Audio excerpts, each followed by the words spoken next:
creeping from the wilds of America to the elegant ballrooms of 1820s London, in which a beautiful, spirited girl embarks on a marvelous adventure. Sheridan Bromleigh's early life had been spent as a happy vagabond, traveling around America with her father and riding bareback on an Indian pony. But these blissful days ended abruptly when, at 14, she was given over to the care of a prim maiden aunt. Within 6 years, Sheridan went from a carefree tomboy to a young woman who epitomized dignity and restraint, at least on the surface. Now a teacher in a school for wealthy young ladies, Sheridan is hired to accompany one of her students, heiress Sheridan Lancaster, to England to meet her fiancé. When Sheridan elopes with a stranger, Sheridan continues the voyage alone, wondering how she will ever break the news to Sheridan's aristocratic fiancé, Lord Burlton. Shaky but brave, Sheridan prepares to disembark in London and meet the man she believes is Sheridan's intended. Convinced that Lord Burlton can and will charge her with negligence, or worse, she walks down the gangplank, believing she is probably bound for an English dungeon. Standing on the pier, Stephen Westmoreland, the Earl of Langford, watches Sheridan Bromleigh coming toward him and assumes she is Sheridan Lancaster. Before Sheridan can confess that Sheridan has eloped, the Earl informs her that he was inadvertently responsible for Lord Burlton's death in a carriage accident the night before. Distracted by their own concerns, neither of them notices that Sheridan has stepped into the path of a cargo net loaded with crates. 3 days later, she awakens in Stephen Westmoreland's London mansion, with no memory of who she is. The only hint of her past, the puzzling fact that everyone calls her Miss Lancaster. All she truly knows is that she has landed in the sumptuous lap of luxury, and that she is falling in love with a dazzlingly handsome English earl, who is by turns charming, witty, and strangely remote, and that the life unfolding before her seems full of wondrous possibilities. Once again, Judith McNaught delights us with a splendid story of two people brought together by chance and circumstance, enticed by the promise of a glorious, unexpected love. With her trademark compassion, delicate sensuality, and gently glittering wit, she returns to the days of Whitney, my love, to enchant us anew in a richly woven novel filled with memorable characters and authentic historical touches. Here at last is her latest magnificent romance, Until You. About the author. Judith McNaught soared to stardom with her stunning bestseller, Whitney, My Love. Since then, she has gone on to win the hearts of millions of readers around the world with such breathtaking novels as Once and Always and the New York Times bestsellers Something Wonderful, A Kingdom of Dreams, Almost Heaven, Paradise, and Perfect. Judith McNaught lives in Houston, Texas, where she is currently working on her next novel, to be published by Pocket Books. Other books by Judith McNaught: Double Standards, Tender Triumph. I write novels about very special fictional people, men and women of courage and loyalty, of humor and integrity, people who care very much about other people. I am honored to dedicate this novel to two real-life people who are the equal to any of those fictional characters, two people who I am privileged to call my friends. To Polly Marr, with equal parts of gratitude and admiration for all the things you are, and for all the things you've shared with me, including some of the most hilarious and difficult moments of my life, occasionally at one and the same time. And to Keith Spaulding. I always imagined a knight in shining armor would ride to the rescue on a destrier and carry a lance. Who would have guessed he'd ride in a BMW and carry a briefcase? But regardless of the mode of transportation or the method of defense, no knight of old could surpass you for integrity, loyalty, kindness, and humor. My life is so much the better for having known you. I couldn't end this dedication without mentioning 4 other wonderful people for reasons they will know and understand. To Brooke Barhorst, Christopher Falick, and Tracy Barhorst, with all my love. And to Megan Ferguson, who is one very special young lady, with all my gratitude. 1. Propped upon a mountain of satin pillows amid rumpled bed linens, Helene Devernay surveyed his bronzed, muscular torso with an appreciative smile as Stephen David Elliot Westmoreland, Earl of Langford, Baron of Ellingwood, 5th Viscount Hargrove, Viscount Ashbourne, shrugged into the frilled shirt he'd tossed over the foot of the bed last night. "Are we still attending the theatre next week?" she asked. Stephen glanced at her in surprise as he picked up his neckcloth. "Of course."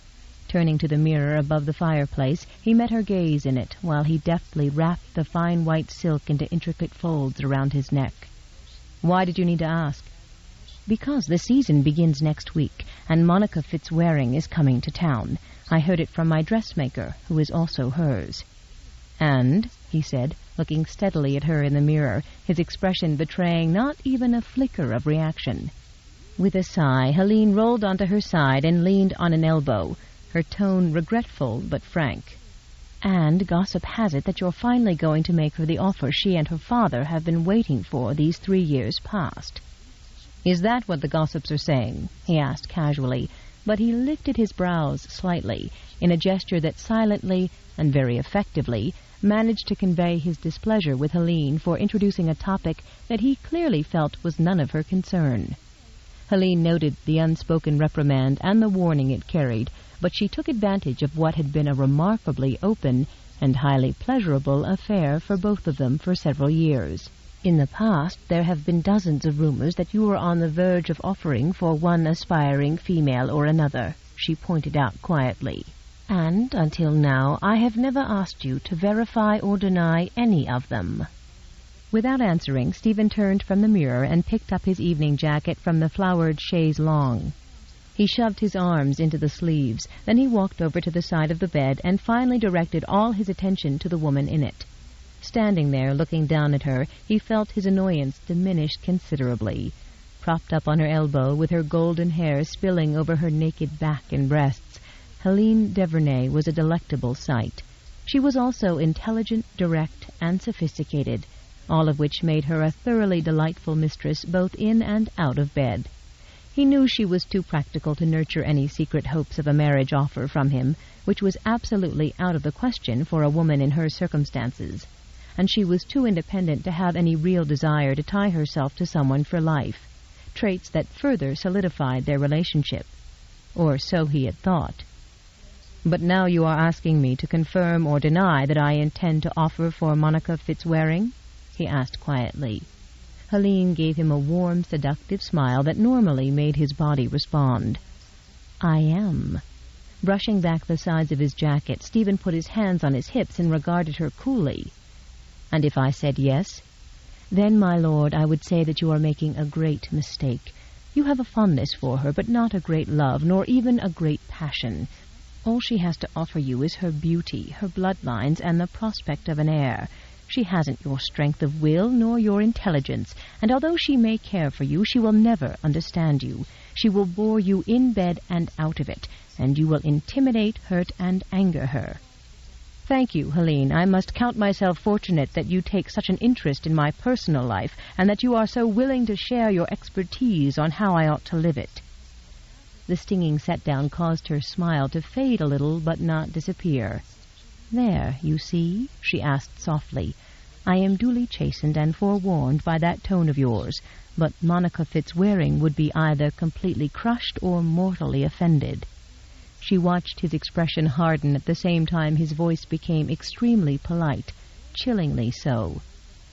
"My apologies, madam," he said, inclining his head in a mockery of a bow, "if I have ever addressed you in a tone that is less than civil." Reaching up, Helene tugged on his jacket in an attempt to make him sit down on the bed beside her. When this failed, she dropped her hand, but not the issue, and widened her smile to soothe his temper.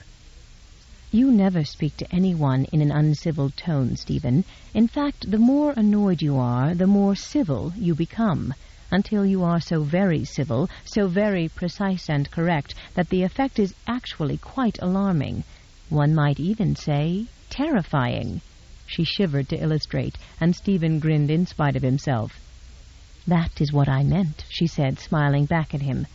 "When you grow cold and angry, I know how—" Her breath caught as his large hand slipped down beneath the sheet and covered her breast, his fingers tantalizing her. "I merely wish to warm you," he said, as she reached her arms around his neck and drew him down on the bed.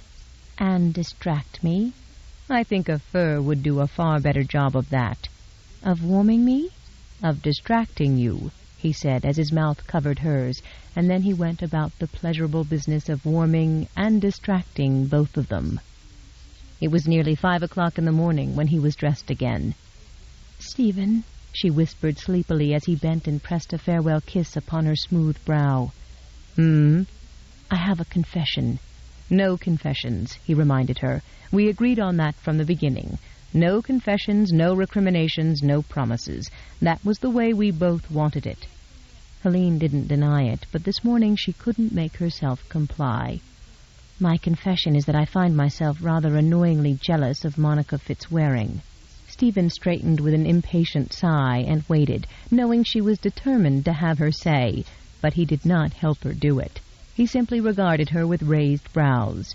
"I realize you need an heir," she began, her full lips curving into an embarrassed smile. "But could you not wed a female whose looks pale a little in comparison with mine? Someone shrewish, too. A shrew with a slightly crooked nose or small eyes would suit me very well." Stephen chuckled at her humor, but he wanted the subject closed permanently, and so he said, "Monica Fitzwaring is no threat to you, Helene. I've no doubt she knows of our relationship, and she would not try to interfere, even if she thought she could." "What makes you so certain?" "She volunteered the information," he said flatly, and when Helene still looked unconvinced, he added, "In the interest of putting an end to your concern and to this entire topic, I'll add that I already have a perfectly acceptable heir in my brother's son. Furthermore, I have no intention of adhering to custom, now or in future, by shackling myself to a wife for the sole purpose of begetting a legal heir of my own body." As Stephen came to the end of that blunt speech, he watched her expression change from surprise to amused bafflement. Her next remark clarified the reason for her obvious quandary. "If not to beget an heir, what other possible reason could there be for a man such as you to wed at all?" Stephen's disinterested shrug and brief smile dismissed all the other usual reasons for marriage as trivial, absurd, or imaginary. "For a man such as I," he replied with a mild amusement that failed to disguise his genuine contempt for the twin farces of wedded bliss and the sanctity of marriage, two illusions that flourished even in the brittle, sophisticated social world he inhabited, "there does not seem to be a single compelling reason to commit matrimony." Helene studied him intently, her face alight with curiosity, caution, and the dawning of understanding. "I always wondered why you didn't marry Emily Lathrop. In addition to her acclaimed face and figure, she is also one of the few women in England who actually possesses the requirements of birth and breeding in enough abundance to make her worthy of marrying into the Westmoreland family and of producing your heir. Everyone knows you fought a duel with her husband because of her, yet you didn't kill him, nor did you marry her a year later, after old Lord Lathrop finally keeled over and cocked up his toes." His brows rose in amusement at her use of irreverent slang for Lathrop's death, but his attitude toward the duel was as casual and matter-of-fact as her own. "Lathrop got some maggot into his head about defending Emily's honor and putting a stop to all the rumors about her by challenging one of her alleged lovers to a duel. I will never understand why the poor old man chose me from amongst a legion of viable candidates." Whatever method he used, its obvious age had addled his mind. Stephen eyed her curiously. "Why do you say that?" "Because your skill with pistols and your skill on the dueling field are both rather legendary." "Any child of 10 could have won a duel with Lathrop," Stephen said, ignoring her praise of his abilities. "He was so old and frail he couldn't steady his own pistol or hold it level. He had to use both hands." "And so you let him leave Rockham Green unscathed?" Stephen nodded. "I felt it would be impolite of me to kill him under the circumstances." "Considering that he forced the duel on you in the first place by calling you out in front of witnesses, it was very kind of you to pretend to miss your shot in order to spare his pride." "I did not pretend to miss my shot, Helene," he informed her, and then he pointedly added, "I deloped." To delope constituted an apology and therefore implied an admission of guilt. Thinking he might have some other explanation for standing 20 paces from his opponent and deliberately firing high into the air instead of at Lord Lathrop, she said slowly, "Are you saying you really were Emily Lathrop's lover? You were actually guilty?" "As sin," Stephen averred flatly. "May I ask you one more question, my lord?" "You can ask it," he specified, struggling to hide his mounting impatience with her unprecedented and unwelcome preoccupation with his private life. In a rare show of feminine uncertainty, she glanced away as if to gather her courage. Then she looked up at him with an embarrassed, seductive smile that he might have found irresistible had it not been immediately followed by a line of questioning so outrageous that it violated even his own lax standards of acceptable decorum between the sexes. "What was it about Emily Lathrop that drew you to her bed?" His instant aversion to that question was completely eclipsed by his negative reaction to her next. "I mean, was there anything she did with you, or for you, or to you, that I do not do when we're in bed together?" "As a matter of fact," he replied in a lazy drawl, "there was one thing Emily did that I particularly liked." In her eagerness to discover another woman's secret, Helene overlooked the sarcasm edging his voice. "What did she do that you particularly liked?" His gaze dropped suggestively to her mouth. "Shall I show you?" he asked, and when she nodded he bent over her, bracing his hands on either side of her pillow so that his waist and hips were only inches above her head. "You're absolutely certain you wish to take part in a demonstration?" he asked in a deliberately seductive whisper. Her emphatic nod was playful and inviting enough to take the edge off his annoyance, leaving him caught somewhere between amusement and exasperation. "Show me what she did that you particularly liked," she whispered, sliding her hands up his forearms. Stephen showed her by putting his right hand firmly over her mouth, startling her with a demonstration that matched his smiling explanation. "She refrained from asking me questions like yours about you or anyone else, and that is what I particularly liked." She gazed back at him, her blue eyes wide with frustrated chagrin, but this time she did not fail to notice the implacable warning in his deceptively mild voice.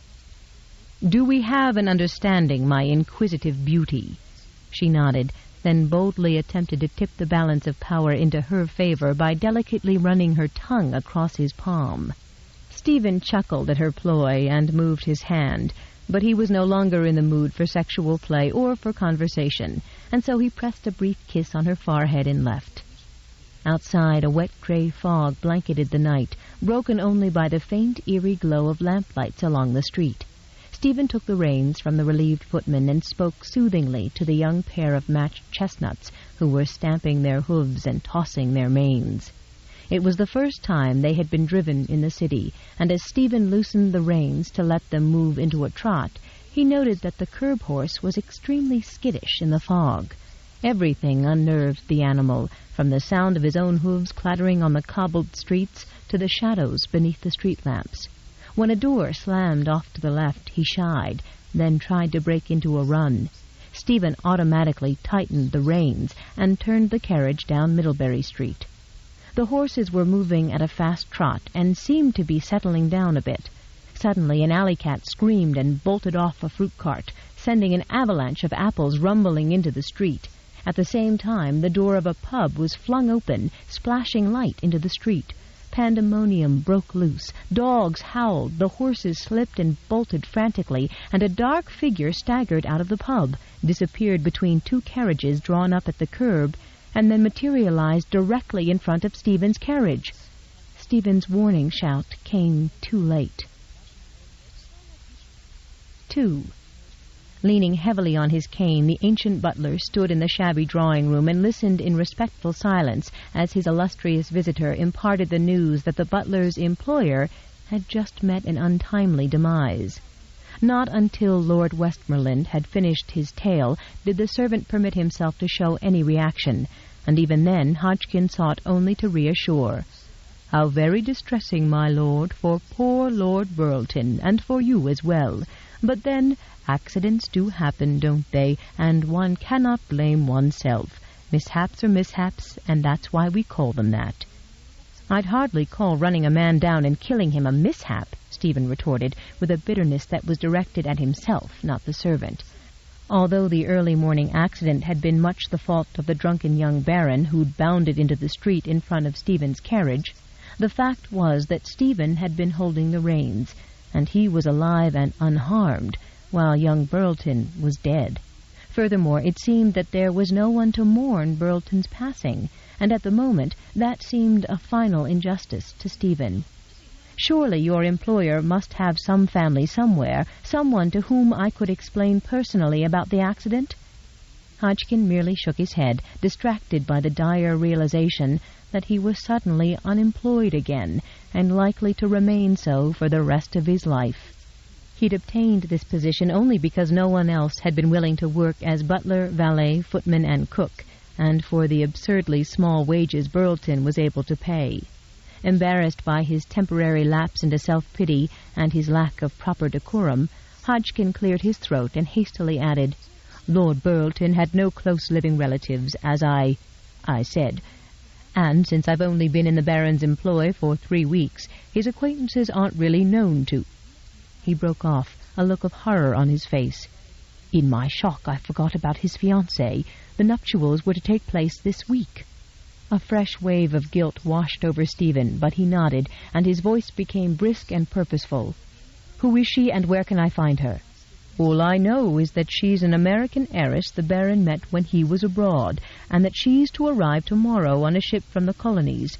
Her father was too ill to make the voyage, so I presume she's either traveling with a relative or perhaps with a female companion. Last night Lord Burleton was commemorating the end of his bachelorhood. That's all I know." "You must know her name. What did Burleton call her?" Caught between nervousness at Lord Westmoreland's terse impatience and shame at his own deteriorating memory, Hodgkin said a little defensively, "As I said, I was new to the Baron's employ, and not taken into his confidence. In my presence he called her my fiancée, or else my heiress. Think, man, you must have heard him refer to her name at some time."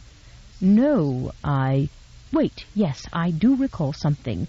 I recall that her name made me remember how very much I used to enjoy visiting Lancashire as a boy." "Lancaster!" Hodgkin exclaimed in delight. "Her surname is Lancaster, and her given name is Sharon." "No, that's not it. Charisse Lancaster." Hodgkin was rewarded for his efforts with a slight nod of approval, accompanied by yet another rapid-fire question. "What about the name of her ship?" Hodgkin was so encouraged and so proud that he actually banged his cane upon the floor with glee as the answer popped into his mind. "The Morning Star," he crowed, then flushed with embarrassment at his boisterous tone and unseemly behavior. "Anything else? Every detail could be helpful when I deal with her." "I do recall some other trifles, but I shouldn't like to indulge in idle gossip." "Let's hear it," Stephen said with unintended curtness. "The lady is young and quite a pretty little thing," the Baron said. "I also gathered that she was rather madly in love with him and wanted the union, while it was the Baron's title that was of primary interest to her father." Stephen's last hope that this marriage was simply one of convenience had died at the news that the girl was madly in love with her fiancé. "What about Burleton?" he asked as he pulled on his gloves. "Why did he want the marriage?" "I can only speculate, but he seemed to share the young lady's feelings." "Wonderful," Stephen murmured grimly, turning toward the door. Not until Lord Westmoreland left did Hodgkin permit himself to give in to despair at his own predicament. He was unemployed and virtually penniless again. A moment ago he'd almost considered asking, even begging, Lord Westmoreland to recommend him to someone, but that would have been inexcusably presumptuous, as well as futile.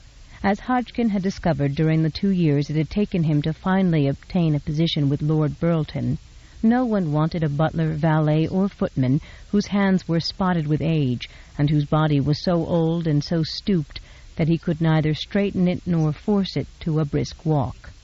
His thin shoulders drooping with despair, his joints beginning to ache dreadfully, Hodgkin turned and shuffled toward his room at the back of the shabby apartment.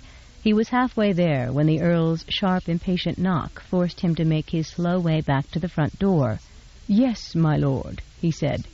"It occurred to me as I was leaving," Lord Westmoreland said in a curt, businesslike voice, "that Burleton's death will deprive you of whatever wages he owed you. My secretary, Mr. Wheaton, will see that you're compensated." As he turned to leave, he added, "My households are always in need of competent staff.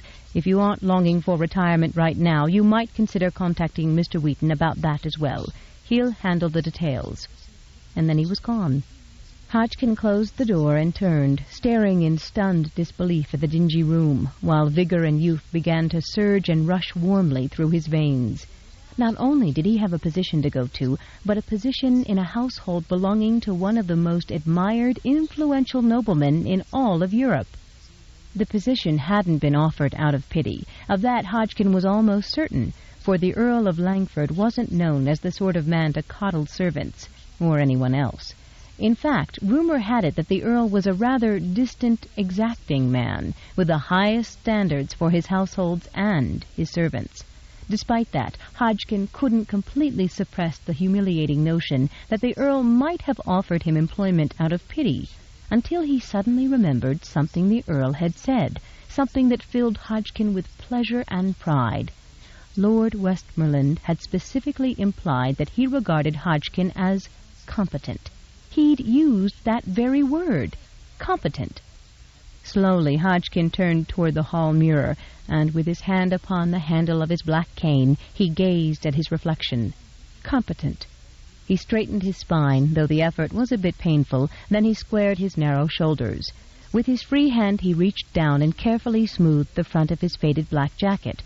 Why, he didn't look so very old, Hodgkin decided. Not a day over 73. Lord Westmoreland certainly hadn't thought him decrepit or useless. No, indeed. Stephen David Elliot Westmoreland, the Earl of Langford, thought Albert Hodgkin would be a worthy addition to his staff. Lord Westmoreland, who possessed estates all over Europe, along with noble titles inherited through his mother and 2 ancestors who'd named him as their heir, thought Albert Hodgkin would be a worthy addition to one of his magnificent households. Hodgkin tipped his head to the side, trying to imagine how he would look wearing the elegant Langford livery of green and gold. But his vision seemed to blur and waver. He lifted his hand, his long, thin fingers touching, feeling at the corner of his eye, where there was an unfamiliar wetness. He brushed the tear away, along with the sudden, crazy impulse to wave his cane in the air and dance a little jig. Dignity, Hodgkin very strongly felt, was far more appropriate in a man who was about to join the household staff of Lord Stephen Westmoreland. 3. The sun was a fiery disk sliding into the purple horizon by the time a seaman walked down the dock to the coach that had been waiting there since morning. "There she is, the Morning Star," he told Stephen, who'd been leaning against the door of the vehicle, idly watching a drunken brawl taking place outside a nearby pub. Before raising his arm to point out the ship, the seaman cast a cautious glance at the 2 coachmen, who both held pistols in clear view, and who were obviously not as indifferent as their master to the dangers lurking everywhere on the wharf. "That's her, right there," he said to Stephen, indicating a small ship just gliding into port, its sails dim silhouettes in the deepening twilight. "And she's only a bit late." Straightening, Stephen nodded to one of the coachmen, who tossed the seaman a coin for his trouble. Then he walked slowly down the dock, wishing that his mother or his sister-in-law could have been here with him when Burleton's bride disembarked. The presence of concerned females might have helped soften the blow when he delivered the tragic news to the girl, news that was going to shatter her dreams. "This is a nightmare," Sheridan Bromleigh cried at the astonished cabin boy, who'd come to tell her for the 2nd time that a gentleman was waiting for her on the pier, a gentleman she naturally assumed was Lord Burleton. "Tell him to wait. Tell him I died. No, tell him we're still indisposed." She shoved the door closed, shot the bolt, then pressed her back to the panel, her gaze darting to the frightened maid who was perched on the edge of the narrow cot in the cabin they'd shared, twisting a handkerchief in her plump hands. "It's a nightmare, and when I wake up in the morning it will all be over, won't it, Meg?" Meg shook her head so vigorously that it set the ribbons on her white cap bobbing. "It's no dream. You'll have to talk to the Baron and tell him something that won't vex him, and something he'll believe." "Well, that certainly eliminates the truth," Sheridan said bitterly. "I mean, he's bound to be just a trifle miffed if I tell him I've managed to misplace his fiancée somewhere along the English coastline. The truth is, I lost her." "You didn't lose her. She eloped. Miss Charisse ran off with Mr. Morrison when we stopped in the last port." "Regardless of that, what matters is that she was entrusted to my care, and I failed in my duty to her father and to the Baron. There's nothing to do but go out there and tell the Baron that." "You mustn't," Meg cried. "He'll have us thrown straight into a dungeon. Besides, you have to make him feel kindly toward us, because we have no one else to turn to, nowhere to go. Miss Charisse took all the money with her, and there isn't a shilling to buy passage home." "I'll find some sort of work." Despite her confident words, Sherry's voice trembled with strain, and she looked about the tiny cabin, unconsciously longing for somewhere to hide. "You don't have any references," Meg argued, her voice filling with tears. "And we don't have anywhere to sleep tonight, and no money for lodgings. We're going to land in a gutter. Or worse." "What could be worse?" Sheridan said, but when Meg opened her mouth to answer, Sherry held up a hand and said with a trace of her normal humor and spirit, "No, don't, I beg you. Don't even consider white slavery." Meg paled and her mouth fell open, her voice dropping to a dazed whisper. "White slavery?" "Meg, for heaven's sake, I meant it as a joke, a tasteless joke. If you go out there and tell him the truth, they'll toss both of us straight into a dungeon." "Why," Sherry burst out, closer to hysterics than she'd ever been in her life, "do you keep talking about a dungeon?" "Because there's laws here, miss, and we've broken some. Not on purpose, of course, but they won't care. Here, they toss you into a dungeon, no questions asked nor answers heard. Here, there's only one sort of people who matter, and they're the quality. What if he thinks we killed her, or stole her money, or sold her, or something evil like that? It would be his word against yours, and you aren't nobody, so the law will be on his side." Sheridan tried to say something reassuring or humorous, but her physical and emotional stamina had both suffered from weeks of unabated tension and stress, compounded by a long bout of illness during the voyage, followed by Charisse's disappearance 2 days ago. She should never have embarked on this mad scheme in the first place, she realized. She'd overestimated her ability to cope with a spoiled, foolish 17-year-old girl, convincing herself that her common sense and practical nature, combined with her experience teaching deportment at Miss Talbot's School for Young Ladies, which Charisse had attended, would enable her to deal admirably with any difficulties that arose on the trip. Charisse's dour father had been so deluded by Sheridan's brisk, competent manner that when his heart ailment suddenly prevented him from traveling to England, he'd chosen Sheridan over several older, more experienced applicants to escort his daughter to England. Sheridan, who was barely 3 years older than she. Of course, Charisse had something to do with his decision. She'd wheedled and sulked and insisted that Miss Bromleigh be the one to accompany her, until he finally conceded. Miss Bromleigh had been the one who helped her write her letters to the Baron.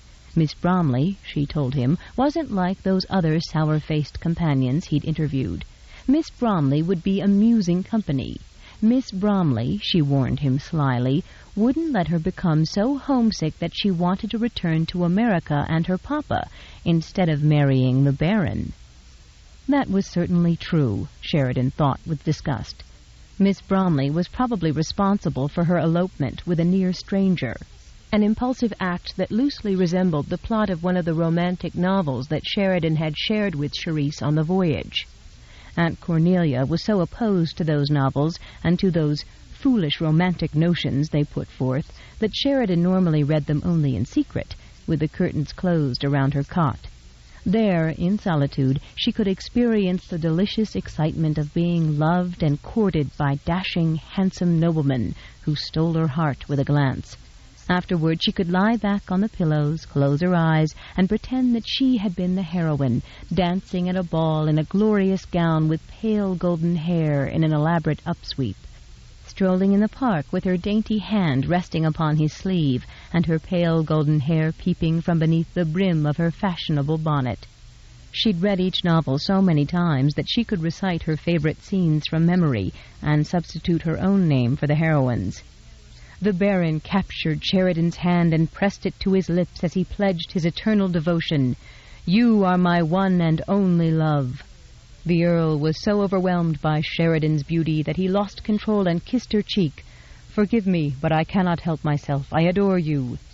And then there was her particular favorite, the one she most often liked to imagine. The prince took her in his strong embrace and clasped her to his heart. "If I had 100 kingdoms, I would trade them all for you, my dearest love. I was nothing until you." Lying in bed, she would alter the plots of the novels, the dialogue, and even the situations and locales to suit herself. But she never, ever changed her imaginary hero.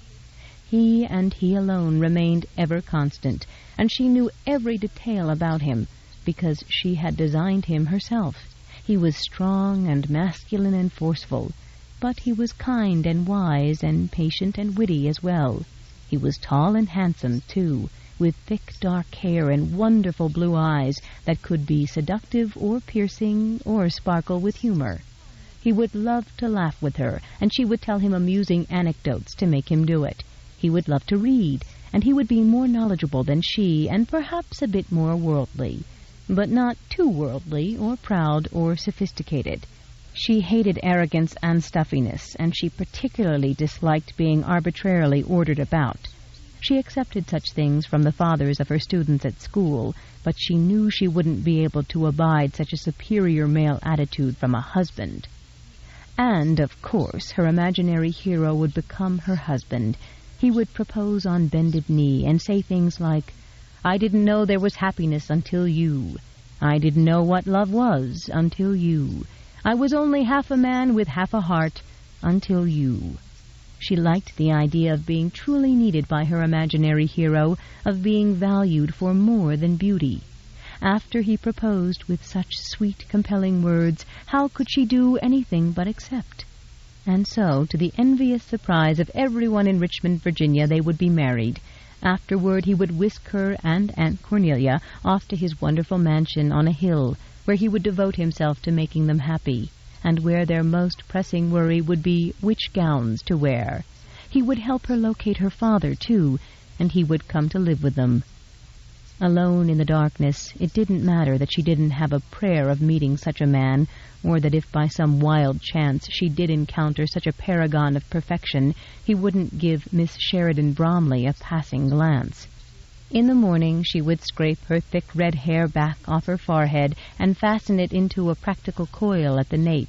Then she would leave for school, and no one would ever know that prim Miss Bromleigh, who was already regarded as a spinster by students, staff, and parents, was an incurable romantic in her heart. She'd fooled everyone, including herself, into thinking she was the epitome of practicality and efficiency. Now, as a result of Sheridan's boundless overconfidence, Charisse was going to spend her life married to an ordinary mister instead of a milord, a man who could make her life utterly miserable if he chose. If Charisse's father didn't die of his fury and heartbreak, he was undoubtedly going to spend the rest of his life thinking of effective ways to make Sheridan's and Aunt Cornelia's lives miserable. And poor, timid Meg, who'd been Charisse's overworked maid for 5 long years, was surely going to be turned out without a reference, which would effectively destroy her future prospects for obtaining a decent position. And these were the best possibilities. These prospects were based on the assumption that Sheridan and Meg might somehow be able to return home. If Meg was correct, and Sheridan was half convinced she was, then Meg was going to spend the rest of her life in a dungeon, and Sheridan Bromleigh, sensible, competent Sheridan Bromleigh, was going to be her cellmate. Tears of fear and guilt stung Sherry's eyes as she thought of the calamities she'd caused. And all because of her naive overconfidence and her foolish desire to see the glittering city of London and the fashionable aristocracy she'd read about in her novels. She should have listened to Aunt Cornelia, who'd lectured her for years that longing to see such wondrous sights was tantamount to reaching beyond one's station in life. that pride was as sinful in the eyes of the Lord as greed and sloth, and that modesty in a female was far more attractive to gentlemen than mere beauty. Aunt Cornelia had been right in the first two of those beliefs, Sheridan belatedly realized. Sherry had tried to heed her aunt's warnings, but there was one major dissimilarity between her aunt and herself that made those warnings about going to England terribly difficult for Sherry to accept. Aunt Cornelia loved predictability. She thrived on rituals, treasured the identical day-to-day routines that sometimes made Sherry feel like weeping with despair. 4. As she stared blindly across the tiny cabin at poor Meg, Sherry wished very devoutly that she were back in Richmond, sitting across from her aunt in the tiny little 3-room house they shared, enjoying a nice routine pot of tepid tea, and looking forward to an entire lifetime of tepid tea and tedium. But if Meg was right about British laws, then Sheridan wouldn't be going home ever, wouldn't set eyes on her aunt again, and that thought was almost her undoing.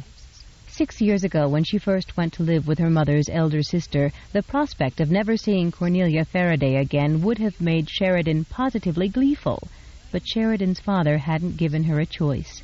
Until then, he had let her travel with him in a wagon loaded with all manner of goods, from fur pelts and perfume to iron pots and pitchforks, luxuries and necessaries that he sold or bartered at farmhouses and cabins along their route.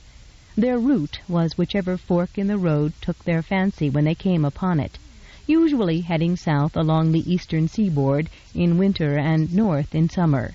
Sometimes they turned west when a particularly glorious sunset beckoned, or they angled southwest because a gurgling stream angled in that direction. In winter, when the snow sometimes made traveling difficult or impossible, there was always a farmer or a storekeeper who had need of an extra pair of willing hands, and her Irish father would trade his labor for a few nights' lodging.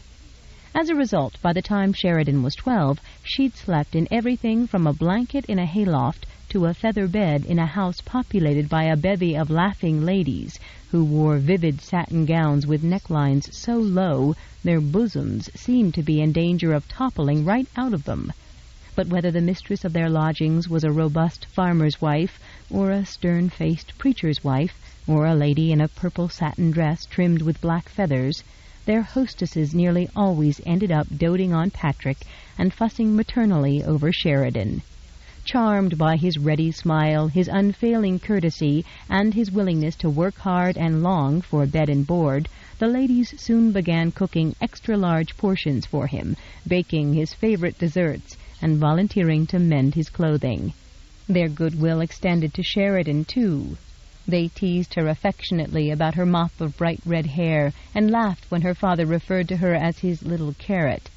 They let her stand on a stool when she volunteered to help wash dishes, and when she left, they gave her scraps of cloth or precious needles so she could fashion a new blanket or dress for her doll, Amanda. Sheridan hugged them and told them that she and Amanda were both very grateful, and they smiled because they knew she meant it. They kissed her goodbye and whispered that she was going to be very beautiful someday, and Sheridan laughed because she knew they couldn't possibly mean it. Then they watched Sheridan and her papa drive off in the wagon, while they waved goodbye and called out, "Godspeed," and "Come back soon." Sometimes the people they stayed with hinted that her papa ought to remain to court one of their daughters or a neighbor's daughter, and the smile would remain on his handsome Irish face, but his eyes would darken as he said, "I thank you, but no, 'twould be bigamy, since Sheridan's mamma is still alive in my heart." The mention of Sheridan's mamma was the one thing that could dim the smile in his eyes, and Sheridan always grew tense until he was himself again. For months after her mamma and baby brother died from an illness called the flux, her papa behaved like a silent stranger, sitting beside the fire in their tiny cabin, drinking whiskey, ignoring the crops that were dying in the field, and not bothering to plant more. He didn't talk, didn't shave, hardly ate, and seemed not to care whether their mule starved or not. Sheridan, who was 6 at the time and accustomed to helping her mamma, tried to take over her mother's chores. Her father seemed as unaware of Sheridan's efforts as he was of her failures and her grief. Then, one fateful day, she burned both her arm and the eggs she'd cooked for him. Trying not to cry from the pain in her arm or the pain in her heart, she had lugged the wash down to the stream along with what was left of the lye soap. As she knelt on the bank and gingerly lowered her father's flannel shirt into the water, scenes from the happy past at this same spot came back to haunt her. She remembered the way her mamma used to hum as she did the wash here, while Sheridan supervised little Jamie's bath. She remembered the way Jamie used to sit in the water, gurgling happily, his chubby hands smacking the water in playful glee. Mamma had loved to sing. She'd taught Sheridan songs from England and sung them with her while they worked. Sometimes she would stop singing and simply listen to Sheridan, her head tipped to the side, a strange, proud smile on her face.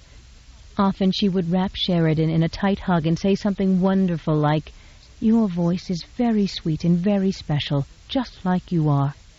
Memories of those idyllic days made Sheridan's eyes ache as she knelt at the stream. The words of her mamma's favorite song whispered in her mind, along with the memory of her mamma smiling, first at Jamie as he giggled and splashed, and then at Sheridan, who was usually getting soaked too. "Sing something for us," she would say. "Sing for us, Angel." Sheridan tried to obey the remembered request, but her voice broke and her eyes flooded with tears. With the heels of her hands she rubbed the tears away, only to discover that her father's shirt was now floating downstream, already out of her reach. And then Sheridan lost the battle to be brave and grown up. Drawing her knees against her chest, she buried her face in her mamma's apron and sobbed with grief and terror. Surrounded by summer wildflowers and the scent of fresh grass, she rocked back and forth, crying until her throat ached and her words were only a croaking, whispered chant. "Mamma," she wept, "I miss you, I miss you, I miss you. I miss Jamie. Please come back to Papa and me. Please come back, please come back. Oh, please. I can't do it alone, Mamma. I can't do it. I can't. Her litany of grief was suddenly interrupted by her father's voice. Not the dull, lifeless, terrifyingly unfamiliar voice he'd had for months, but his old voice, hoarse now with concern and love. Crouching beside her, he'd pulled her into his arms. "I can't do it alone either," he'd said, cradling her tightly against him. "But I'll wager we can do it together, sweeting." Later, after he'd mopped her tears, he'd said, "How would you like to leave here and go traveling, just you and me? We'll make every day an adventure. I used to have great adventures. That's how I met your mamma. I was having an adventure in England, in Sherwin's Glen. Some day we'll go back to Sherwin's Glen, you and me. Only not the way your mamma and I left. This time we'll go back in grand style." Before Sheridan's mamma died, she'd talked nostalgically about the picturesque village in England where she'd been born, about its beautiful countryside, its tree-lined lanes, and the dances she'd attended at the assembly rooms there. She'd even named Sheridan after a particular kind of rose that bloomed at the parsonage, a special species of red rose that she said bloomed in gay profusion along the white fence surrounding the parsonage. Sheridan's father's preoccupation with returning to Sherwin's Glen seemed to start after her mother's death. What puzzled Sheridan for a long while, however, was exactly why her papa wanted to go back there so badly, particularly when the most important man in the village seemed to be an evil, proud monster of a man named Squire Faraday, who lorded it over everyone and who would not make a good neighbor at all when her papa built his mansion right next to his home, which was his intention. She knew her papa had first met Squire Faraday when he delivered a very valuable horse from Ireland that the squire had purchased for his daughter, and she knew that since her father had no close family alive in Ireland, he'd decided to stay on and work for the squire as a groom and horse trainer. But not until she was 11 years old did she discover that the wicked, cold-hearted, hateful, arrogant Squire Faraday was actually her mamma's own father. She'd always wondered why her father had taken her mother away from her beloved village and then spirited her off to America, along with her mother's elder sister, who then settled in Richmond and refused to budge another inch. It had always seemed a little strange that the only thing they took with them, besides the clothing on their persons and a small sum of money, was a horse called Finish Line, a horse that her mamma had loved enough to bring along and pay his passage, and yet one she had sold soon after they arrived in America. The few times her parents had spoken of their departure from England, it had always seemed hasty somehow, and vaguely unhappy, too, but she couldn't imagine why that would have been so.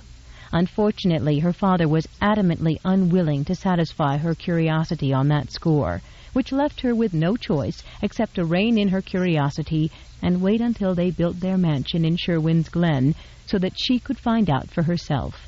She planned to accomplish her goal by asking all sorts of carefully veiled questions once she got there. As far as she could tell, her father intended to accomplish his goal by gambling at cards and dice, with whatever money they could actually spare, and as often as he found a good game of either underway. The fact that he simply wasn't lucky at cards and dice was apparent to both of them, but he believed all that would change some day. "All I need, darlin'," he would say with a grin, "is just one nice, long, lucky streak at the right table. I've had a few of those in my time, and my time is comin' again. I can feel it." Since he never lied to her, Sherry believed it, too, and so they traveled together, talking to each other about subjects as mundane as the habits of ants and as grand as the creation of the universe. To some people their vagabond lifestyle must have seemed strange. It had seemed that way at first to Sherry, too, strange and frightening, but she soon came to love it. Before they'd left the farm, she'd truly thought the whole wide world looked exactly like their own little patch of meadow, and that hardly anyone existed beyond its boundaries. Now there were new sights to see around every bend in the road, and the happy expectation of meeting interesting people along their route who were heading in the same direction.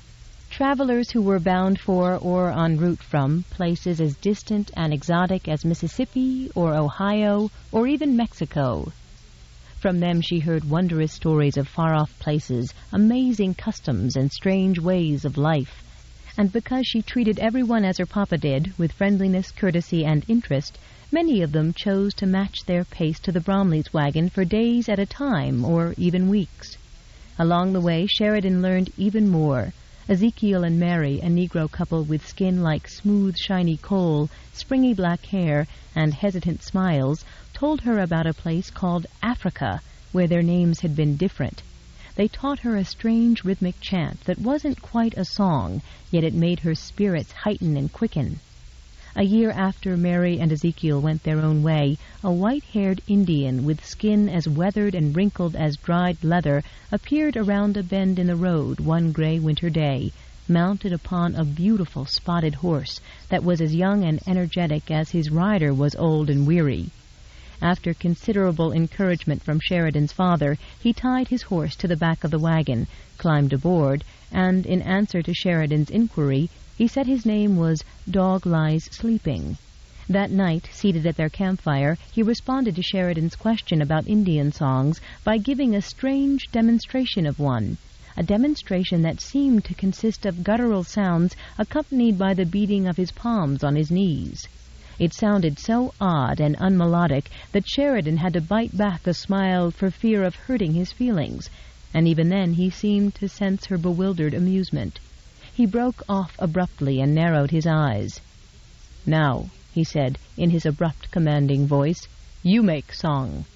By then Sheridan was as used to sitting around campfires and singing with strangers as she was speaking to them, and so she sang, an Irish song that her papa had taught her about a young man who lost his love. When she got to the part about the young man weeping in his heart for his beautiful lassie, Dog Lies Sleeping made a strangled noise in his throat that sounded like a snort and a laugh. A swift glance across the fire at his appalled expression proved her guess was correct, and this time it was Sheridan who broke off in mid-note. "Weeping," the Indian informed her in a lofty, superior tone while pointing his finger at her, "is for women." "Oh," she said, chagrined. I guess Irishmen are, well, different, because the song says they cry, and Papa taught it to me, and he's Irish." She looked for confirmation to her father and said hesitantly, "Men from the old country do cry, don't they, Papa?"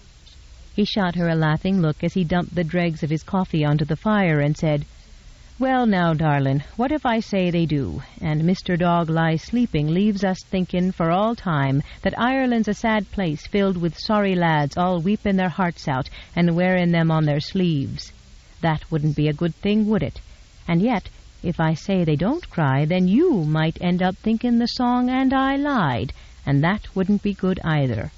With a conspiratorial wink he finished, What if I say you misremembered the song, and it's really the Italians who cry? He'd phrased all that as if it were part of their favorite game of What If, a game they'd invented and played often to pass the time during the 3 years they'd traveled together. Sometimes the game was about serious possibilities, such as what if the horse went lame. Sometimes it was silly, like what if a fairy came and gave us one wish. But regardless of the premise, the goal was always to reach the best possible solution in the minimum amount of time. Sheridan had become so good at it that her father proudly declared that she made him work hard to stay even with her. Sheridan's brow furrowed in concentration for a brief moment, then she announced her solution with a merry giggle. I think you'd best pretend there's something you have to do right now, so you don't have to answer the question. If you say anything at all, it will land you in the briars for sure. You're right, he said, laughing. Then he took her advice after bidding Dog Lies Sleeping a polite good night. The light-hearted exchange didn't win even a glimmer of a smile from the stoic Indian, but across the fire he gave Sheridan a long, intense look, then rolled to his feet and vanished into the woods for the night without a word. The following morning, Dog Lies Sleeping offered to let her ride his horse, an honor that Sheridan suspected sprang from his desire to ride in the more comfortable wagon without actually having to admit it, and thereby save face. Sheridan, who had never ridden anything but the old sway-backed horse that pulled their wagon, eyed the beautiful, spirited animal with a little excitement and a great deal of nervous panic. She was about to refuse when she caught the challenging look in the Indian's face. Carefully injecting a regretful tone into her voice, she pointed out that they didn't have a saddle. Dog Lies Sleeping gave her another of his lofty, superior looks and informed her that Indian maidens rode bareback and astride. His unblinking stare, combined with the feeling that he knew she was afraid, was more than Sheridan could endure. Prepared to risk her life and limb rather than give him a reason to have a low opinion of her, and all Irish children as well, she marched over to him and took the horse's rope from his hand. He didn't offer to help her mount, so she led the horse over to the wagon, climbed into it, then spent several minutes trying to maneuver the horse into a position close enough to swing her leg over its back. Once she was mounted, she wished she weren't. From atop the horse, the ground looked very far away and very, very hard. She fell off 5 times that day, and she could practically feel the Indian and his obstinate horse laughing at her. As she prepared to mount for her 6th attempt, she was so furious and so sore that she jerked on the lead rope, grabbed the horse's ear, and called him a devil, using a German word for it that she'd been taught by a German couple heading for Pennsylvania. Then she hoisted herself aboard and angrily took command of her mount. It took several minutes before she realized that Indian horses apparently responded better to rudeness than timidity, because the animal stopped sidestepping and bolting and settled into an exhilarating, soft trot. That night, as she sat at the campfire watching her father cooking their supper, she shifted her position to ease the pressure on her sore backside and inadvertently met the gaze of Dog Lies Sleeping, something she'd been avoiding since she'd retied the horse to the wagon earlier that day. Instead of making some embarrassingly frank observation about her lack of riding ability in comparison to that of an Indian girl's, Dog Lies Sleeping looked at her steadily in the leaping firelight and asked what seemed an entirely inconsequential question. "What does your name mean?" "What does my name mean?" she repeated after a moment's thought. When he nodded, she explained that she'd been named for a flower that grew in her mother's land of England, a place across the sea. He made a disapproving grunt, and Sheridan was so startled that she said, "Well, then, what should my name be?" "Not Flower, you," he said, studying her freckled face and unruly hair. "Fire, you, flames, burn bright." "What? Oh," she said, laughing as understanding dawned. "You mean my hair looks like it's on fire because of its color?" despite his aloof manner, abrupt speech, and ill-behaved horse, Sheridan was, as usual, naturally friendly, incurably curious, and incapable of carrying a grudge for more than an hour. "My papa calls me Carrot because of my hair," she said with a smile. "A carrot is an orange vegetable, like corn is a vegetable," she added. "That is why he calls me Carrot." White men are not as good as Indians for giving names. Politely refraining from pointing out that being named for a dog wasn't exactly preferable to being referred to as a vegetable, Sheridan said, "What sort of name would an Indian give me?" "Hair of Flames," he announced. "If you were boy, name you Wise for Years." "What?" Sheridan asked blankly. "You wise already," he clarified awkwardly. "Wise but not old, young." "Oh, I do like being called Wise," Sheridan exclaimed, instantly reversing her earlier decision and deciding she liked him very well indeed. "Wise for Years," she repeated, tossing a happy look at her amused father. "You girl," he contradicted, dampening her glee with his attitude of male superiority. "Girl's not wise. Call you Hair of Flames." Sheridan decided to like him anyway, and to stifle her indignant retort that her papa thought she was very smart indeed, contrary to his opinion. "Hair of Flames is a very nice name," she said instead. He smiled then for the first time, a knowing smile that took decades off his face and made it clear he was aware of her restraint in the face of his provocation. "You Wise for Years," he said, his grin widening as he looked at her papa and nodded. Her father nodded his agreement in return, and Sheridan decided, as she often did, that life was really quite wonderfully exhilarating, and that no matter how different people seemed on the outside, on the inside they were much the same. They liked to laugh and talk and dream, and pretend that they were always brave, never in pain, and that sorrow was merely a bad mood that would soon pass, and which usually did. 5. At breakfast the next morning, her father complimented the beautiful braided and beaded belt that Dog Lies Sleeping wore around his deerskin breeches, and discovered that the Indian had made it himself. Within moments, a business deal was struck, and Dog Lies Sleeping agreed to fashion belts and bracelets for her father to sell along their route. With their new partner's permission, she named the horse Runs Fast, and in the days that followed, Sheridan rode him constantly. While her father and Dog Lies Sleeping made their more dignified way along the trail in the wagon, she galloped ahead, then raced back to them, crouched low over the horse's neck, her hair tossing in the wind and mingling with the horse's flying mane, her laughter ringing out beneath the bright blue sky. On the same day she conquered her fear of a racing gallop, she proudly asked Dog Lies Sleeping if she was beginning to ride as well as an Indian boy. He looked at her as if such a possibility were absurd, as well as impossible. Then he tossed the core of the apple he'd been eating into the grass beside the road. "Can Wise for Years pick that up from back of Running Horse?"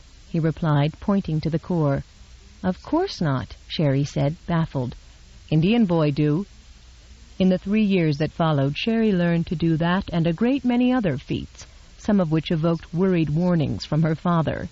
Dog Lies Sleeping greeted each of her successes with an offhand grunt of approval, followed by yet another new, seemingly impossible challenge, and sooner or later Sherry rose to every one.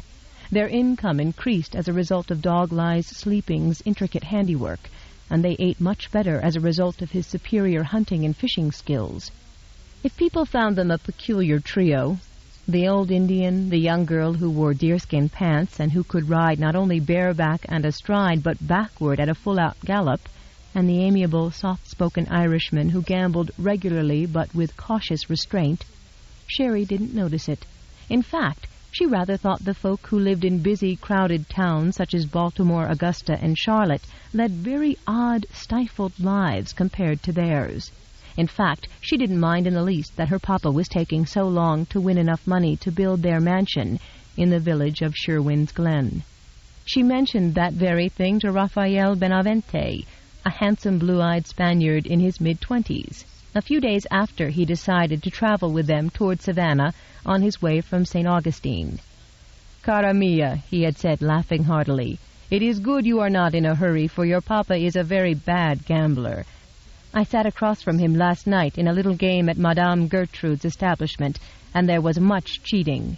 My papa would never cheat, she'd protested, leaping to her feet in indignation.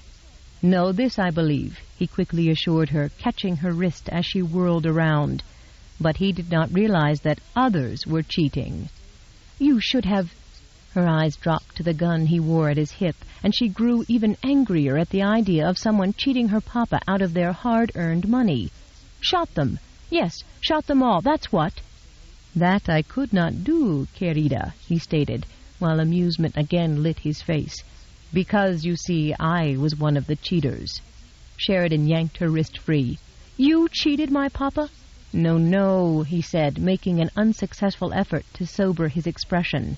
I only cheat when it is entirely necessary, such as when others are cheating, and I only cheat those who would cheat me.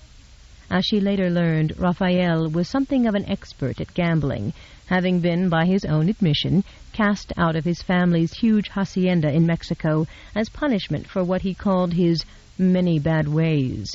Sheridan, who prized her own tiny family, was dismayed to discover that some parents actually cast their children out, and she was equally dismayed at the thought that Raphael might have committed some sort of unspeakable deed to warrant that.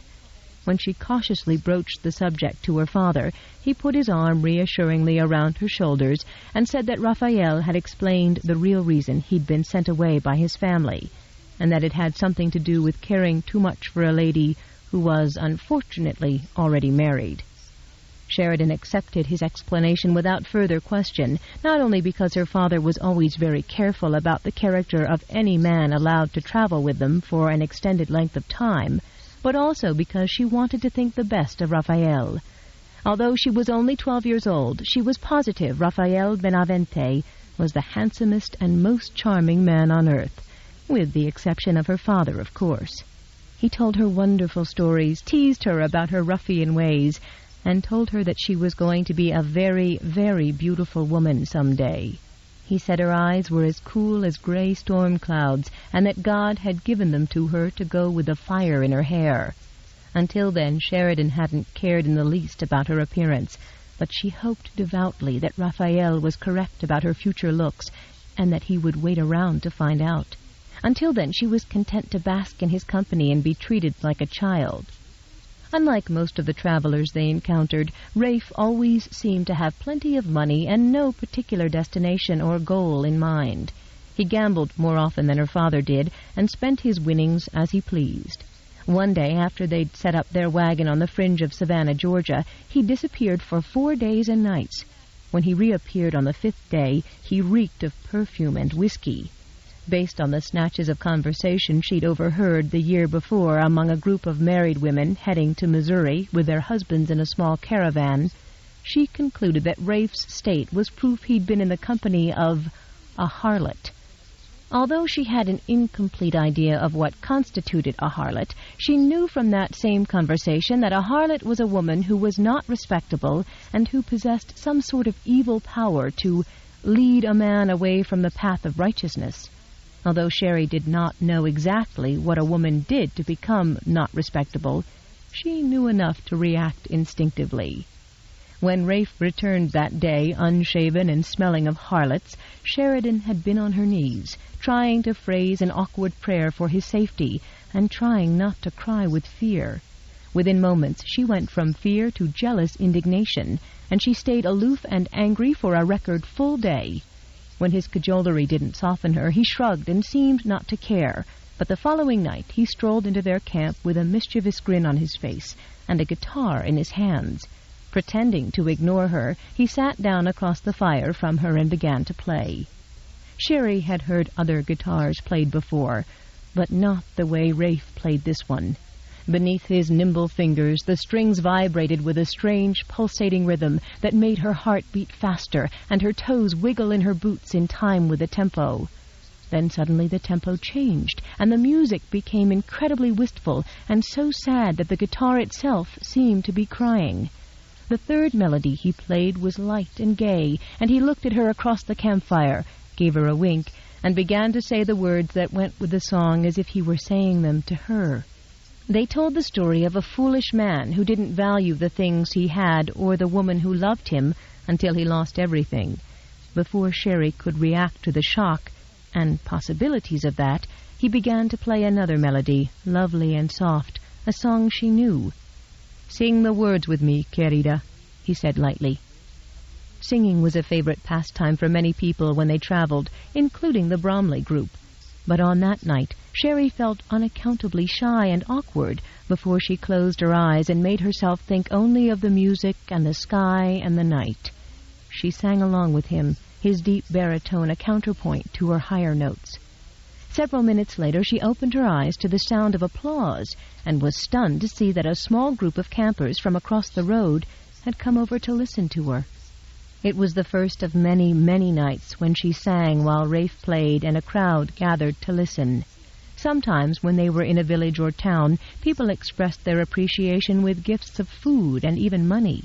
In the months that followed, Rafe taught her to play the guitar, though she never played as well as he did, and he taught her Spanish, which she spoke almost as well as he did, then Italian, which neither of them spoke very well. At Sherry's request, he kept an eye on the people her father gambled with, and her father's winnings began to increase.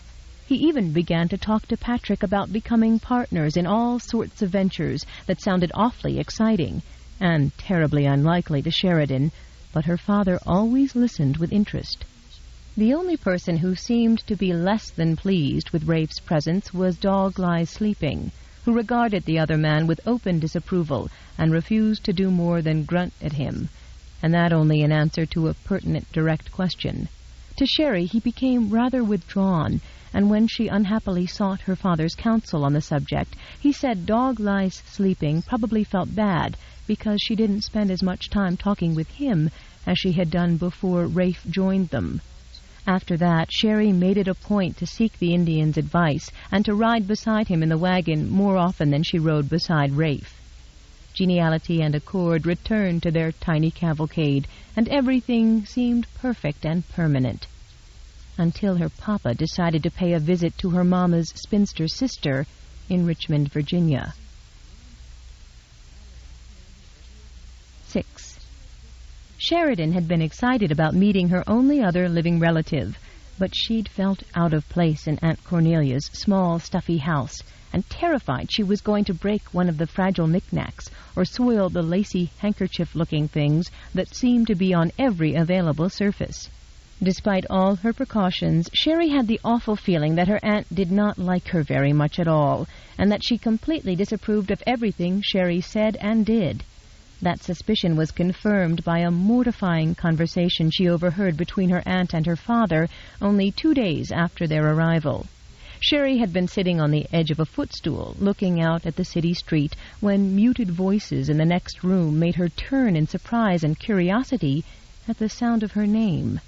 She got up and wended her way around the furniture, then she pressed her ear to the door. Within moments she realized that her suspicion was correct.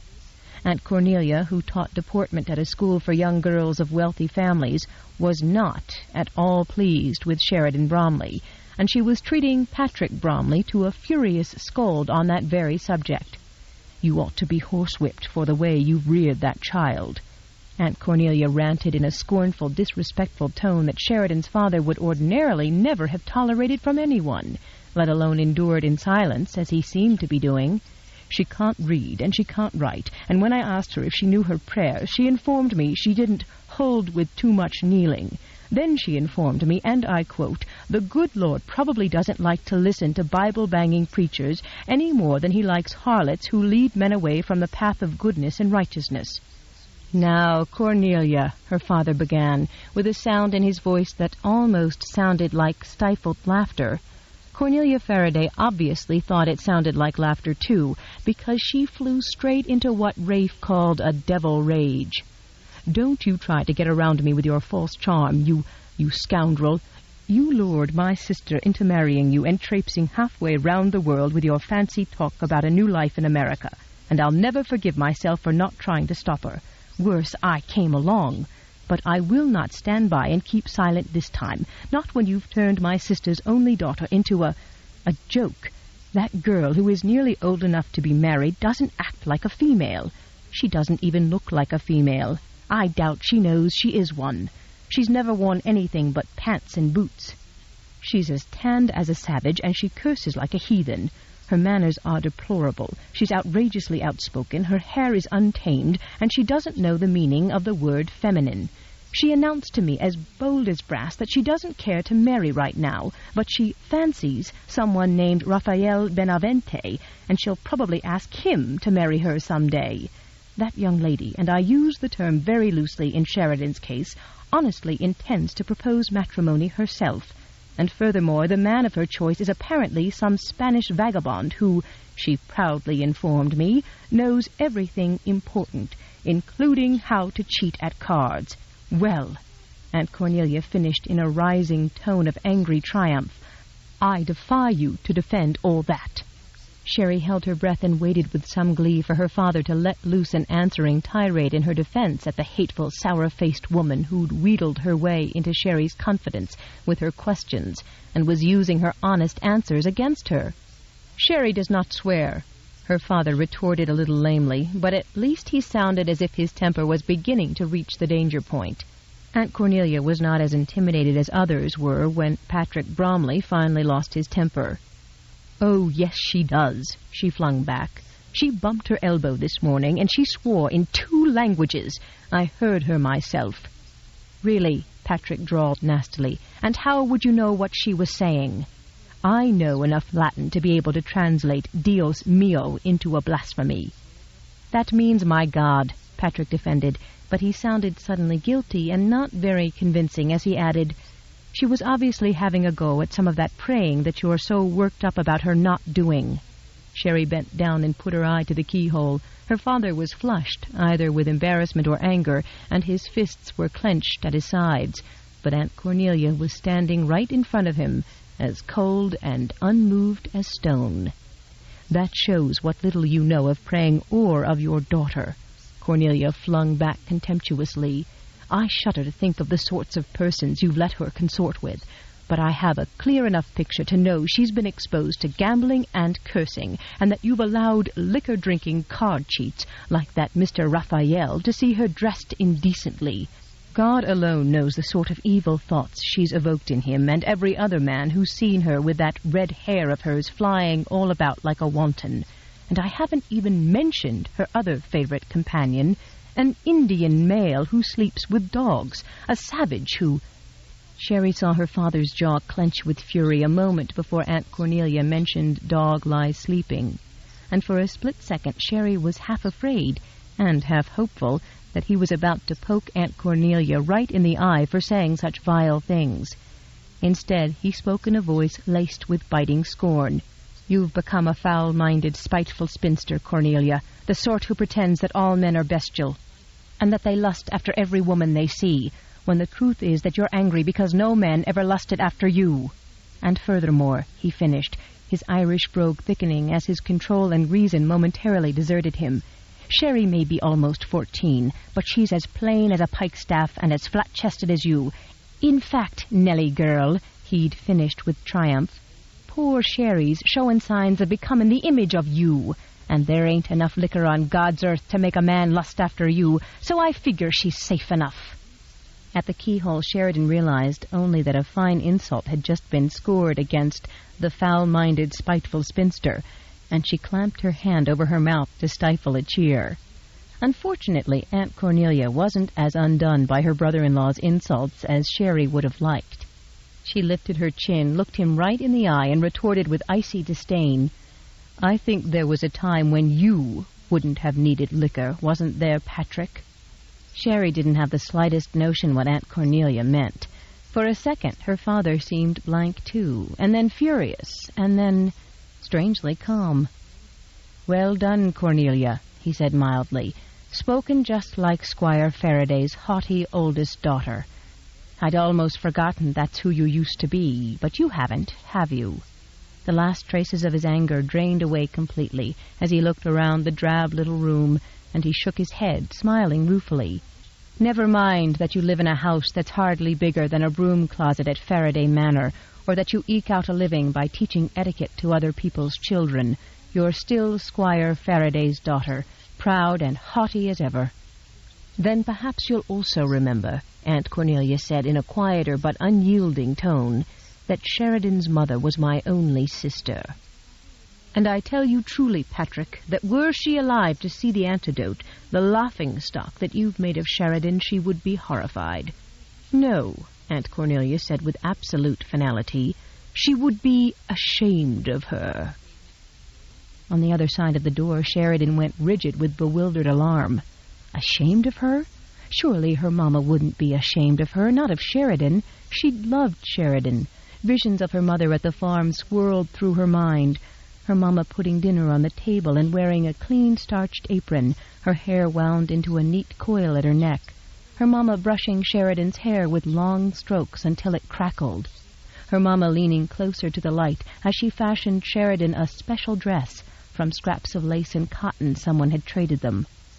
With a vision of her mother's starched apron and shiny hair still in her mind, Sheridan spread her arms wide and looked down at herself. She was wearing men's boots because she didn't like to bother with laces, and they were scuffed and dusty. Her buckskin pants were stained, not to mention worn thin at the seat. Around her waist, a braided belt that Dog Lies Sleeping had made for her was serving the dual purpose of holding her pants up and her jacket closed. Ashamed. Involuntarily, she turned to the little looking-glass on her aunt's washstand and moved closer to it to peer at her face and hair. The image in the mirror made her rear back in alarm. Then she stopped and blinked her eyes and gave her head a shake to chase the vision away.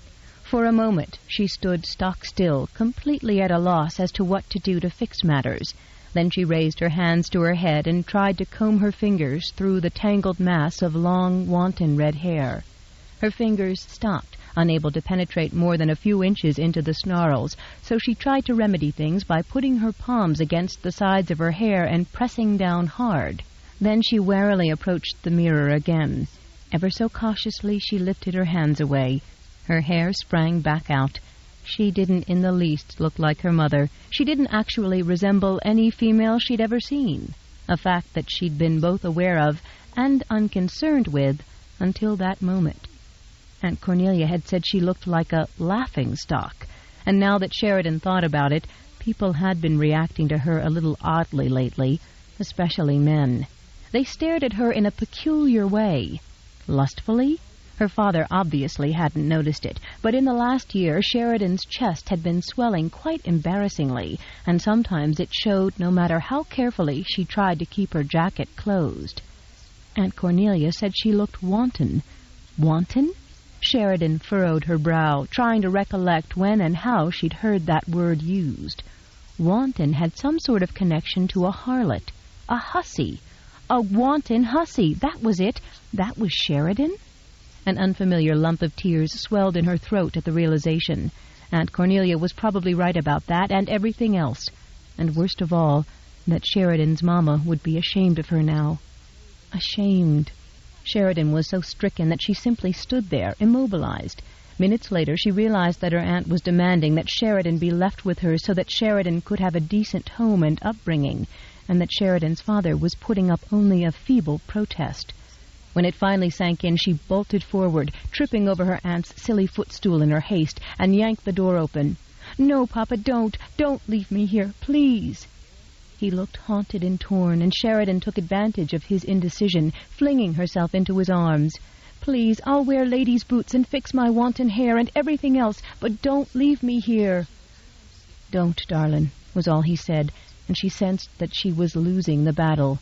"I want to go with you and Rafe and Dog Lies Sleeping. That's where I belong, no matter what she says." Sheridan was still saying that the next morning when he left.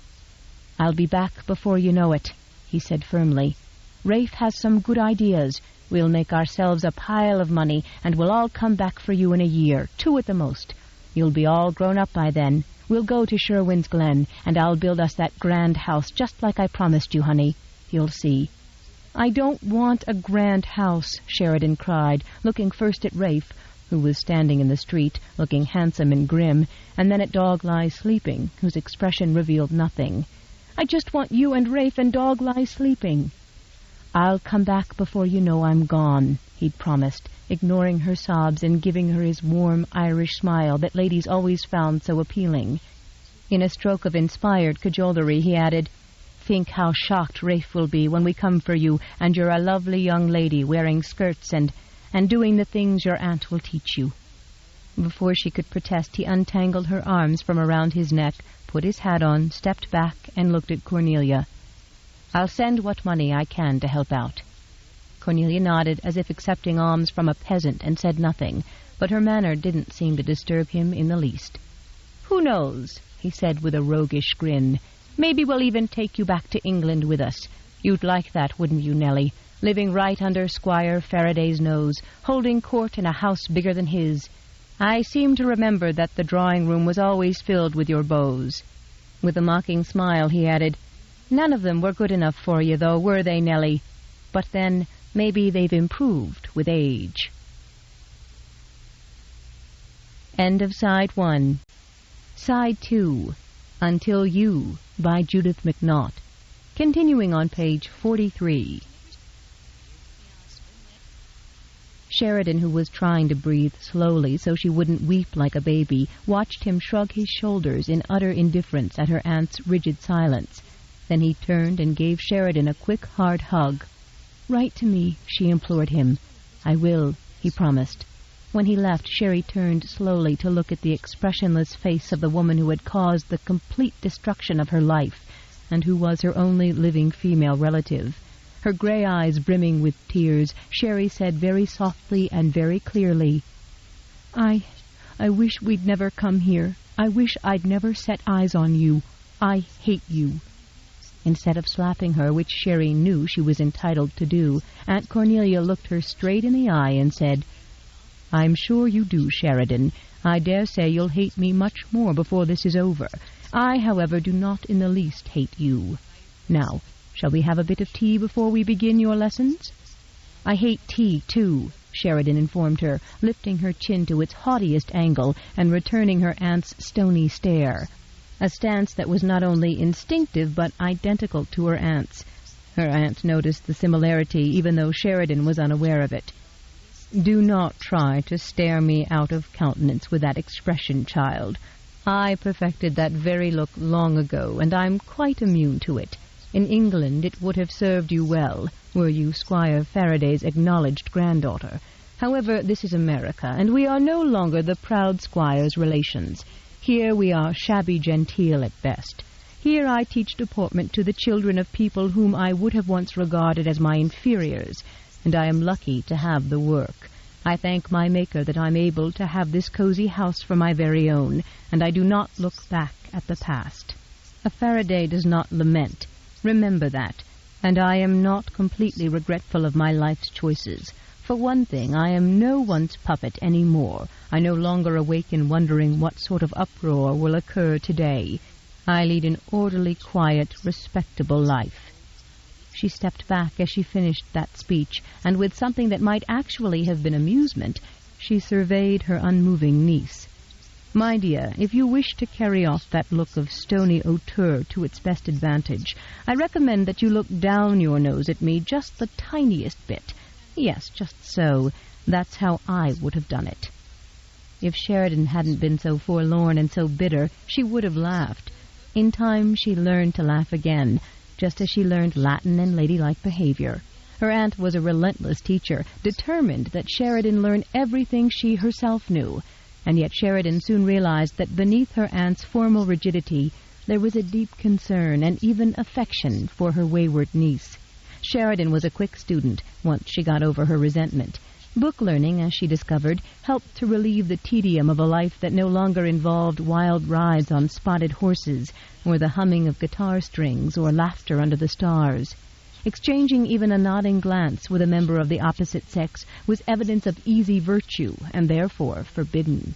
Striking up a conversation with a stranger verged on criminal behavior. Singing was done only in church, and never, ever, ever was one to accept payment in any form for it. In place of the exhilarating things she used to enjoy, there was the dubious challenge of learning to pour tea while holding the pot at just the right angle, of placing one's fork and knife in the correct place after dining. Trivial things, to be sure, but as Aunt Cornelia said, knowing how to behave is your most valuable asset, your only one in our circumstances.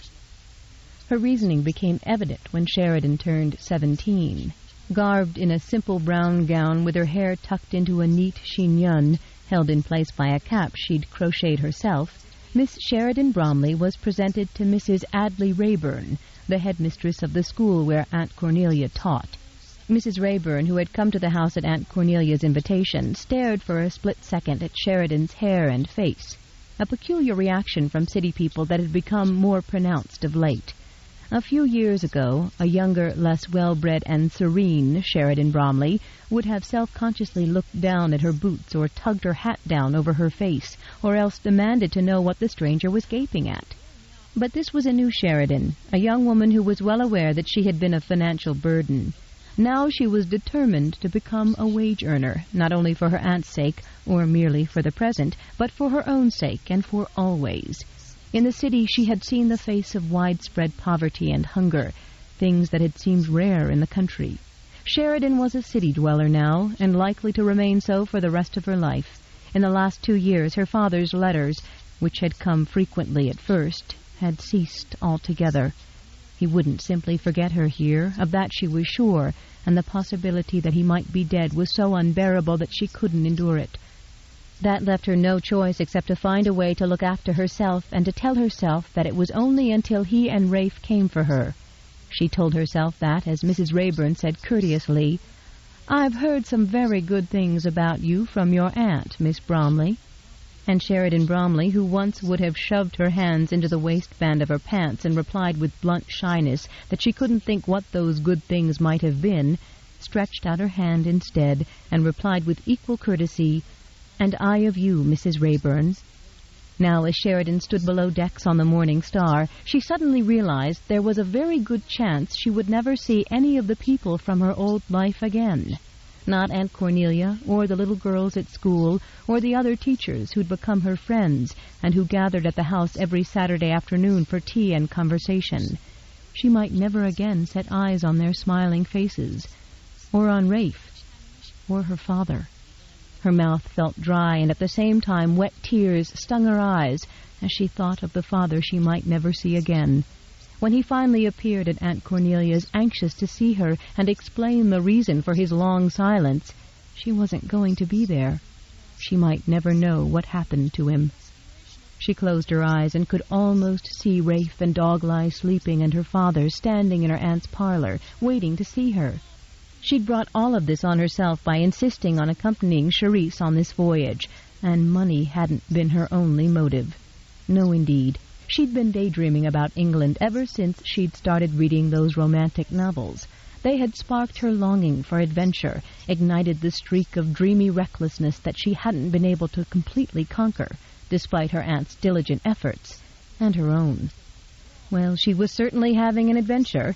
Instead of sitting in a classroom surrounded by little faces, listening with rapt attention as she read them a story or taught them to walk decorously, she'd landed herself in a strange, unfriendly country, trapped, defenseless, and completely devoid of the wit and courage on which she'd prided herself, preparing to face a nobleman who, according to Meg, would not be required by British law to govern his justifiable rage or delay his vengeance when she told him what had happened. What she, in her pride, had allowed to happen. Fear, the weakness Sheridan despised above all others, spread through her, evading her efforts to subdue it, and she shivered uncontrollably at the thought of the misery she had caused everyone who trusted and loved her. After a lifetime of determined optimism and robust health, she suddenly felt weak, frantic, and alarmingly dizzy. The room began to revolve, and she clutched at the back of a chair for support. Then she forced her eyes open, drew a deep breath, and smoothed her hair back into its stern chignon as she reached for her cloak and aimed a reassuring smile at the terrified maid. Trying to sound flippant, she said, "It's time to meet the beastly Baron and face my fate." Then she sobered and ceased trying to pretend there was no need for alarm. "You stay here, out of sight. If I don't come back for you right away, wait for a few hours and then leave as quietly as you can. Better yet, stay aboard. With luck, no one will discover you until the ship is already underway in the morning. There's no point in both of us being arrested and hauled away, if that's what he decides to do.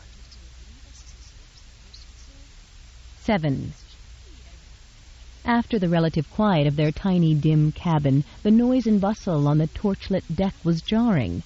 Stevedores with trunks and crates on their shoulders were swarming up and down the gangplank, unloading cargo and taking on new provisions for the Morning Star's voyage the next day. Winches creaked overhead as cargo nets were slung over the side of the vessel and lowered onto the pier. Sherry picked her way carefully down the gangplank, searching among the throngs for a man who looked like her notion of a villainous English nobleman. A thin, pale, overbred, pompous male with a streak of cruelty was certain to be decked out in satin knee breeches and dripping with fobs and seals to impress his bride. And then she saw the tall, dark man standing on the pier, impatiently slapping his gloves against his thigh, and she knew in an instant it was he. Despite the fact that he was wearing dark trousers, not knee breeches, and that when the wind blew his cloak open there wasn't a gleaming fob or golden seal in sight, everything about him still set him apart and stamped him indelibly as privileged. His square jaw was set with cool purpose, and there was a confident strength emanating from every inch of his broad-shouldered frame, right down to the tips of his shiny boots.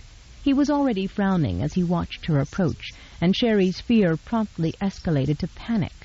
For the past 2 days, she'd secretly counted on her own ability to calm and cajole the affronted bridegroom into seeing reason. But the man whose dark brows were drawn together in a scowl of grim displeasure looked about as malleable as granite. He was doubtlessly wondering where the devil his fiancée was, and why Sheridan Bromleigh, not Charisse Lancaster, was walking down the gangplank. And he was clearly annoyed. Stephen wasn't annoyed, he was stunned. He'd expected Charisse Lancaster to be a giddy 17 or 18-year-old with bouncing curls and rosy cheeks, decked out in ruffles and lace. What he saw in the flickering shadows of the torches was a composed, pale young woman with high cheekbones and extraordinarily large, light eyes that were set off by gracefully winged russet brows and a luminous fringe of long lashes. Her hair was an indeterminate color, pulled back severely off her forehead and concealed with a hood.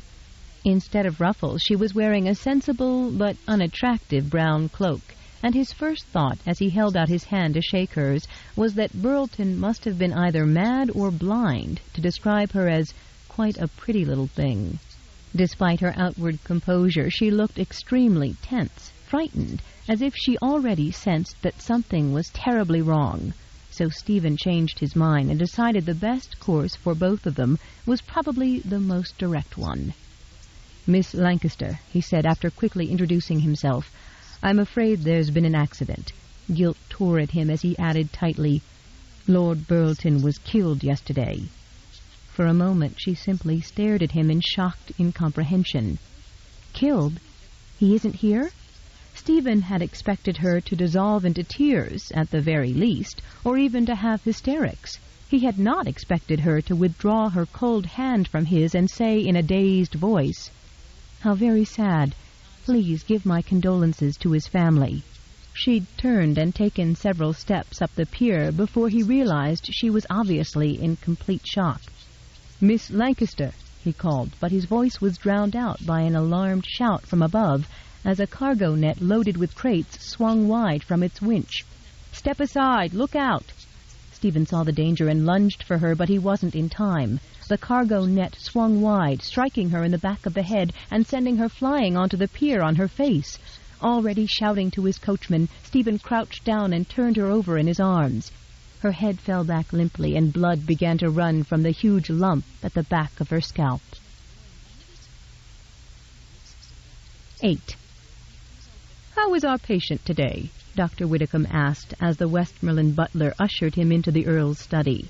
Despite Dr. Widdicombe's brisk tone, he felt as pessimistic about her chances of recovery as Stephen Westmoreland, who was sitting in a chair by the fireplace, his elbows propped on his knees, his head in his hands. "There's no change," the Earl said, wearily rubbing his hands over his face before he looked up. She's as still as death. The maids in her chamber are under orders to keep talking to her as you suggested. I even tried talking to her myself a few minutes ago, but she didn't respond.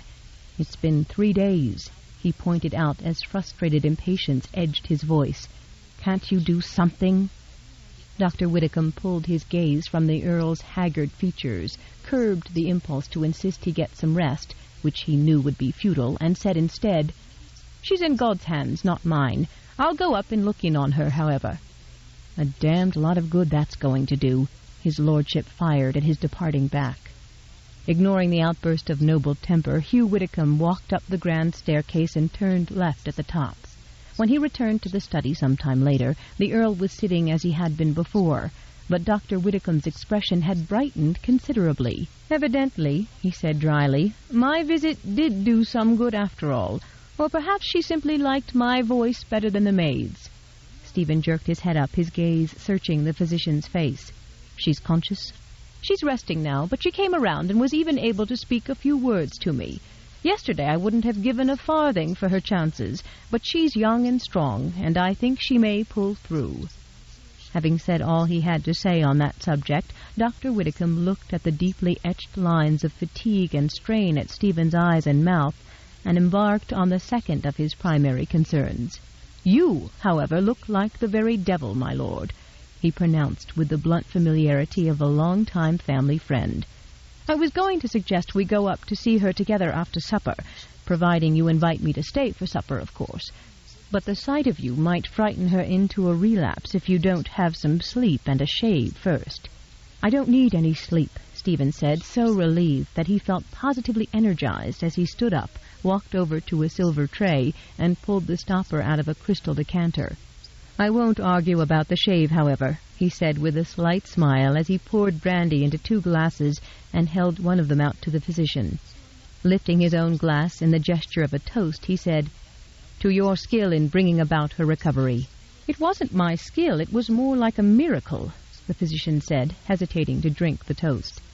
To miraculous recoveries, then, Stephen said, raising his glass to his lips. Then he stopped again as Widdicombe negated the second toast with another shake of his head. I didn't say she was recovered, Stephen. I said she's conscious and she's able to speak. The Earl caught the hesitation in his voice, and a pair of piercing blue eyes narrowed sharply on Dr. Widdicombe's face, demanding an explanation. With a reluctant sigh, the physician acceded to the demand. I'd hoped to delay telling you this until after you'd had some rest, but the fact is that even if she pulls through physically, and I can't promise you she will, there's still a problem, a complication. Of course, it may be very temporary. Then again, it might not. What the hell is that supposed to mean? She has no memory, Stephen. She what? He demanded. She doesn't remember anything that took place before she opened her eyes in the bedchamber upstairs. She doesn't know who she is or why she's in England. She couldn't even tell me her own name. 9. With his hand on the ornate brass door handle, Dr. Widdicombe paused before entering his patient's bedchambers.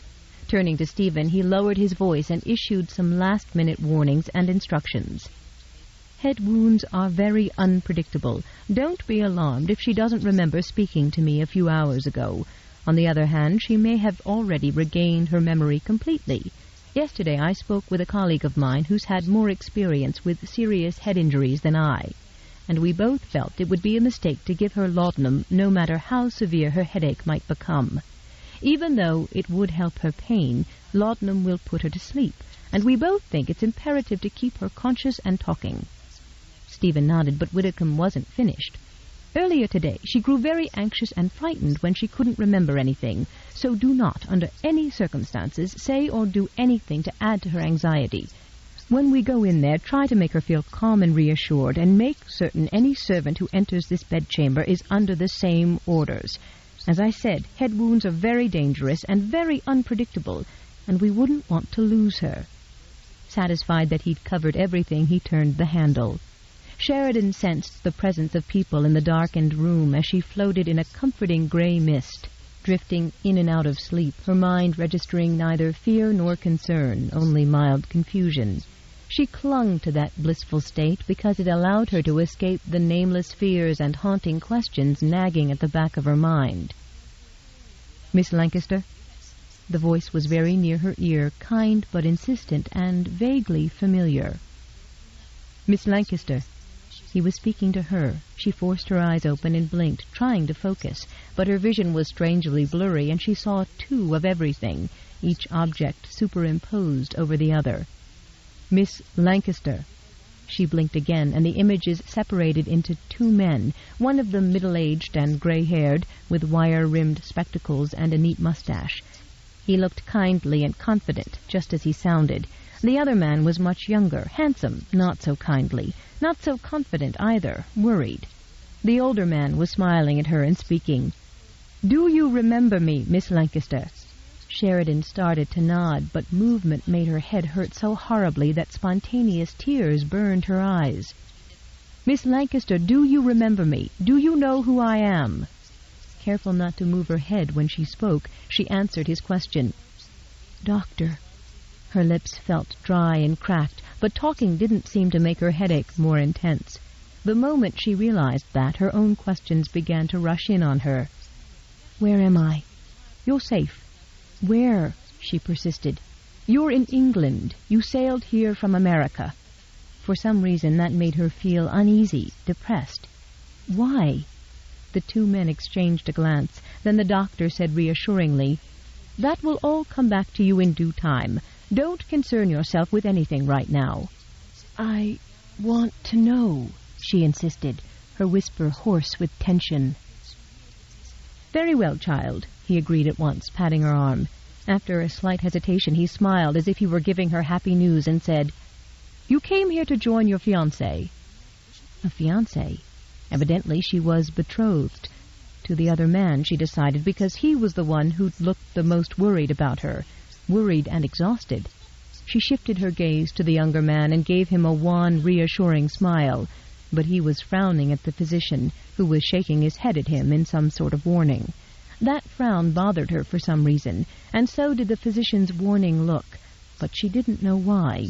It was incongruous, but at that moment, when she knew not who she was or where she'd been or how she came to be here, the only thing she did seem to know for certain was that one must always apologize for causing unhappiness to another. She knew that rule of courtesy as if it were deeply ingrained in her, instinctive, imperative, urgent. Sherry surrendered to the overwhelming compulsion, and in a faint, thready voice she waited until her fiancé was looking at her and said, "I'm sorry." He winced as if her words had hurt him, and then for the first time in her recollection she heard his voice, deep, confident, and incredibly soothing. "Don't apologize. Everything is going to be fine. All you need is a little time and some rest." The act of speaking was beginning to require more effort than she could make. Exhausted and bewildered, Sherry closed her eyes. Then she heard the men move as if to leave. "Wait," she managed. Suddenly and irrationally terrified of being alone, of sinking back into the dark void that was tugging at her and never being able to surface again, she looked at both men, then settled her imploring gaze on her fiancé. He was the stronger of the two, younger, more vital. He would keep the demons in her brain at bay, with sheer force of will, if they came back to torment her. "Stay," she said in a faint whisper that was draining the last of her strength. "Please." When he hesitated and looked at the doctor, Sheridan wet her cracked lips, and, drawing a labored breath, she framed into one feeble word all the thoughts and emotions that were warring inside her. "Afraid." Her eyelids felt like lead weights, and they closed against her will, shutting her away from the world of the living. Panic set in, pressing her down, making her fight for air, and then she heard the sharp scrape of chair legs on the polished wood floor as a heavy chair was pulled up beside the bed. "There's nothing to fear," her fiancé said. Sheridan moved her hand an inch forward on the coverlet, a child blindly seeking reassurance from a parent she couldn't even remember. Long masculine fingers closed over her palm and held it in a reassuring grip.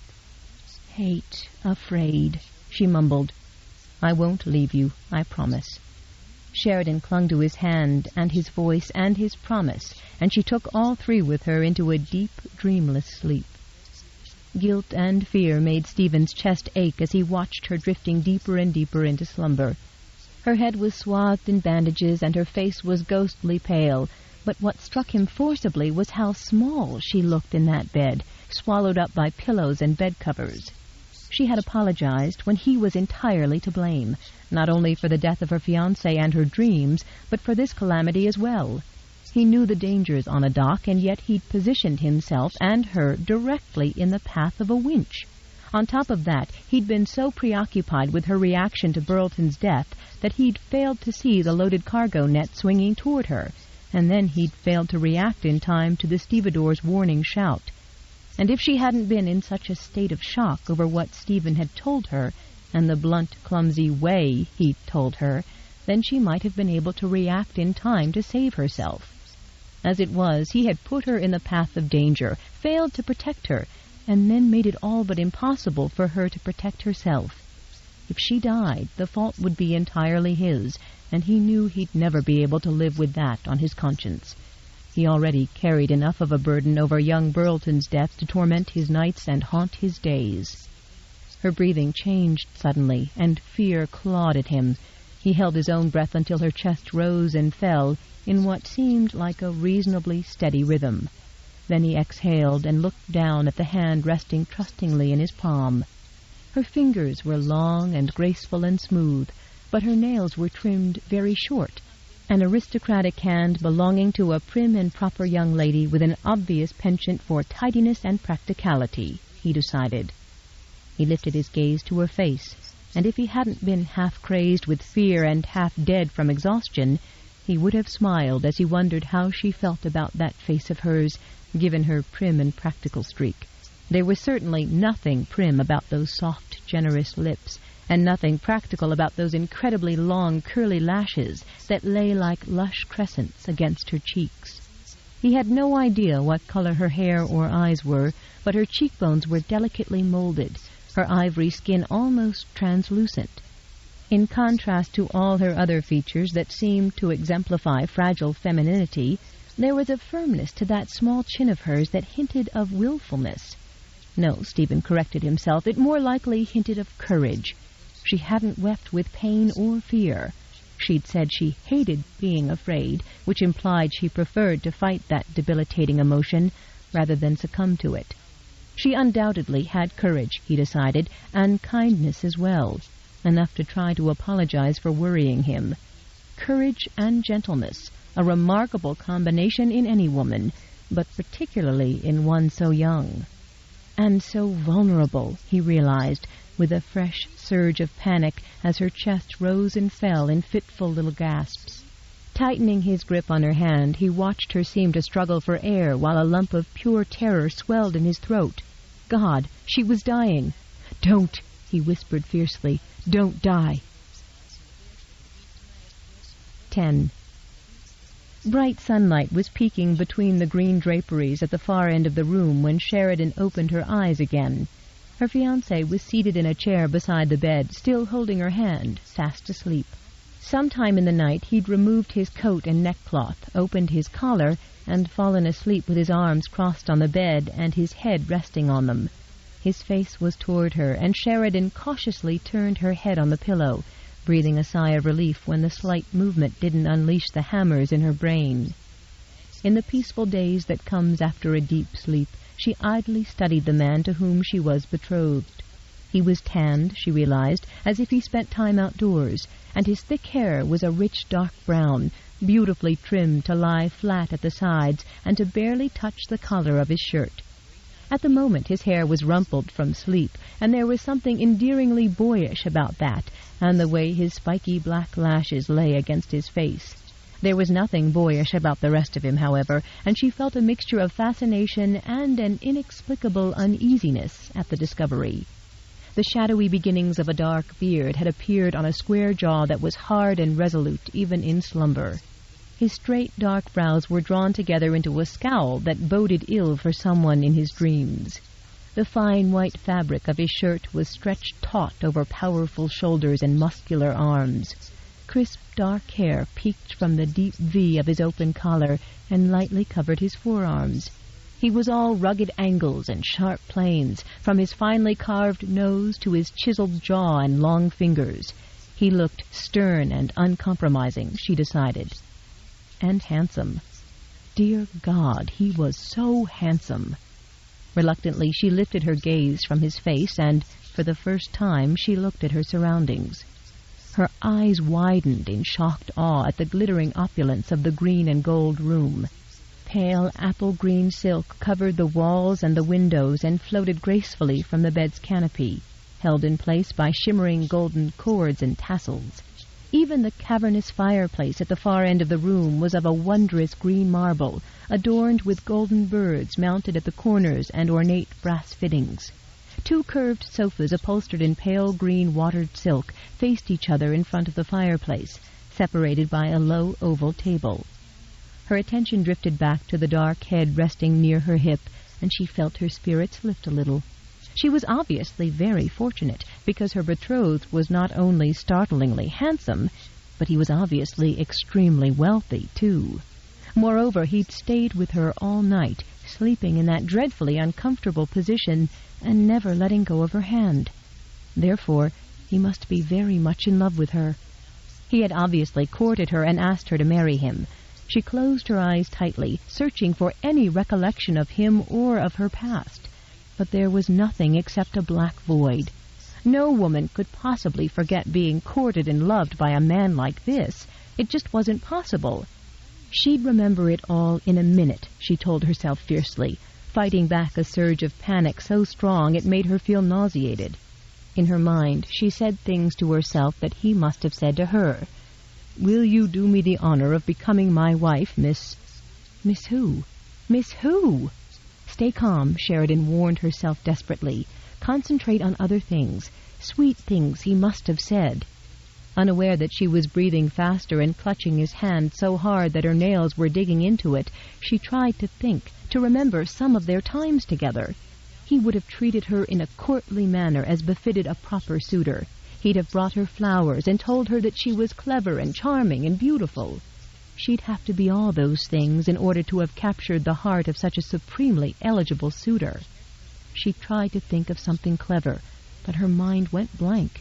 She tried to think of a charming phrase, and her mind remained blank. Trying to stay calm, she settled for thinking of her face. Her face. She had no face. She had no face! Some instinct or latent character trait was struggling to keep her calm, but terror was beginning to quake through her. She couldn't remember her name. She couldn't remember his name. She couldn't remember her own face. Stephen felt as if his hand had suddenly been clamped in a vice that was biting into his fingers, cutting off their blood supply. He tried to pull free of its painful grasp, but it held on to him.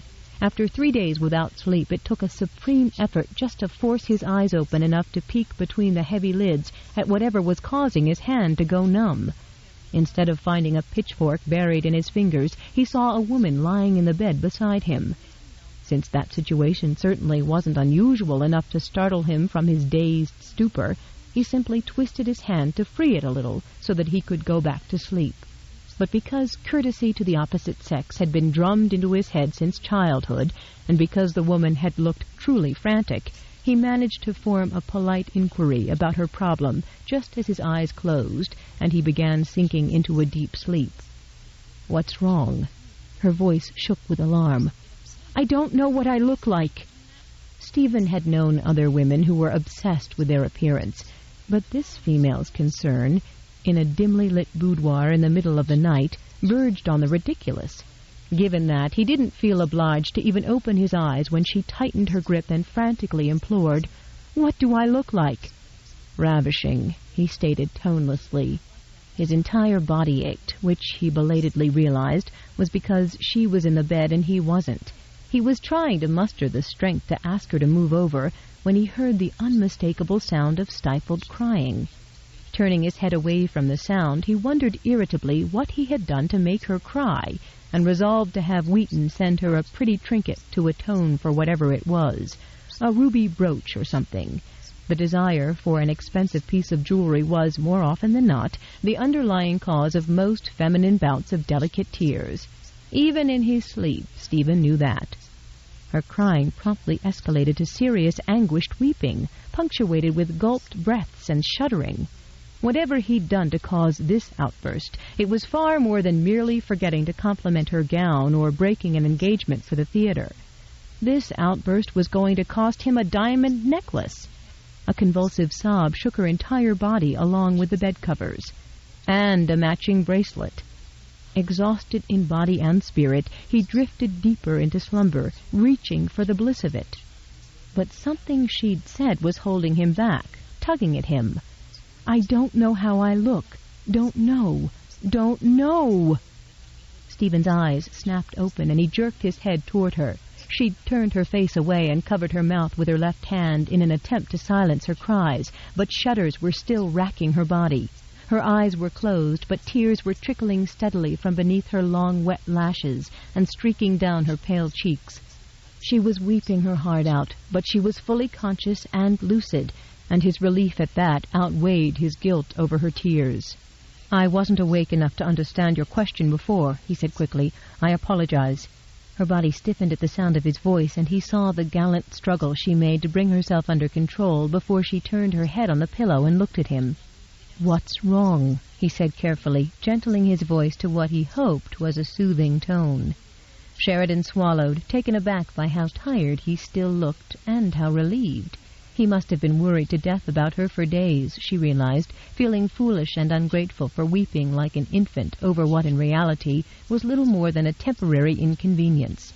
A bizarre, frightening inconvenience, to be sure, but it wasn't as if she'd been crippled or maimed or diagnosed with some deadly ailment. Guided by an instinctive desire to make the best of a difficult situation, she drew a shaky breath and gave him an apologetic smile. It sounds absurd, but I don't know what I look like, and it—" She broke off, unwilling to distress him by telling him how frightening that was. "It's a trifling thing, really, but since you're already awake, could you just describe me a little?" Stephen recognized her attempt to control her fear as well as reassure him, which struck him as remarkably and touchingly brave. "Describe you," he said, stalling for time.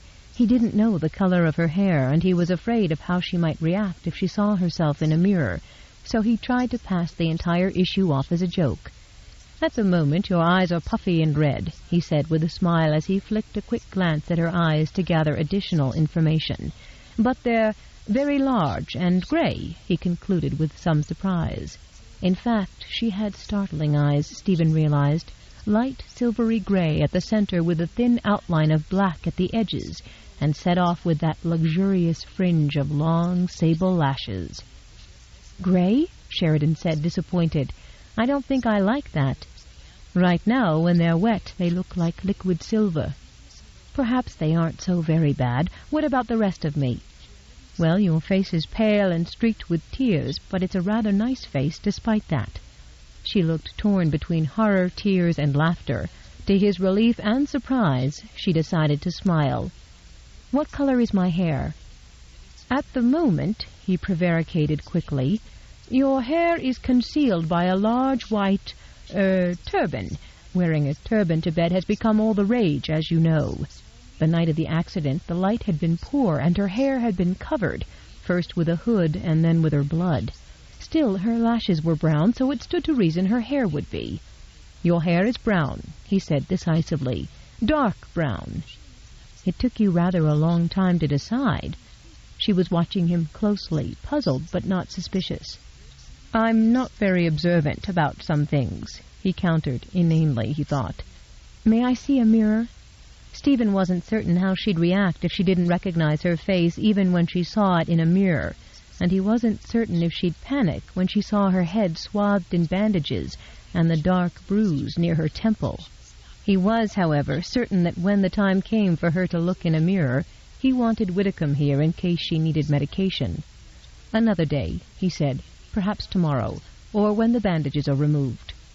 Sheridan sensed why he didn't want her to look at a mirror, and since she wasn't up to another bout of terror and had no desire to make things any more trying for him than she already had, she reverted to their earlier remarks about turbans. "Turbans are very practical, I suppose. They save one the bother of using brushes and combs and all that." "Exactly," Stephen said, marveling at the grace and courage she displayed under such extreme duress. He was so grateful she was able to talk, and so touched by her attitude that it seemed perfectly natural, perfectly right, to cover her hand with his, smile into those amazing silvery eyes, and tenderly inquire, "Are you in much pain? How do you feel?" "I have a bit of a headache, that's all," she admitted, returning his smile as if that, too, were natural and right. "You needn't worry that I feel as badly as I look." Her voice was soft and sweet, and yet her expression was open and direct. She'd indicated a feminine concern about her appearance earlier, then calmly accepted that she did not look her best, and now she was actually joking about it. All those things gave Stephen the distinct impression that pretense and pretension were completely foreign to her, and that she was refreshingly unique in those ways, and probably many other delightful ways as well. Unfortunately, that realization led instantly to another, one that banished his pleasure and made him quickly withdraw his hand from hers. There was nothing natural, nothing right, about what he was doing or the way he was thinking about her. He was not her fiancé, as she believed. He was the man who was responsible for her fiancé's death. Common decency, respect for the young man he had killed, and just plain ordinary good taste all dictated that he keep his distance mentally and physically. He was the last man on earth who had the right to touch her or think about her in any personal sort of way. Hoping to end his visit on a light note, he stood up, rotating his sore shoulders, trying to work the kinks out of them. Reverting to her last comment about her looks, he said, "All in all, if I had to describe you at this moment, I'd say you look like a fashionable mummy." She giggled weakly at that, but she was tiring, and he saw it. "I'll send the maid in with breakfast. Promise me you'll eat something." She nodded, and he turned to leave. "Thank you," she said quietly behind him, and he turned back, puzzled. For what? Those candid eyes lifted to his, searching, delving, and Stephen had the fleeting impression that, with time, she might see straight into his blackened soul. She obviously hadn't gotten his true measure, however, because a warm smile touched those soft lips of hers. "For staying with me all night." Her gratitude only made him feel more guilty about everything, more of a disgusting fraud, for letting her think of him as some gallant white knight, instead of the black villain he actually was. Inclining his head in the mockery of a bow, Stephen gave her a bold grin and a deliberate insight into his true character. "That is the first time I've ever been thanked by a beautiful woman for spending the night with her." She looked confused, not appalled, but that didn't diminish Stephen's own sense of relief. He hadn't made that subtle confession about his true nature because he needed or desired absolution, or wished to do penance. What mattered most to him at the moment was that he had at least been honest with her for a change, and that redeemed him a little in his own eyes. As he headed down the long hall to his own chamber, Stephen felt completely elated about something for the first time in weeks, no months. Charisse Lancaster was on the way to a full recovery. He was completely certain of it. She was going to pull through, which meant he could now notify her father of her accident, and at the same time give the man some needed reassurance about her eventual recovery. First he had to locate him, but that task and the delivery of the letter could both be handed over to Matthew Bennett and his people. 11. Stephen glanced up from the letter he was reading and nodded a greeting at the light-haired man in his early 30s who was walking toward him. "I apologize for interrupting your holiday in Paris," he told Matthew Bennett, "but the matter is urgent and delicate enough to require your personal attention." "I'm happy to be of assistance in any way I can, my lord," the solicitor replied without hesitation. The Earl gestured toward a leather chair in front of his desk, and Matthew sat down, feeling no affront and no surprise that the man who had summoned him from a badly needed holiday was now making him wait while he finished reading his mail. For generations, Matthew's family had been privileged to act as the Westmoreland family's solicitors. And as Matthew well knew, that honor and its enormous financial rewards carried with it the obligation to make oneself available whenever and wherever the Earl of Langford desired. Although Matthew was a junior member of the family firm, he was well versed in the Westmoreland's business affairs, and he'd even been called upon several years ago to handle an extremely unusual personal assignment from the Earl's brother, the Duke of Claymore. On that occasion, Matthew had felt a little intimidated and off balance when he answered the Duke's summons, and he'd suffered an embarrassing lack of composure when he heard the nature of his assignment. However, he was older now and wiser, and quite happily confident that he could handle whatever delicate matter of the Earl's that required his attention, and without so much as a blink of surprise.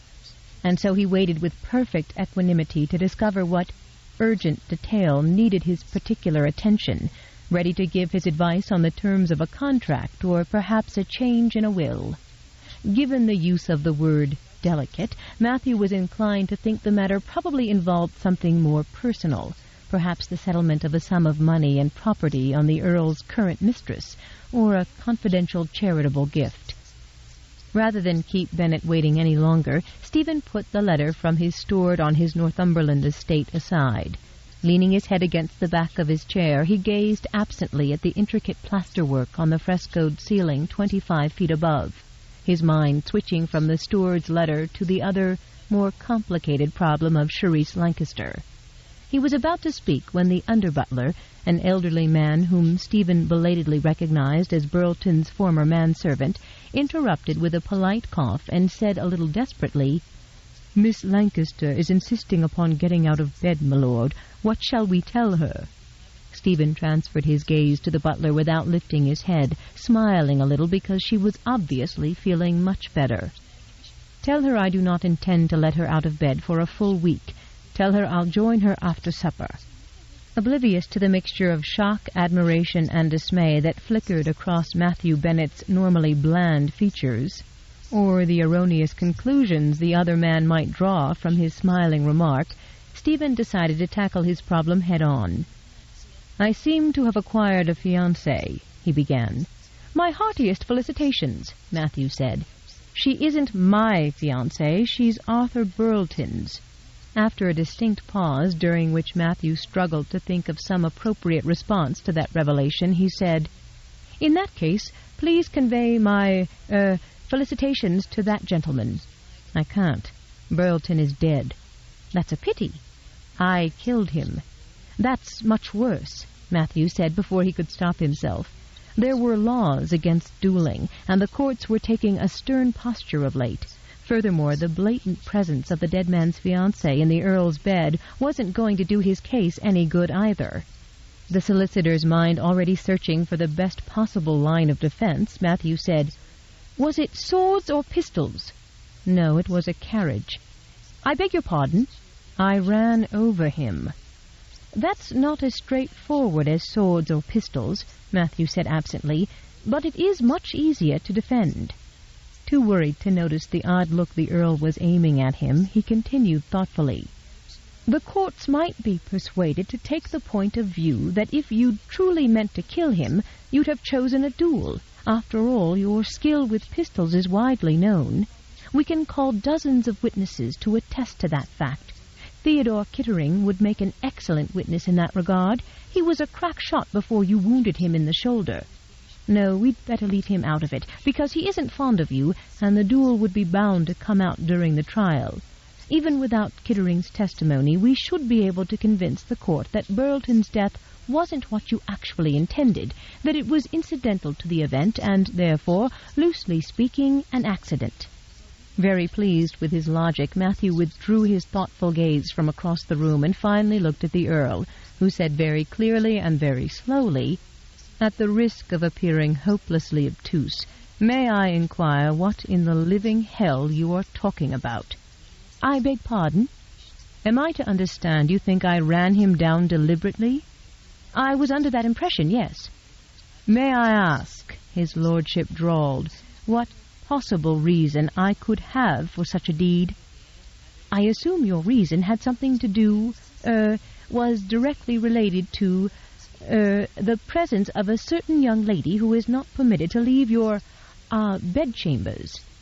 The Earl gave a sharp crack of laughter that had a rusty sound to it, as if laughter were foreign to him. "Of course," Stephen said. "How foolish of me. What other conclusion could you have reached?" Straightening in his chair, he spoke in a brisk, business-like tone.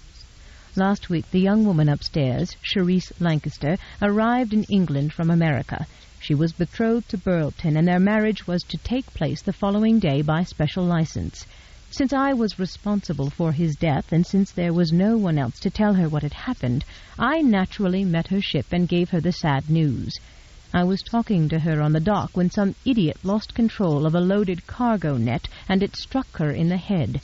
Since her only travelling companion was a lady's maid, and since Miss Lancaster is too ill to leave England for a while, I'll have to depend upon you to notify her family of all this, and to escort any family member who wishes to come back here to England. In addition, I want to settle Burlton's affairs. Put together as complete a dossier on him as you can so I can see where to begin. The least I can do is make sure his name is cleared of debts that he didn't have time to settle before he died." "Oh, I see," Matthew said with a smile of relief that he was happy to see the Earl return. "Good." Reaching for a quill and paper on the desk, Matthew said with pen poised, "Where does her family reside, and what are her relatives' names?" "I don't know." "You don't know?" "No." "Perhaps," Matthew suggested very cautiously and very respectfully, "we might make inquiries of the young lady?" "We might," Stephen said dryly, "but she will have precious little to tell you." Taking pity on the solicitor, he added, "Her injury was to the head and severe enough to cause a loss of memory, which Dr. Whitcomb believes is a temporary condition. Unfortunately, although her health is mostly restored, her memory isn't." "I'm sorry to hear that," Matthew said sincerely. Thinking that concern for the young woman had somewhat diminished the Earl's usual perspicacity, he suggested diplomatically, "Perhaps her maid could be of help?" "I'm certain she could, if I knew where she was." With veiled amusement, Stephen watched the solicitor struggle to keep his face from showing any emotion whatsoever. "I sent someone to her cabin within minutes after the accident, but the maid was nowhere to be found. One of the crew members thought she might have been English, so perhaps she went home to her family." "I see," Matthew replied, but he still wasn't overly concerned. "In that case, we'll begin our inquiry on the ship." It sailed the following morning. "Oh, well, what about her trunks? Was there anything in them to give us a clue as to her family's direction?" "There might have been. Unfortunately, her trunks sailed with the ship." "You're certain?" "Quite. In the immediate aftermath of the accident, my only concern was to get her medical attention at once. The following morning I sent for her trunks, but the Morning Star had already sailed." "Then we'll begin our search at the ship's office. There's bound to be a passenger manifest and a cargo manifest, and they'll be able to tell us what her ports of call were in America." "Start with the shipping office," Stephen agreed. He stood up, concluding the interview, and Matthew promptly arose, his mind already on the search he was about to instigate. "I've only been to the colonies once," he said. "I shan't mind another visit." "I'm sorry to have cut your holiday short," Stephen repeated. "However, there's another reason for urgency beyond the obvious one.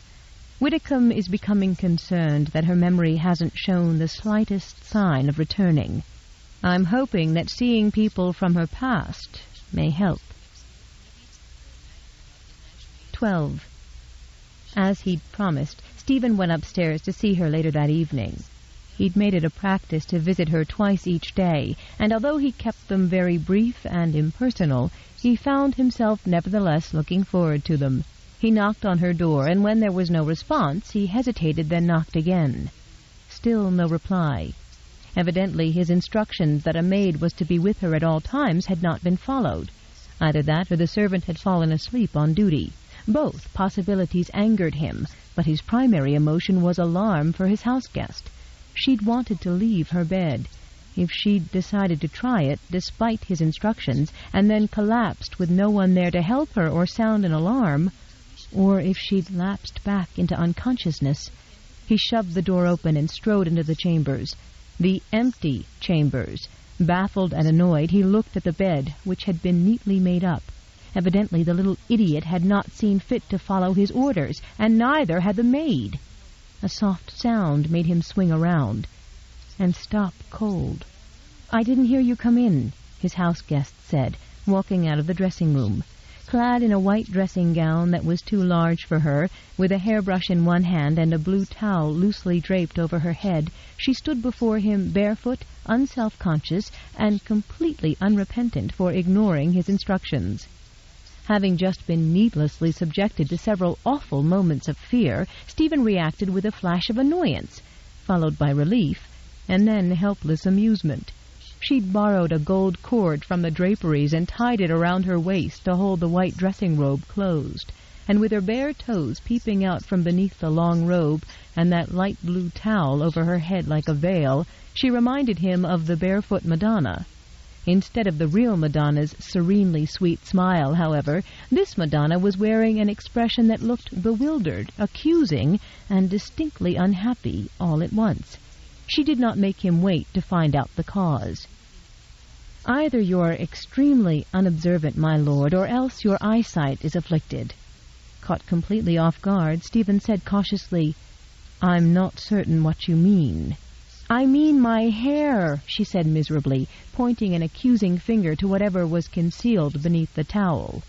He remembered that her hair had been matted with blood, and assumed the wound to her scalp had bled even after Widdicombe had stitched it. "It will wash right out," he assured her. "Oh, I don't think so," she said ominously. "I already tried that." "I don't understand," he began. "My hair is not brown," she clarified, as she swept the towel away and picked up a fistful of the offending tresses to illustrate the problem.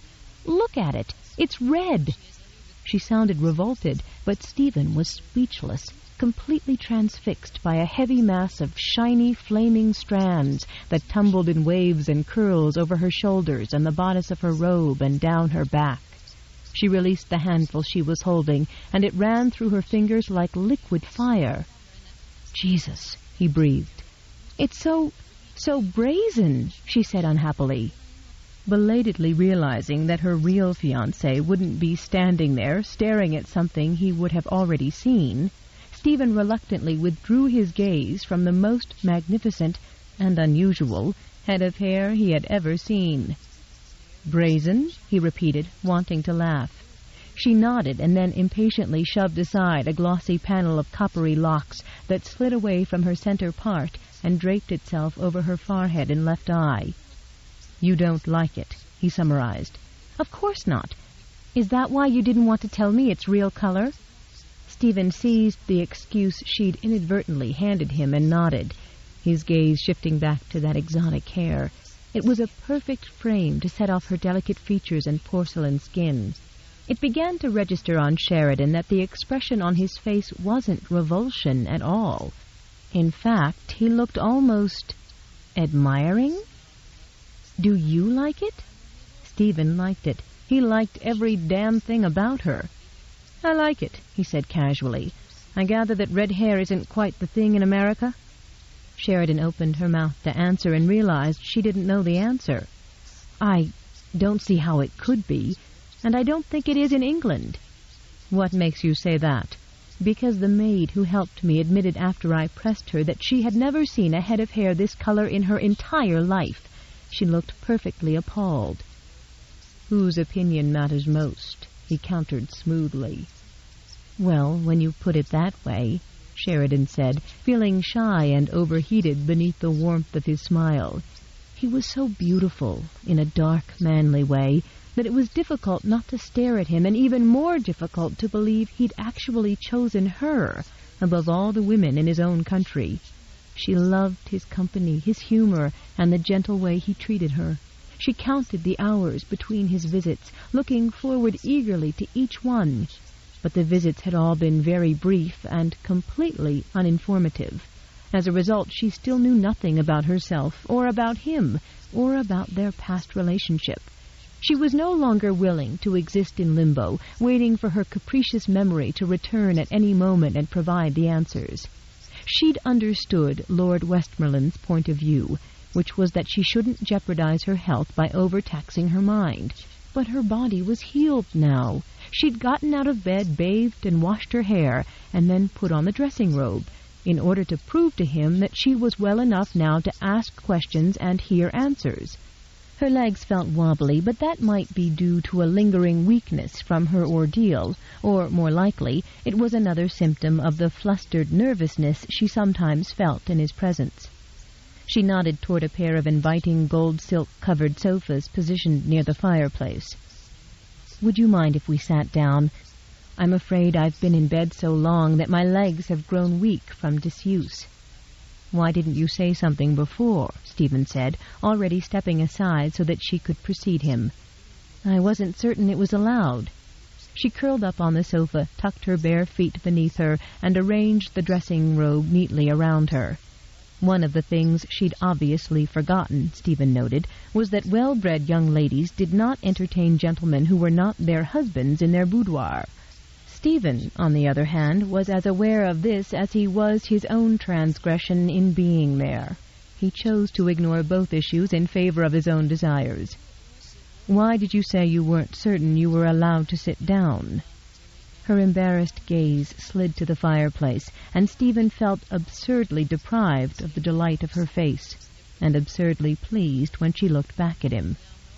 "I understand from Constance, the maid, that you're an earl." She looked at him as if she almost hoped he'd deny it, which made her the most unusual woman he'd ever met. "And," he said when she didn't continue, "and that I ought properly to address you as my lord."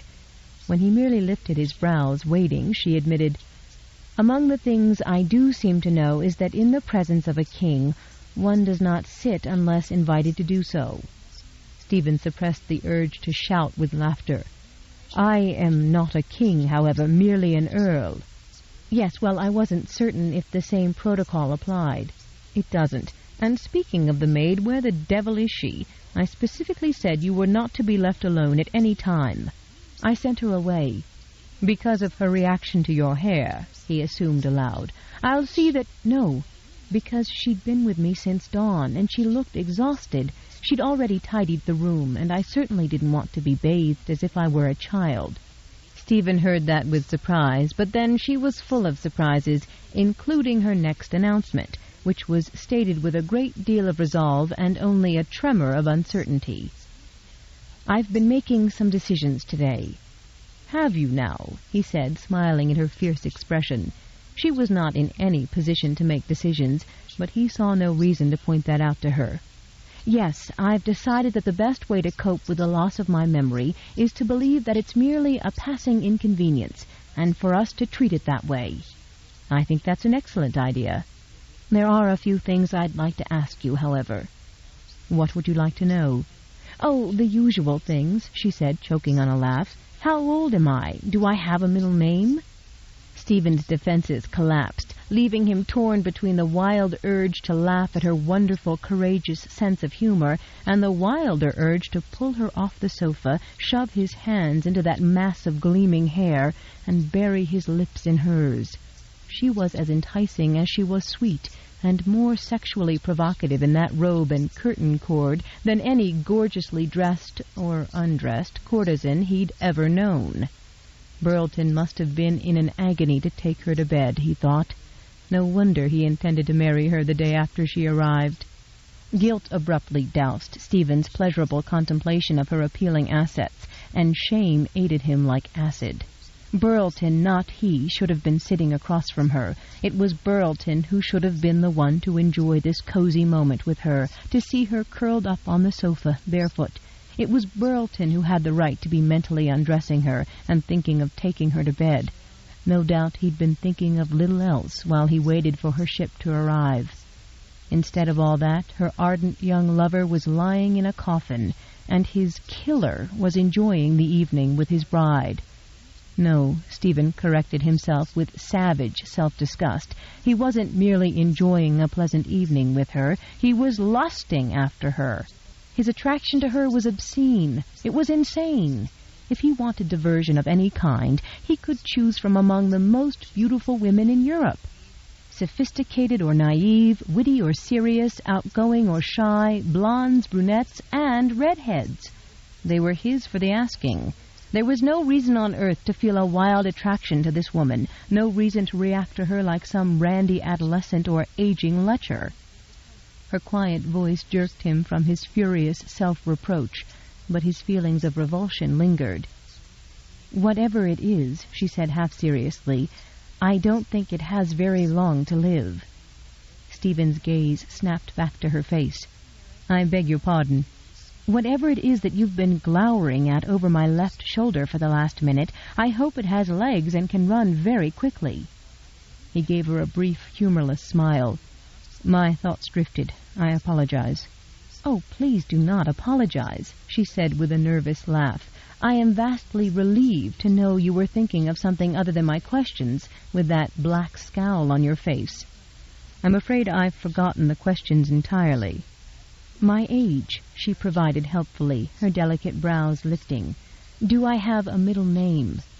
Despite her light-hearted tone, Stephen realized she was watching him very, very closely. He was disconcerted by the way her eyes were searching his, and he hesitated for a second, still struggling to switch his attention to the topic at hand. She broke the silence before he could by heaving a great comical sigh of dismay and warning him in an exaggerated, dire voice. "Dr. Widdicombe told me this malady I have is called amnesia, and it is not contagious. Therefore, I shall be very much aggrieved if you mean to pretend you have it too, and thus make me look quite ordinary. Now, shall we start with something a little easier? Would you care to tell me your full name, your age? Take your time, think about the answers." Stephen would have laughed if he hadn't hated himself so much for wanting to. "I am 33, he said. "My name is Stephen David Elliot Westmoreland." "Well, that explains it," she joked. "With so many names, it's little wonder it took you a while to recall them all." A grin tugged at his lips, and Stephen tried to negate it by chiding as sternly as he could. "You impertinent baggage, I'll thank you to show me a little more respect." Unchastened and unrepentant, she tipped her head to the side and inquired curiously, "Because you're an earl?" "No, because I'm bigger than you are." Her peal of laughter was as musical as bells, and so infectious that Stephen's face hurt from the effort to keep his expression blank. "Now that we've established that I am impertinent and you are larger than I," she said, giving him a laughing, innocent look from beneath her lashes, "would it be equally correct to assume that you are also older than I?" Stephen nodded because he couldn't trust his voice. She pounced instantly. "By how many years?" "Persistent little chit, aren't you?" he said, caught between amusement and admiration at how neatly she'd twisted the subject back around to her questions. She sobered, her gray eyes infinitely appealing. "Please tell me how old I am. Tell me if I have a middle name. Or don't you know?" He didn't know. On the other hand, he didn't know the ages or middle names of many of the women who'd occupied his bed. Since she'd spent very little time with her fiancé, the truth seemed safe and even reasonable. Actually, neither of those issues ever came up. "And my family, what are they like?" "Your father is a widower," Stephen said, recalling what he'd learned from Burleton's butler, and feeling quite capable of handling the discussion after all. "You are his only child." She nodded, absorbing that, then she smiled at him. "How did we meet?" "I imagine your mother introduced you to him shortly after you were born." She laughed because she thought he was joking. He frowned because he hadn't anticipated questions like that. He didn't feel capable of either answering or evading them, and no matter what he did or said, he was still going to be a fraud. "I mean, how did you and I meet?" "The usual way," he said curtly. "Which is?" "We were introduced." He got up to avoid the puzzlement and scrutiny in those wide gray eyes of hers, and walked over to a sideboard, where he'd seen a crystal decanter earlier. "My lord?" He glanced over his shoulder as he pulled the stopper out of the decanter and raised it to the glass. "Yes?" "Are we very much in love?" Half the brandy sloshed over his thumb and ran down the side of the glass onto the gold tray. Swearing silently, he realized that no matter what he told her now, she was going to feel duped when she recovered her memory. Between that and the fact that he was also responsible for the death of the man she did care for, she was going to hate him thoroughly when this was over. but not as much as he hated himself for everything, including what he was about to do. Raising the glass, he tossed down what little brandy he'd actually managed to get into it. Then he turned around and faced her. Left with no choice, he answered in a way that he knew would destroy any good opinion she had of him. "This is England, not America," he began. "Yes, I know. Dr. Whitcomb told me that." Inwardly, Stephen winced at the reminder that she'd had to be told what country she was in, which was also his fault. "This is England," he repeated curtly. "In England, in the upper classes, couples marry for a variety of reasons, nearly all of which are purely practical. Unlike some Americans, we do not expect or desire to wear our hearts on our sleeves, nor do we prose on and on about that tenuous emotion called love. We leave that to the peasants and the poets." She looked as if he'd slapped her, and Stephen put the glass down with more force than he'd intended. "I hope I haven't upset you with my bluntness," he said, feeling like a complete bastard. "It's getting late and you need your rest." He gave her a slight bow to indicate the conversation was over, and then waited for her to stand up, carefully looking away when the dressing robe parted to reveal a glimpse of shapely calf. He already had his hand on the door handle when she finally spoke. "My lord?" "Yes," he said without turning. "You do have one, though, do you not?" "One what?" "A heart." "Miss Lancaster," he began, furious with himself and with fate because he was in this untenable situation. He turned around and saw that she was standing at the foot of the bed, her hand resting on the poster in a pretty pose. "My name is—" She hesitated, and he felt another stab of unbearable guilt as she had to think to remember her own name. "Charisse. I wish you would call me that." "Certainly," he said, intending to do nothing of the sort. "And now, if you'll excuse me, I have some work to do." Sheridan waited until the door closed behind him. Then she grabbed the poster with the other hand as dizziness and nausea overwhelmed her. Carefully she eased herself into a sitting position on the satin coverlet, her heart hammering from weakness and fear. What sort of person was she wondered, to have wanted to wed a man who thought as he did? What sort of person was he? Her stomach churned when she remembered the cold way he'd looked at her and the callous way he'd spoken about love. What could she have been thinking of to have pledged herself to such as he? Why would she have done that? Sheridan wondered bitterly. But she already suspected the answer to that. It lay in the wondrous way she felt when he smiled at her. Only he hadn't been smiling when he left. She'd given him a disgust of her with all her talk about love. When he came to see her in the morning, she'd apologize, or leave the matter entirely alone and simply try to be light-hearted and amusing company. Reaching for the edge of the coverlet, she climbed into bed and pulled it up to her chin. Wide awake, her throat aching with tears, she stared at the canopy above her. She would not cry, she told herself. Surely no irreparable damage had been done to their relationship tonight. They were betrothed, after all. He would surely overlook her small error in viewpoint. Then she remembered that she'd asked him if he had a heart, and the lump of tears in her throat felt the size of a fist. Tomorrow everything would look brighter, she told herself. She was still weak and tired right now from the exertion of bathing and dressing and washing her hair. Tomorrow he would come to see her, and everything would be all right again. 13. Stephen was in the middle of dictating to his secretary when Whitcomb arrived 3 days later. He was smiling, Stephen noticed, as the butler showed him past the double doors that opened into the study.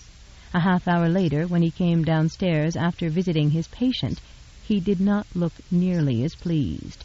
"I'd like to talk to you privately, if you can spare me a few minutes," he said, waving off the appalled butler who was standing in the doorway, trying to announce him. Stephen had an uneasy premonition of what he was going to hear, and with an irritated sigh he dismissed his secretary, shoved his correspondence aside, and leaned back in his chair. "I distinctly remember telling you," Hugh Whitcomb began, as soon as the doors closed behind the secretary, "that it is imperative to keep Miss Lancaster from becoming upset. The specialist I consulted on memory loss stressed that to me, and I stressed it to you. Do you remember that conversation?" Stephen reined in a sharp retort at the physician's tone. But his voice turned curt. "I do." "Then you will please explain to me," Dr. Whitcomb said, noting his adversary's warning tone and tempering his own accordingly, "why you have not gone up to see her in 3 days. I told you it was important that she have diversions to distract her thoughts from her troubles." "You told me, and I made certain she has every conceivable sort of feminine diversion I could think of, from books and fashion plates to embroidery frames and watercolors." "There's one feminine diversion you have not offered, and one she has a right to expect." "And that is?" Stephen said, but he already knew. "You have not offered her even a modicum of conversation with her fiancé." "I am not her fiancé." "No, but you are inadvertently responsible for the fact that she doesn't have one. I'm amazed you've forgotten that." "I'll overlook that insult," Stephen warned icily, as having been spoken by an aging, overwrought family friend. Dr. Whitcomb realized that he had not only chosen the wrong tactic with his opponent, but also pushed him too far. He had forgotten that the cool, uncompromising nobleman seated behind the desk was no longer the mischievous little boy who'd sneaked to the stables in the middle of the night to ride a new stallion, then bravely refused to cry while Hugh set his broken arm and lectured him on the folly of inviting danger. "You're quite right," he said mildly. "I am upset. May I sit down?" His opponent accepted his apology with a tentative nod. "Certainly.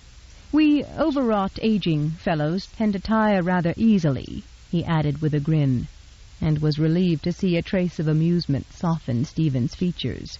Stalling for time, Hugh gestured toward the brass cigar box on the leather-inlaid table beside his chair. "Every now and then I develop a sudden urge for an excellent cigar. May I?" "Of course." By the time Hugh had the cigar lit, he had decided on a better way to convince Stephen of the gravity of Sheridan Lancaster's situation, and he was satisfied that enough time had elapsed to dissipate any lingering hostility Stephen might have felt about Hugh's last ill-advised attempt. "When I went upstairs just now," he began, studying the thin trail of white smoke curling off the cigar in his hand, "I found our patient thrashing about in bed, moaning."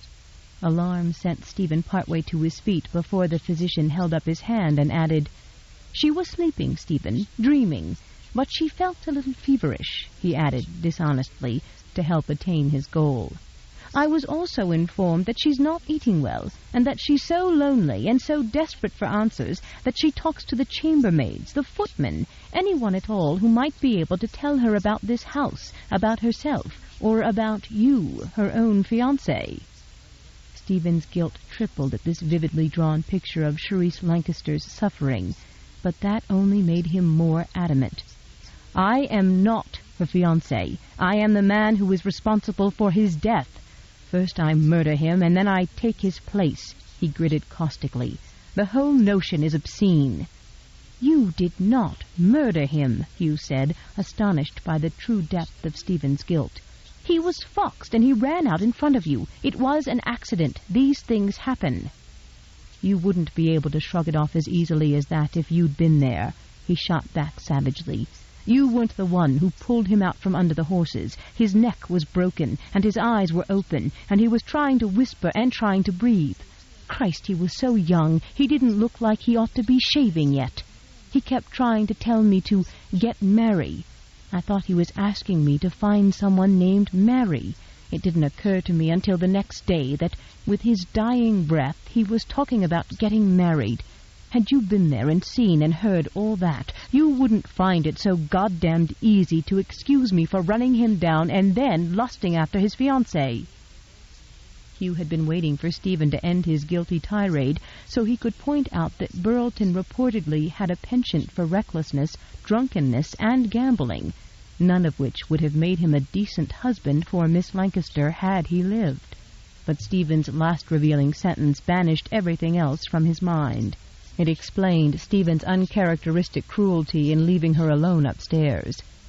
The forgotten cigar clamped between his teeth, Hugh leaned back in his chair and regarded the angry Earl with amused fascination. "So, she appeals to you in that way, does she?" "In exactly that way." Stephen bit out. "Now I understand why you've been avoiding her." Narrowing his eyes against the smoke, Hugh considered the situation thoughtfully for a moment, then continued. "Actually, it's little wonder you find her irresistible, Stephen. I myself find her utterly refreshing and completely delightful." "Excellent," Stephen said caustically. "Then you tell her you're really Burlton, and then you wed her. That would set everything to rights." That last sentence was so subtly revealing and so interesting that Hugh carefully withdrew his gaze from Stephen's face. He removed his cigar from his mouth, held it in his fingertips, and studied it with apparent absorption. "That is a very interesting line of thought, especially for you," he remarked. "I might even say a revealing line of thought." "What are you talking about?"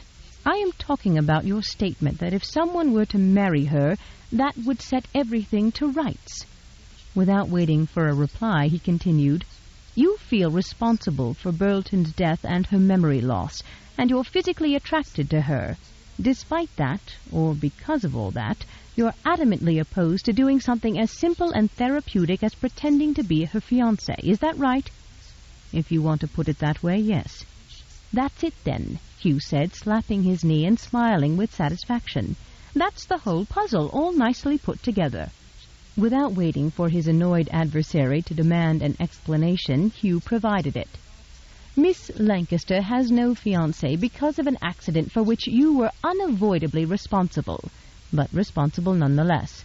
Now, if you were to pretend to be her affianced husband, and if she were to develop a deep affection for you while you were pretending to be that, then under those circumstances she might expect, might even have a right to expect, that you turn the deception into a reality. Based on your prior attitude toward the female set, which, by the way, has your mamma in complete despair of ever seeing you married, there would be no chance of Miss Lancaster bringing you up to scratch. But Miss Lancaster is not as easy for you to dismiss as the others have been. You find her physically desirable, but you also fear that you might find her irresistible on longer acquaintance. Otherwise you wouldn't be letting her presence drive you into hiding in your own home. Nor would you be callously avoiding someone who clearly needs your company and attention. If you had nothing to fear, you wouldn't be avoiding her. It's as simple as that. But you do have something to fear. For the first time in your life, you have reason to fear the loss of your cherished bachelorhood."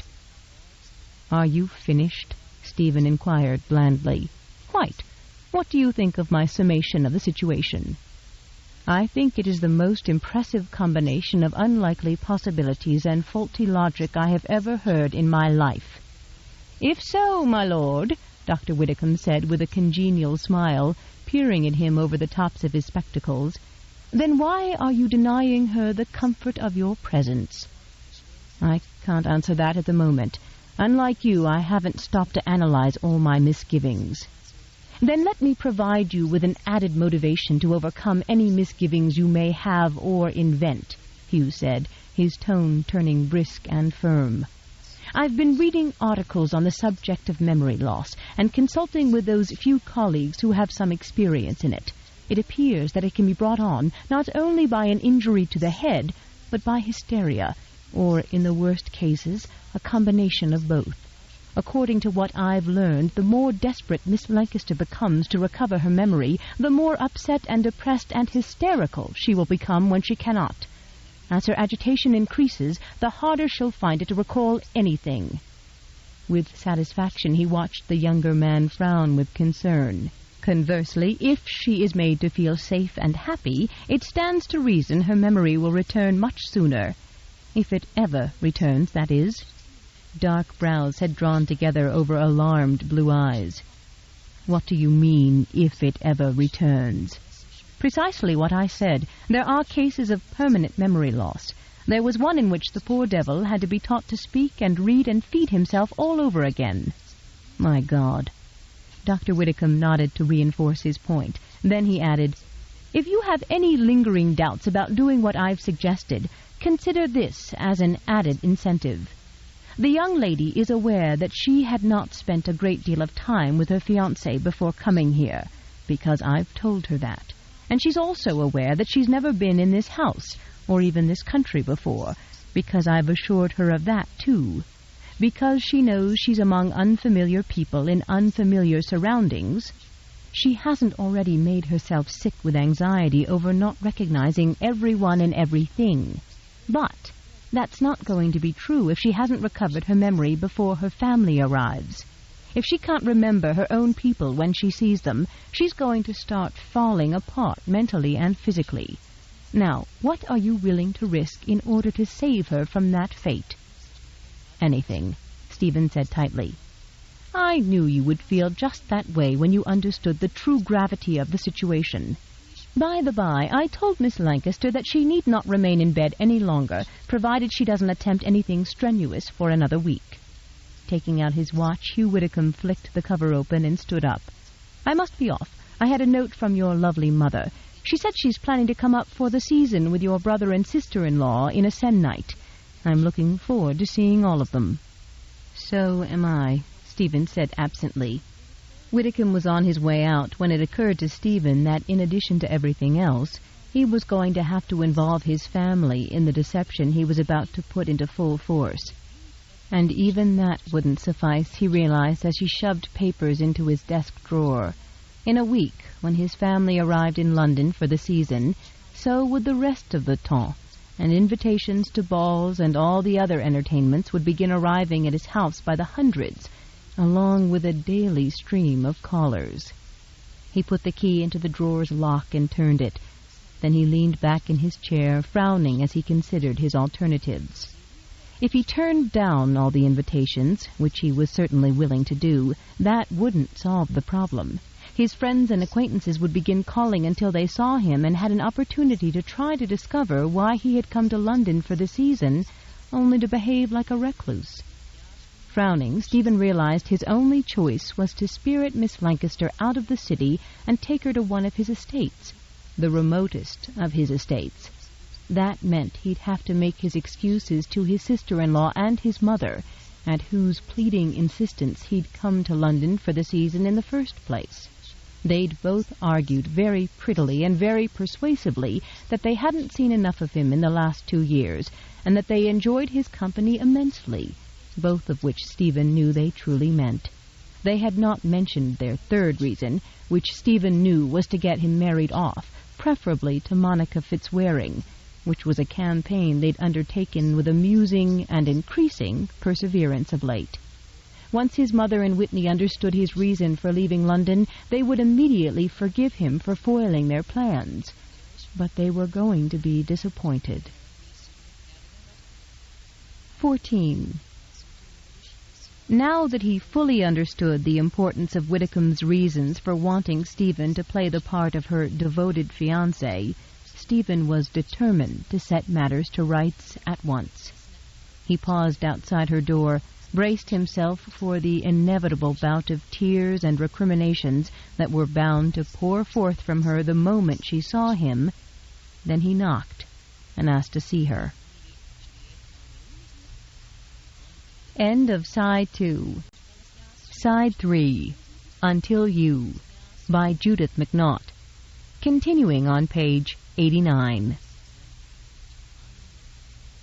Sheridan started at the sound of his voice, but when the maid hurried forward to admit him, she returned her gaze to information she was copying out of the London newspaper and said very firmly, "Please tell his lordship that I am indisposed." When the maid relayed the information that Miss Lancaster was indisposed, Stephen frowned worriedly, wondering just how sick she had made herself because of his neglect. "Tell her that I came to see her and that I'll return in an hour." Sheridan refused to feel even a trace of pleasure or relief that he intended to return. She knew better now than to depend on him for anything. Dr. Widdicombe had been so distressed over the state he'd found her in that morning that his alarm had communicated itself to her, shaking her out of her dazed misery. If she was going to fully recover, he'd warned her, it was absolutely imperative that she take care of herself physically and that she keep her mind active. He'd rushed through a disjointed and, Sherry suspected, dishonest explanation about her fiancé's neglect that included statements such as absorbed by pressing business matters and obligations of his rank and problems with the stewardship on one of his estates. He'd even implied that the Earl hadn't been feeling quite himself lately.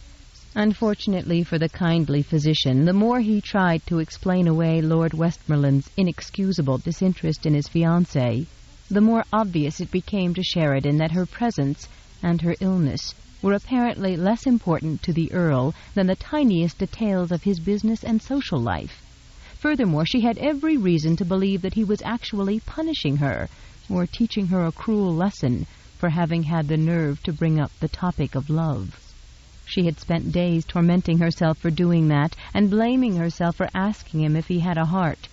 But as she'd listened to Dr. Widdicombe's lecture about her health and watched the somber look on his face, her guilt and hurt had finally turned to justifiable indignation. She wasn't engaged to the physician, but he'd been worried about her. He'd gone to the trouble to travel a distance to see her. If love was a laughable, forbidden emotion to sophisticated English noblemen, then the Earl could at least have made allowances for her lost memory. As to marrying the Earl, Sheridan couldn't imagine what madness could have caused her to make such a decision. Thus far, the only positive attribute he seemed to possess was that he was remarkably handsome, which was certainly not reason enough to wed him. Furthermore, when her memory returned, if she didn't recall things that completely altered her opinion of him, she fully intended to tell him to take his marriage proposal and make it to some other female, one who was as cold and impersonal about marriage as he was. She found it almost impossible to believe that, in her right senses, she would have felt differently about the matter of marriage. Perhaps her father had been deceived into believing the Earl would make her a good husband, and had insisted she wed the man. If so, she would go to her father and explain why she'd decided not to do so. In the last few days, whenever she tried to think of her father, she couldn't conjure a face, but she could feel faint stirrings of emotion, a gentle warmth, a loving closeness, a sense of loss, as if she missed him terribly. Surely a father who evoked feelings like that wouldn't be the sort to force his daughter to marry a man she didn't admire in the least. Exactly an hour later, Stephen knocked at the door again. Sheridan looked at the clock on the mantel, angrily noting that he was at least punctual, but that didn't influence her decision. Continuing to study the newspapers that she'd spread out on the writing desk by the windows, she spoke to the maid. "Please tell his lordship that I am resting." As she said the words, she felt a spurt of pride in herself. Although she didn't know anything factual about Charisse Lancaster, at least she didn't lack spirit or resolve. On the other side of the portal, Stephen's guilt was replaced by the beginning of alarm. "Is she ill?" he demanded of the maid. The chambermaid looked pleadingly at Sheridan, who shook her head, and the maid answered him in the negative. An hour after that, when Stephen again knocked upon the door, he was informed she was having a bath. An hour after that, he was no longer worried, he was annoyed. He knocked sharply, and this time he was advised that Miss is sleeping. "Tell Miss," he ordered in a dire warning tone, "that I will return in exactly 1 hour, and I expect to see her very clean and very rested and ready to go downstairs for supper. We dine at 9. An hour later, when the Earl knocked on the door, Sheridan experienced a degree of amused satisfaction. Smiling to herself, she sank deeper into the warm bubbles that threatened to spill over the marble bath.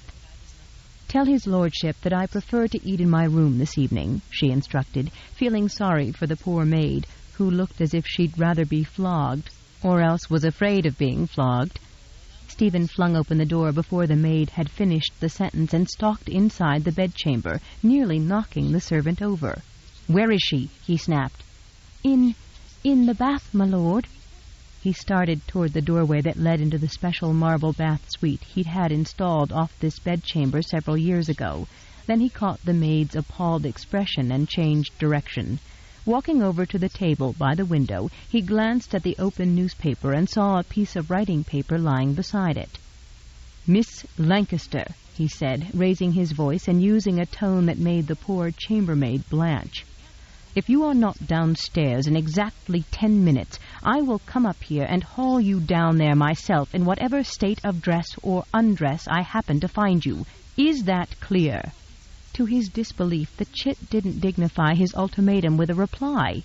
Wondering who she could possibly be writing to, Stephen picked up the writing paper. He was thinking sardonically that poor Burlton was probably better off dead, because Charisse Lancaster would have made his life a hell with her outrageous obstinacy and temper, when he picked up the paper and realized what she'd been doing.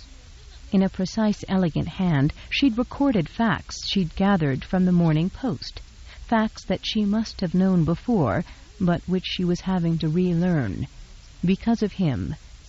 King of England, George IV, born 1762. George IV's father was George III, died 2 years ago, called Farmer George by English people. The king is fond of ladies and fine clothing and excellent wines.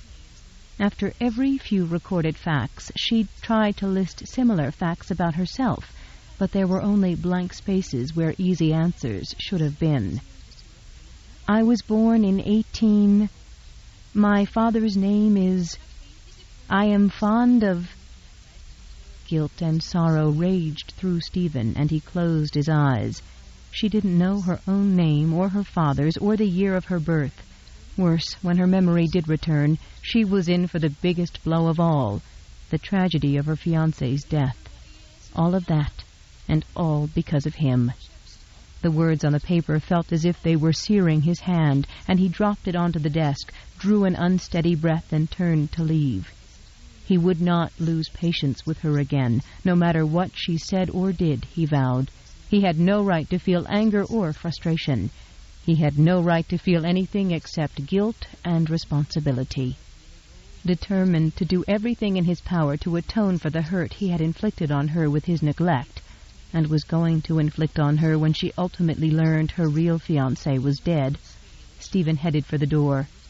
However, since he couldn't begin his program of atonement until she left the bathing room, he warned in a more courteous but very firm voice, "You have 8 minutes left." He heard the bathwater slosh, nodded with satisfaction, and left. As he walked down the upper hall toward the staircase, he realized he was going to have to do more than apologize for neglecting her.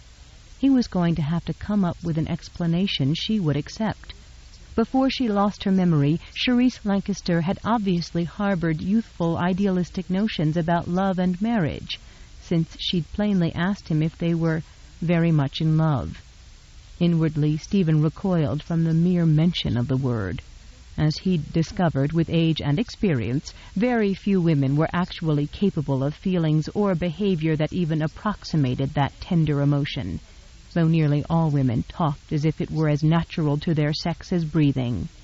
For his part, he instinctively mistrusted the word and any woman who mentioned it. Helene shared his feelings in that regard, which was one more reason he enjoyed her company. Moreover, she was faithful to him, which was more than could be said of most of the wives of his acquaintances. For those reasons he kept her in a style that would have befitted the legitimate wife of a nobleman, complete with a beautiful London townhouse, a large staff of servants, closets full of gowns and furs, and a splendid silver-lacquered coach with pale lavender velvet squabs, a color combination that was Helene Devernay's signature. Few but she could wear it, and others who tried never managed to carry it off or look as lovely in it. She was sophisticated and sensual. She understood the rules and did not confuse love-making with love. Now that he thought about it, not one female, including those he'd spent enough time with to start betrothal rumors circulating, had ever presumed to try to engage him in a discussion about love, let alone expect him to actually profess it. Charisse Lancaster, however, was obviously not so practical or so sensible. She clearly expected her fiancé to discuss it, at length, no doubt, and that was something Stephen intended to avoid for his sake and her own. Once her memory returned, she was going to hate him for all his deceptions, but she would hate him far more for humiliating her with false protestations of undying affection that he didn't feel. 2 footmen stepped forward as he reached the drawing-room and swept open the doors. His forehead furrowed in thought, Stephen walked past them and then over to the sideboard, where he poured sherry into a glass.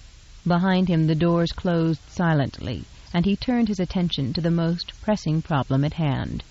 Within the next minute or two, he had to invent some truly plausible explanation to give her for his blatantly unlover-like behavior the last night they'd talked, and for avoiding her since then. When he'd first gone upstairs to see her, he'd intended to apologize and soothe her with a few vague platitudes. Now that he had a better idea of her temperament, he had the uneasy conviction that she wouldn't settle for that. 15. Seething and hurrying, Sheridan clasped the front of the long lavender gown closed as she rushed down the hall from her bedchamber, past startled footmen, whose heads turned in unison as she passed, their mouths agape. Just when she thought she must surely be coming to the living areas of the house, she emerged onto a balcony with a white marble banister that continued downward in a wide, graceful spiral for 2 full stories, before it ended in a vast entrance hall below. Snatching up the hem of her gown, she ran down the staircase, past framed portraits of what must have been 16 generations of the arrogant Earl's ancestors. She didn't have the slightest idea where he was or how he expected her to find him. The only thing she knew for certain was that in addition to all his other unpleasant traits, he'd spoken to her as if she were a piece of his chattel, and that he was undoubtedly relishing the prospect of hauling her downstairs like a sack of flour in front of his servants if she didn't meet his deadline. To deprive him of that pleasure, she was willing to go to almost any lengths. She could not imagine how she could have been in her right mind and still have agreed to bind herself for life to a man like him. As soon as her father arrived, she would break her engagement and ask him to take her home at once. She didn't like the Earl, and she was quite certain she wouldn't have anything in common with his mamma either. According to the chambermaid, this gown belonged to the Earl's mother. It was appalling to imagine an elderly dowager such as his mother, or any other respectable female for that matter, prancing around at balls or entertaining visitors in a flimsy, frivolous lavender gown with nothing but silver ribbons to hold the bodice together or keep the entire front from coming open.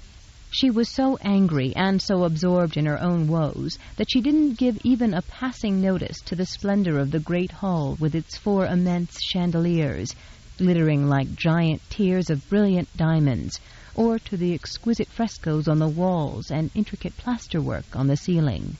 As she neared the bottom step, she saw an elderly man in a black suit and white shirt hurry into a room that opened off the main hall on the left.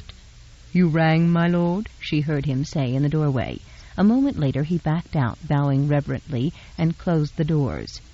"Excuse me," Sherry began awkwardly, tripping on the hem of her gown and reaching for the wall to steady herself.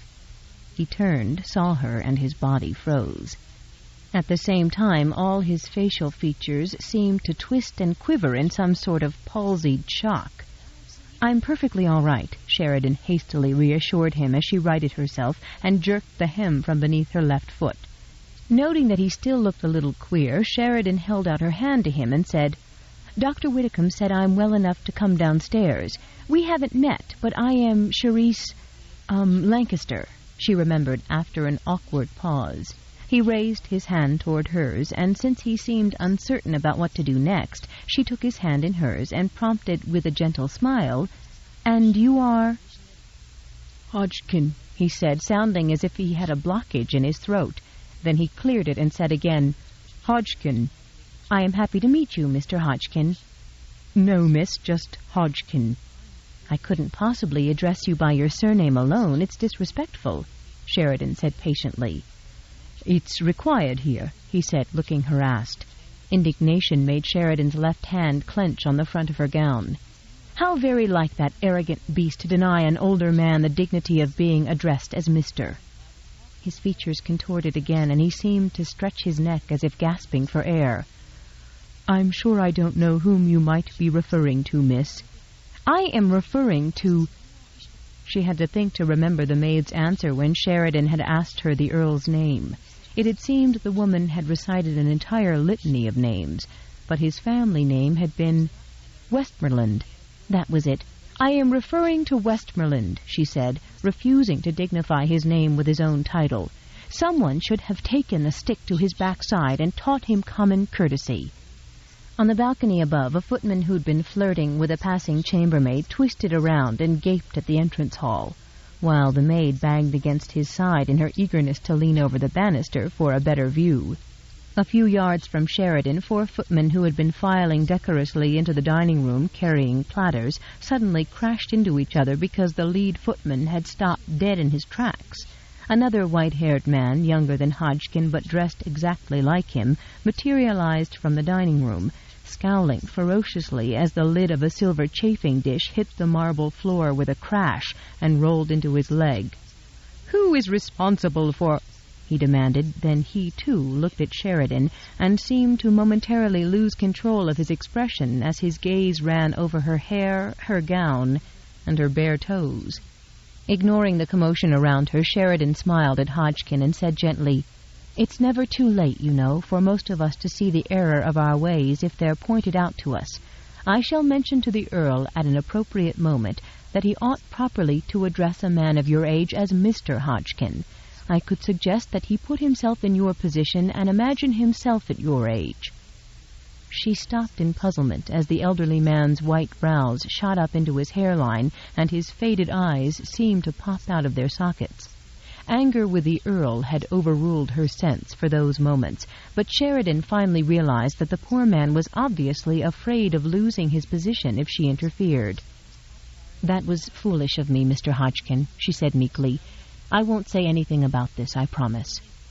On the balcony above and in the hall below, servants exhaled a collective sigh of relief that was abruptly cut off as Hodgkin opened the doors to the drawing-room, and they heard the American girl say to the master in a haughty, unservile tone, "You rang, my lord?" Stephen whirled around in surprise at her choice of words and then stopped dead. Choking back a laugh that was part appalled and part admiring, he stared at her as she stood before him, with her pert nose in the air and her gray eyes sparking like large twin flints. In sharp contrast to the stony hauteur of her stance and expression, she was clad in a soft, billowing peignoir made of voluminous lavender silk panels that draped off both her shoulders, leaving them beguilingly bare. She was clutching the front closed, which lifted the hem just high enough off the floor to expose her bare toes, and her Titian hair, still damp at the ends, was spilling over her back and breasts as if she were a Botticelli nude. The pale lavender color should have clashed with her hair, and it did, but her creamy skin was so fair that the overall effect was somehow more dramatic than actually displeasing.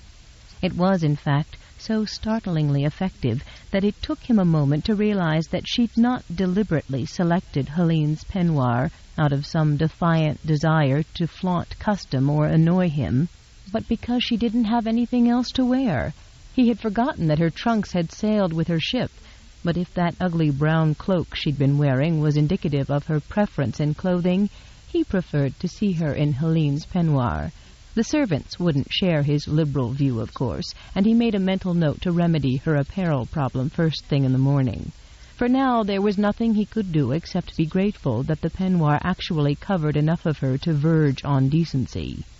Biting back an admiring smile, he watched her struggle to maintain her frosty facade in the face of his silent scrutiny, and he marveled that she could convey so many things without moving or speaking.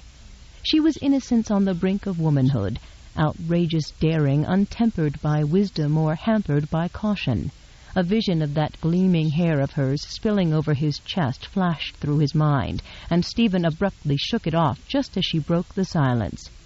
"Have you finished staring at me?" "I was admiring you, actually."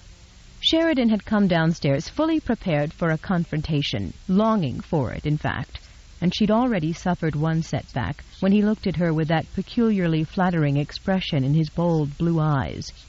His smiling compliment was the second. Reminding herself that he was a cold-hearted, dictatorial beast whom she was not going to marry, no matter how he looked at her or how sweetly he spoke, she said, "I presume you had some reason for summoning me into your august presence, your worship?" To her surprise, he didn't rise to her barbs.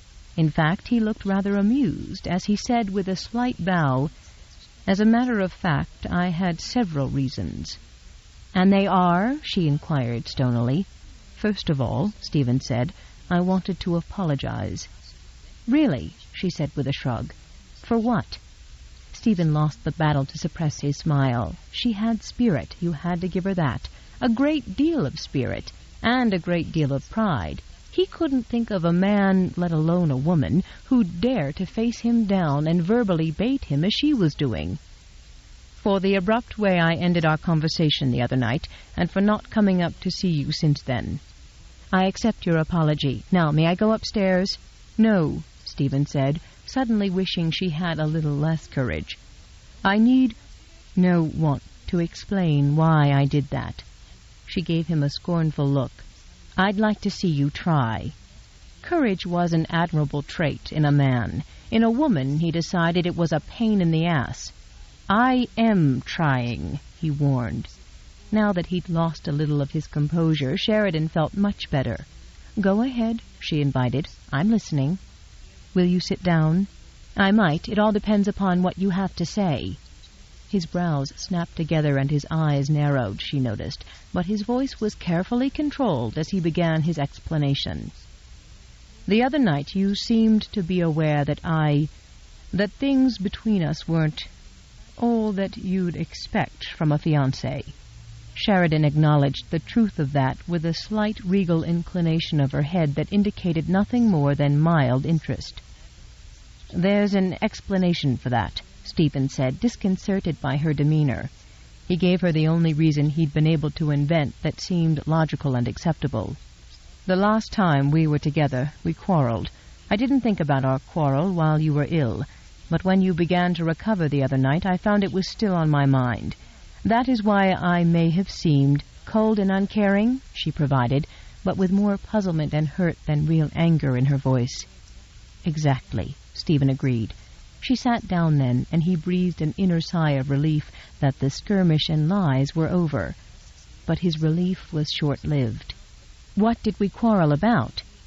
He should have known that a defiant American redhead with an unpredictable disposition and no regard for noble titles or respect for dress codes would insist on prolonging a disagreement, instead of accepting his apology and politely letting the matter drop. We quarreled about your disposition, Stephen countered smoothly. Puzzled gray eyes gazed straight into his. My disposition? What was wrong with it? I found it quarrelsome. I see. Stephen could almost hear her wondering if he was so small-minded that he'd continue to harbor a grudge over a quarrel when she'd been so sick. She looked down at her hands folded neatly in her lap, as if she suddenly couldn't face him, and asked in a disappointed, hesitant tone, Am I a shrew, then? Stephen gazed at her bowed head and drooping shoulders, and he felt a resurgence of the peculiar tenderness she seemed to evoke in him at unexpected times. I wouldn't say that exactly, he replied with a reluctant smile in his voice. I have noticed, she admitted meekly, that my disposition has been a little uncertain these past few days. Whitcomb had said he found her utterly delightful, and Stephen had the feeling that was a vast understatement. That's completely understandable in these circumstances. She lifted her head, her eyes searching his as if she, too, were trying to reassess him. Would you tell me exactly what we quarreled about the last time we were together? Trapped, Stephen turned toward the drinks tray and reached for the crystal decanter of sherry, thinking quickly for an answer that would soothe and placate her. I thought you paid too much notice to another man, he said on a stroke of inspiration. I was jealous. Jealousy was an emotion that he'd never experienced in his life, but women were inevitably pleased when they could evoke it in a man. He glanced over his shoulder and was relieved to discover that in that one respect, Charisse Lancaster was like all her sisters, because she looked amused and flattered. Hiding his smile, he poured sherry into a small crystal goblet. When he turned to hand it to her, she was still looking at her hands. Sherry? He asked. Sheridan's head snapped up, an inexplicable surge of delight in her heart. Yes? He held the goblet toward her, and she looked at him expectantly, but not at the glass. Would you like some wine? Stephen clarified. No, thank you. He put the glass on the table. I thought you said yes. She shook her head. I thought you were talking to me, and... "Sherry!" she exclaimed, surging to her feet, her face positively radiant. "I thought it was me. I mean, it is me. I mean, it must be what I was called, what—" "I understand," Stephen said gently, experiencing a sense of relief that was nearly as strong as hers. They stood within arm's reach, smiling at each other, sharing a moment of triumph that seemed to bind them together and send their thoughts in similar directions.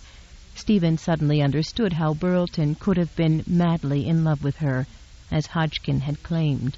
As Sherry looked into his smiling blue eyes, she saw a warmth and charm that made her understand why she might have pledged herself to him.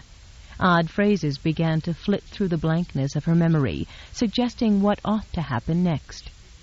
The Baron captured her hand and pressed it to his lips as he pledged his eternal devotion. "You are my one and only love." The prince took her in his strong embrace and clasped her to his heart. "If I had 100 kingdoms, I would trade them all for you, my dearest love. I was nothing until you." The Earl was so overwhelmed by her beauty that he lost control and kissed her cheek. "Forgive me, but I cannot help myself. I adore you."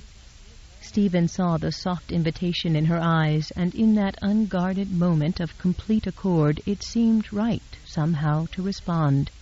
Tipping her chin up, he touched his lips to hers and felt the gasp of her indrawn breath at the same time her body seemed to tense. Puzzled by her rather extreme reaction, he lifted his head and waited for what seemed a long time for her to open her eyes. When her long lashes finally fluttered up, she looked confused and expectant and, yes, even a little disappointed. "Is something amiss?" he asked cautiously. "No, not at all," she said politely, but it seemed as if the opposite were true. Stephen looked at her in waiting silence, a tactic that normally prompted others to continue speaking, and which was predictably successful on his fiancée. "It is only that I seemed to expect something different," she explained. Telling himself that he was merely trying to help her jog her memory, he said, "What was it that you expected?" She shook her head, her smooth brow furrowed, her eyes never leaving his. "I don't know." Her hesitant words and steady gaze only confirmed what he already suspected, which was that her real fiancé had evidently given freer rein to his passion. As Stephen gazed into those inviting silvery eyes, he abruptly decided that he was practically obligated to live up to her memory of Burlton. His conscience shouted that he had another selfish reason for what he was about to do, but Stephen ignored it. He had, after all, promised Widdicombe that he would make her feel safe and cherished. "Perhaps you were expecting," he said softly as he slid his arm around her waist and touched his lips to her ear, "something more like this." His warm breath in her ear sent shivers up Sheridan's spine, and she turned her face away from the cause, which brought her lips into instant contact with his. Stephen had intended to kiss her as Burlton might have done, but when her soft lips parted on a shaky breath, his intentions slipped from his mind. Sheridan knew the moment his arm tightened on her waist and his lips began to move insistently against hers that she couldn't have been expecting this. Not the stormy rush of sensation that made her gasp and cling tighter to him, nor the compulsion to yield her mouth to his searching tongue, nor the frantic beating of her heart when his fingers shoved into the hair at her nape, holding her mouth tighter to his, while her body seemed to want to meet and forge into his. Stephen felt her lean into him and fell helpless victim to it. When he finally managed to drag his mouth from hers, he lifted his head and stared down at her flushed face, stunned by his unprecedented reaction to a few virginal kisses from an inexperienced girl who hadn't seemed to have the slightest idea how to kiss him back. He watched her lids open and gazed into her slumbrous eyes, a little annoyed with his loss of control and distinctly amused by the fact that an untutored slip of a girl was responsible for it. At 33, his preferences ran toward passionate, experienced, sophisticated women who knew how to give and receive pleasure. The notion that he could have been so violently aroused by a child woman who was currently draped in an ill-fitting peignoir belonging to his current mistress was almost comical. On the other hand, she had shown herself to be an eager and willing student during those minutes in his arms, and there hadn't been a sign of maidenly shyness, not even now, as she stood in his arms, steadily returning his gaze. All things considered, he decided, Charisse Lancaster was probably not inexperienced, but rather improperly tutored by Burlton and his predecessors. The realization that he himself had been the naive one made Stephen grin as he lifted his brows and inquired dryly, "Was that more what you expected?" "No," she said, giving her head a firm shake that sent her shining hair spilling over her right shoulder. Her voice shook, but her eyes never left his as she confessed softly, "I know I could never have forgotten anything that feels like that." Stephen's amusement vanished, and he felt an unfamiliar ache in his chest. Without realizing what he was doing, he laid his hand against her cheek, his fingers playing over the incredible softness of it. "I wonder," he mused aloud, "if you can possibly be as sweet as you seem." He hadn't intended to voice the thought, and he didn't expect any reply, let alone the amazing one she gave him. In the voice of one confessing a terrible secret, she said, "I don't think I am sweet at all, my lord. You may not have noticed it, but I believe I have a rebellious nature." Stephen squelched his shout of laughter and fought to keep his face straight, but she mistook his silence for dissent. "It would seem," she said in a shaky whisper as her eyes dropped guiltily to the front of his shirt, "that I must have been quite good at hiding it from you when I had all my wits about me." When he didn't reply, Sheridan stared at the tiny ruby studs winking in his snowy shirt front, savoring the sensation of a strong masculine arm around her waist. And yet she had the hazy feeling that there was something wrong in what she was doing. She concentrated on the feeling, trying to force it to take shape and reveal itself. But nothing happened. It was as unreliable as her own reactions to her betrothed, to everything, in fact. One minute she hated her gown, her fiancé, and her loss of memory, and she wanted to be rid of all of them. And then he could change all that with a warm smile or an admiring glance, or a kiss. With a single smile he could make her feel as if her gown were fit for a princess, and that she was beautiful, and that her memory was best lost. She couldn't understand any of that, particularly why there were fleeting moments when she felt she didn't want to remember. And, dear God, the way he kissed her. Her whole body seemed to melt and burn, and she loved the feeling at the same time that it made her uneasy and guilty and uncertain.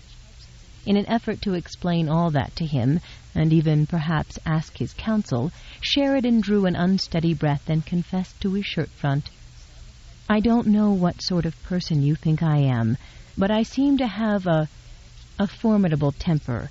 One might even say I have a completely unpredictable disposition." Helplessly enchanted by her candor, Stephen put his fingers beneath her chin and tipped it up, forcing her to meet his gaze. "I've noticed," he said huskily. Her expressive eyes searched his. "That doesn't bother you?" There were several things that bothered Stephen at that moment, and they were not related to her disposition. Her full breasts were pressed against his chest, her molten hair was gliding over his hand at her back, and she had a soft, full mouth that positively invited a man's kiss. The name Sherry suited her perfectly. She was dangerously and subtly intoxicating. She was not his fiancée. She was not his mistress. She deserved his respect and his protection, not his lust. Intellectually, he knew that, but his brain seemed to be hypnotized by her smile and her voice, and his body was being ruled by an arousal that was becoming almost painful. Either she didn't understand why he was rigid, or she hadn't noticed, or she didn't mind. But whatever the reason, he was content with the result. "You bother me very much," he said. "In what way?" Sherry asked, watching his gaze drop to her lips and feeling her heartbeat triple. "I'll show you," he murmured huskily, and his lips seized hers with violent tenderness. He kissed her slowly, urging her to participate this time, not merely to yield, and Sheridan sensed the subtle invitation. His hand curved round her nape, stroking it softly, while his other hand drifted up and down her spine in an endless caress. His parted lips moved back and forth on hers, urging them to open for him, and Sheridan responded with tentative uncertainty. She matched the stroking movements of his mouth and felt his lips part more.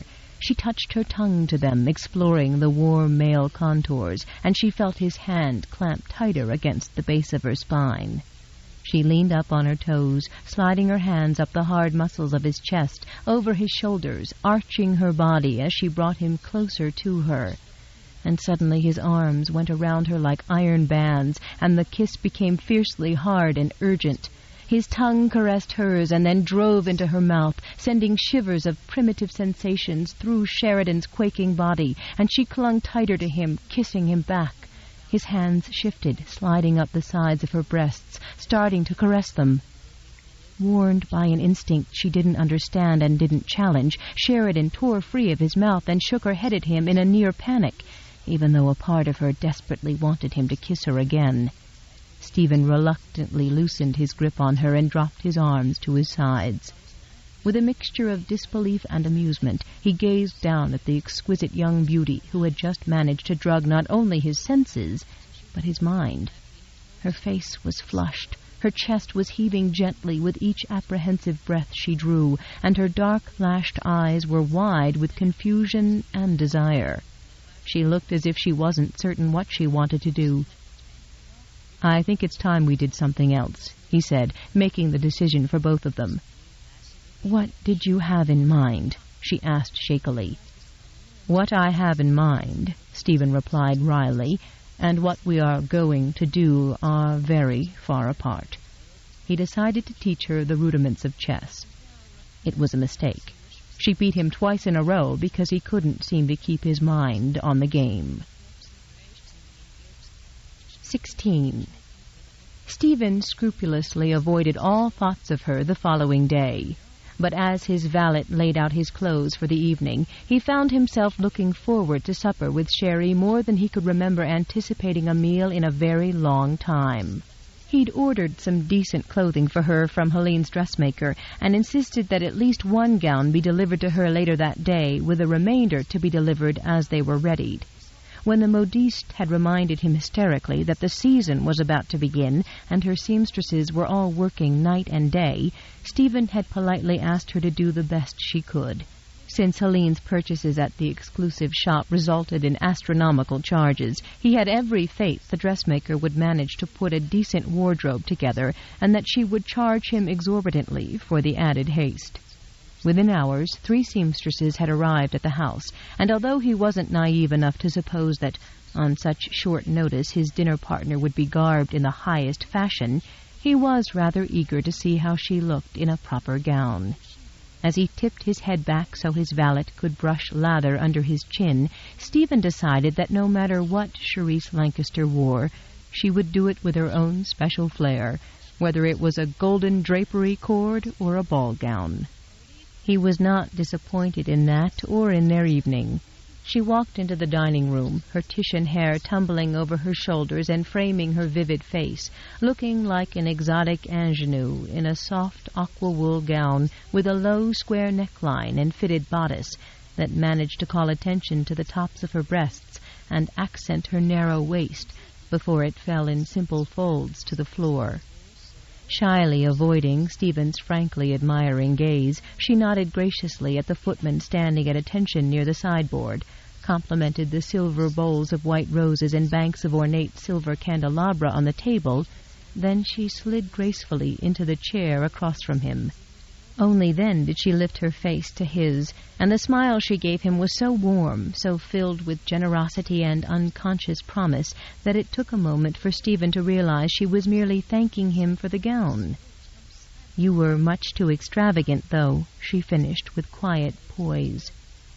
"The gown is far from extravagant and not nearly as lovely as the woman wearing it," Stephen replied, and when she looked away as if she were truly embarrassed by his remark, he reminded himself very firmly that she didn't intend to seduce him with that melting smile of hers, or the graceful sway of her hips, or the swell of her soft breasts, and that this was a very inappropriate time, place, and woman to evoke thoughts of satin pillows beneath glossy Titian hair and full breasts swelling to fit his seeking hands. In view of that, he turned his thoughts to safer topics and asked what she had done with her day. "I read the newspapers," she replied, and with candlelight shimmering on her hair and glowing in her laughing eyes, she began to regale him with a hilarious commentary about the gushing reports she'd been reading in the back issues of the newspapers about the doings of the temps during the London season. Her original intent, she explained, had been to learn all she could from the newspapers about his acquaintances and all the other members of the haut temps before she was introduced to them. Stephen's conscience rebelled at letting her do that when she wasn't going to meet anyone at all, but, he reasoned, the endeavor seemed to have cheered and occupied her, and so he asked her what she had learned thus far. Her answers and her facial expressions kept him amused, diverted, and challenged throughout the entire 10-course meal. When she talked about some of the outrageous frivolities and excesses she'd read about, she had a way of wrinkling her pert nose in prim disapproval, or rolling her eyes in amused disbelief that invariably made him feel like laughing. And while he was still struggling to hide his amusement, she could turn thoughtful and phrase a quiet question that took him completely aback. Her damaged memory seemed to have random blanks when it came to understanding how and why people in his social stratum, or her own in America for that matter, did things in a particular way, and so she asked pointed questions that made him reevaluate customs he'd taken for granted. According to the Gazette, she laughingly informed him as the footman placed a serving of succulent duck on their plates, the Countess of Evandale's court gown was embellished with 3,000 pearls. Do you suppose that was an accurate tally? I have every faith in the journalistic integrity of the Gazette's society reporter, Stephen joked. If that is correct, she said with an infectious smile, then I can only assume they were either very small pearls or she is a very large lady. Why is that? Because if the pearls were large and she was not, she'd have surely required a winch to haul her upright after she curtsied to the king. Stephen was still grinning at the image of the coldly dignified and very rotund countess being hoisted aloft and swung out of the way of the throne, when Sherry made a lightning shift from the frivolous to the serious. Propping her chin on her linked fingers, she'd regarded him down the length of the dining table and asked, "In April, when everyone of importance gathers in London for the season and remains until June, what do people do with their children?" "They stay in the country with their nannies, governesses, and tutors." "And the same is true in the autumn during the little season?" When Stephen nodded, she tipped her head to the side and said gravely, "How lonely English children must be during those long months." "They aren't alone," Stephen emphasized patiently. "Loneliness has nothing to do with being alone, not for children or adults." Stephen was so desperate to avert a topic that he feared would lead directly into an impossible discussion of their children that he didn't realize his tone had chilled, or that in her vulnerable state his remarks might hit her like daggers. "Are you speaking from experience?" "I don't know," she said. "I'm afraid that tomorrow evening you're going to be." "Alone?" When he nodded, she looked quickly at the delicate pastry shell filled with pâté that was on the plate in front of her. Then she drew a deep breath, as if gathering her courage, and looked at him directly. "Are you going out because of what I just said?" He felt like a beast for making her ask that, and very emphatically he said, "I have a prior engagement that cannot be cancelled." And then, as if his need to exonerate himself in her eyes weren't already reaching the absurd, he announced, "It may also set your mind at ease to know that my parents had my brother and me brought to London at least once every fortnight during the London season. My brother and his wife, and a few of their friends, bring their children and an entourage of governesses here during the season." "Oh, that's lovely," she exclaimed, her smile dawning like the sun. "I am vastly relieved to know there are such devoted parents amongst the temps." "Most of the temps," he informed her dryly, "is vastly amused by that same parental devotion." I don't think one ought to let the opinions of others influence what one does, do you? She asked, frowning a little. 3 things hit Stephen at once, and he was torn between laughter, pity, and chagrin. Whether she realized it or not, Charisse Lancaster was interviewing him, weighing his merits not only as a prospective husband, but as the prospective father of her children, neither of which were roles he was going to fulfill. And that was a very good thing, because in the first place he didn't seem to be rating very high in her estimation, and in the second, her disinterest in the opinions of others would surely get her banished from polite society within a week, were she ever to set foot in it. Stephen had never cared for anyone's opinion, but then he was a man, not a woman, and his wealth and illustrious name gave him the right to do as he damn well pleased, and to do it with impunity. Unfortunately, the same upright society matrons who were eager to lure him into marrying their daughters, and who were perfectly willing to overlook any of his vices and excesses, would pillory Charisse Lancaster for the most minor social infraction, let alone a major one such as dining alone with him, as she was doing now. "Do you think one ought to let the opinions of others influence one's actions?" she repeated. "No, definitely not," he solemnly averred. "I'm happy to hear that." "I was afraid you would be," Stephen said, biting back a grin. His good humor continued unabated during their meal and afterward in the drawing-room. But when it was time to bid her good night, he realized he couldn't trust himself to do more than press a brotherly kiss on her cheek. 17. "Whatever you did, it certainly has turned the trick," Hugh Widdicombe announced early the following evening as he poked his head into the drawing-room, where Stephen was waiting for Sherry to join him for dinner. "She's feeling well, then?" Stephen replied, pleased and relieved that his passionate and willing fiancé had not decided to indulge in a fit of virginal guilt over the few liberties he'd taken the night before, and confessed it all to Widdicombe.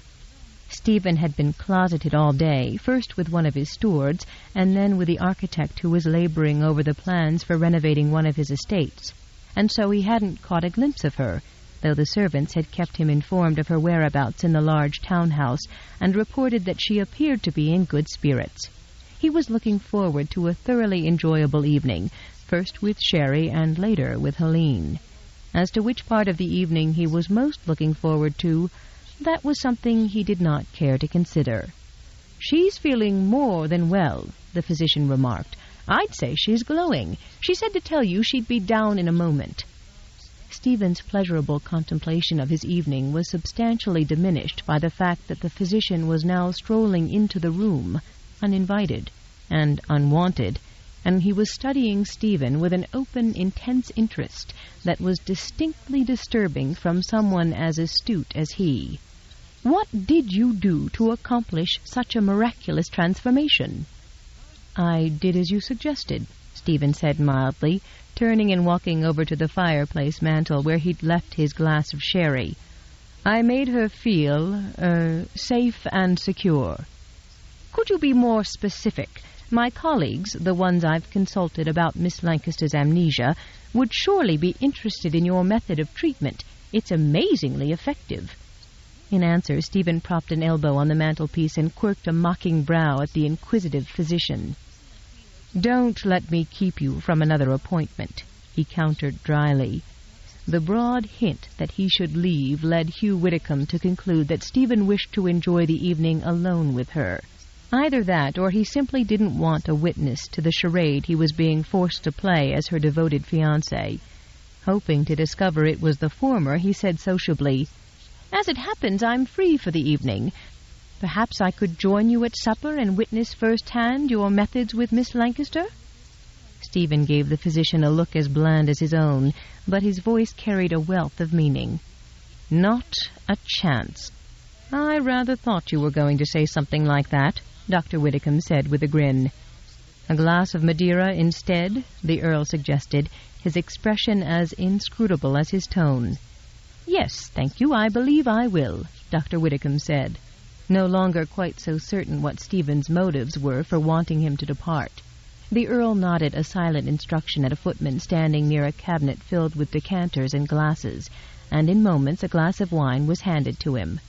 Dr. Widdicombe was asking Stephen what he intended to do about his house guest when the Temps descended en masse on London for the season next week, when the Earl's gaze suddenly snapped to the doorway, and he straightened from his lounging position against the fireplace.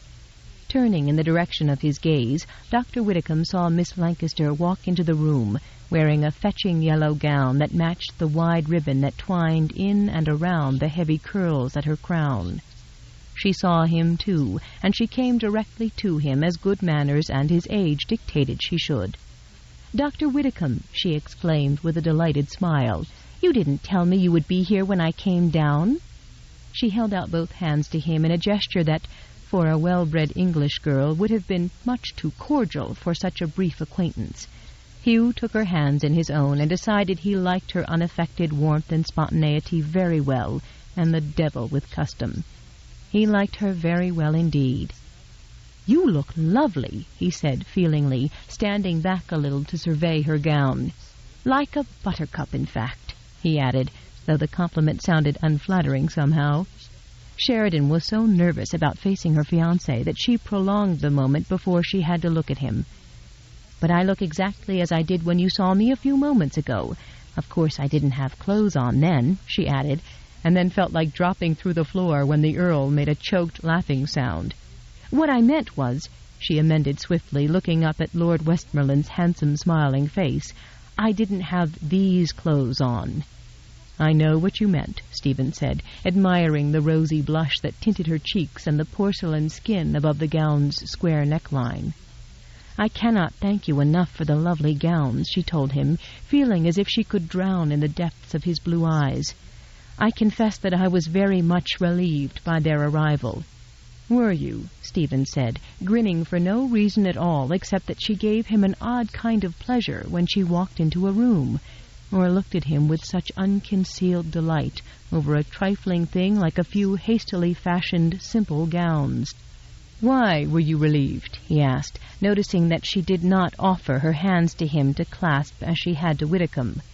"I wondered the same thing," Dr. Widdicombe said, and Sheridan pulled loose from Lord Westmoreland's mesmerizing gaze with a mixture of embarrassment and reluctance. "I was very much afraid they might all be like the one I wore 2 nights ago," she explained to the physician. "I mean, it was truly lovely, but, well, draughty."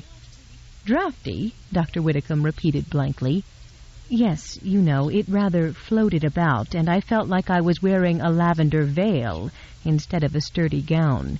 I was in constant fear that one of those silver ribbons would come undone, and I would find myself—" She trailed off, as all the physician's attention shifted and narrowed on the Earl.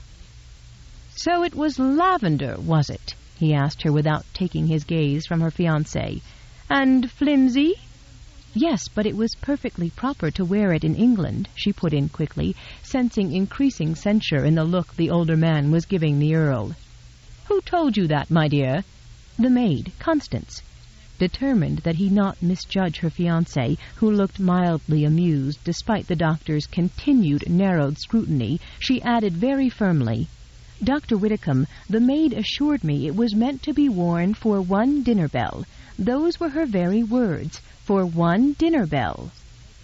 For some reason, that emphatic announcement caused both men to finally break off their visual duel and aim their twin gazes at her. "What?" they said in unison.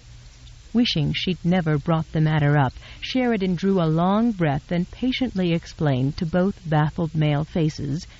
"She said that the lavender gown was suitable for only 1 dinner bell. I didn't know you rang a bell, and I realized I was coming down to supper, not dinner, but since I didn't have anything else to wear, and I hadn't worn it for any other dinner bell, I didn't—" She broke off as understanding dawned on the Earl's face, and she saw him struggling to keep his expression straight. "Have I said something amusing?" Dr. Widdicombe looked at Stephen and demanded a little testily, "What does she mean?" "She means en déshabillé." The chambermaid was butchering the French pronunciation. Dr. Widdicombe nodded his instant understanding, but he did not find the explanation at all humorous. "I should have guessed. I certainly suspected it from the description of that lavender gown. I trust you'll find a qualified lady's maid for Miss Lancaster at once, and that you'll completely remedy the clothing problem, so that sort of misunderstanding won't happen again." Dr. Widdicombe had drained his glass and passed it to the footman, who materialized at his elbow with a silver tray before he realized that his host hadn't replied. Intending to insist on an answer, he turned and realized that Stephen had evidently forgotten not only the question, but Hugh's presence. Instead of attending the discussion, he was grinning at Charisse Lancaster and saying in a lightly chastising tone, "You have not yet bade me good evening, mademoiselle. I'm beginning to feel quite devastated." "Oh, yes, I can see that you are," Sheridan said, laughing at the outrageous but flattering exaggeration. Leaning casually against the mantel, with his blue eyes smiling into hers and that lazy white smile upon his handsome face, Stephen Westmoreland epitomized male confidence and potency.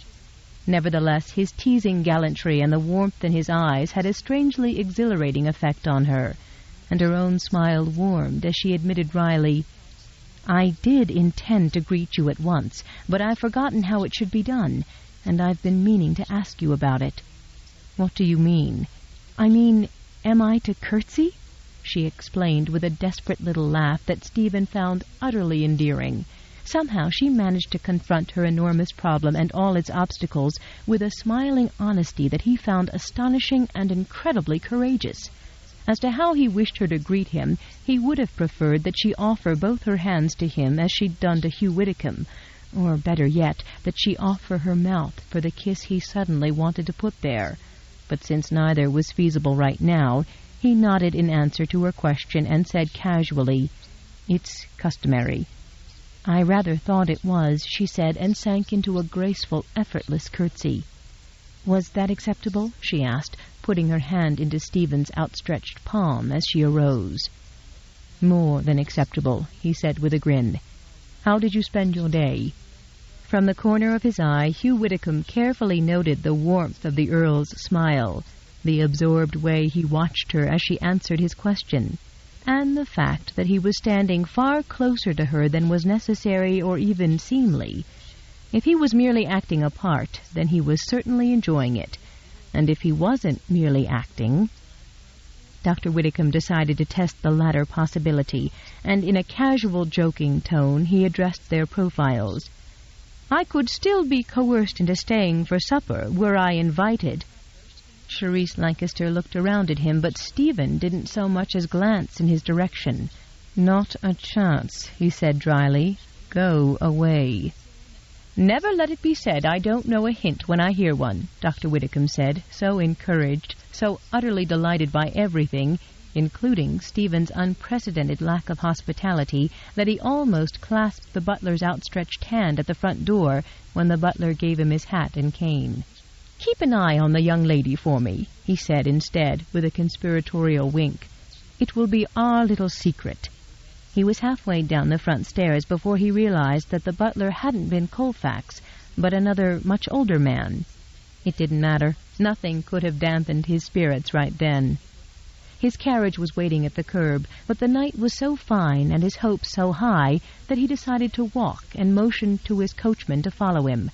For years he and the Westmoreland family had watched in helpless consternation as women threw themselves at Stephen, all of them so damned eager to trade themselves for his title, his wealth, and an alliance with the Westmoreland family that Stephen, who had once been the personification of elegant charm and relaxed warmth, had become a hardened cynic.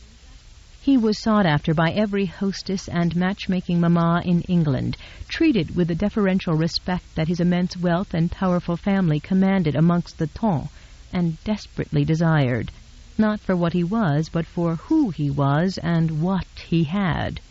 The longer he remained unattached, the more of a challenge he had become, to married and unmarried women alike, until it reached the point that he could not walk into a ballroom without creating a veritable frenzy amongst the female population. He saw it happening, he understood the reasons, and his opinion of women continued to degenerate in direct proportion to his increase in popularity.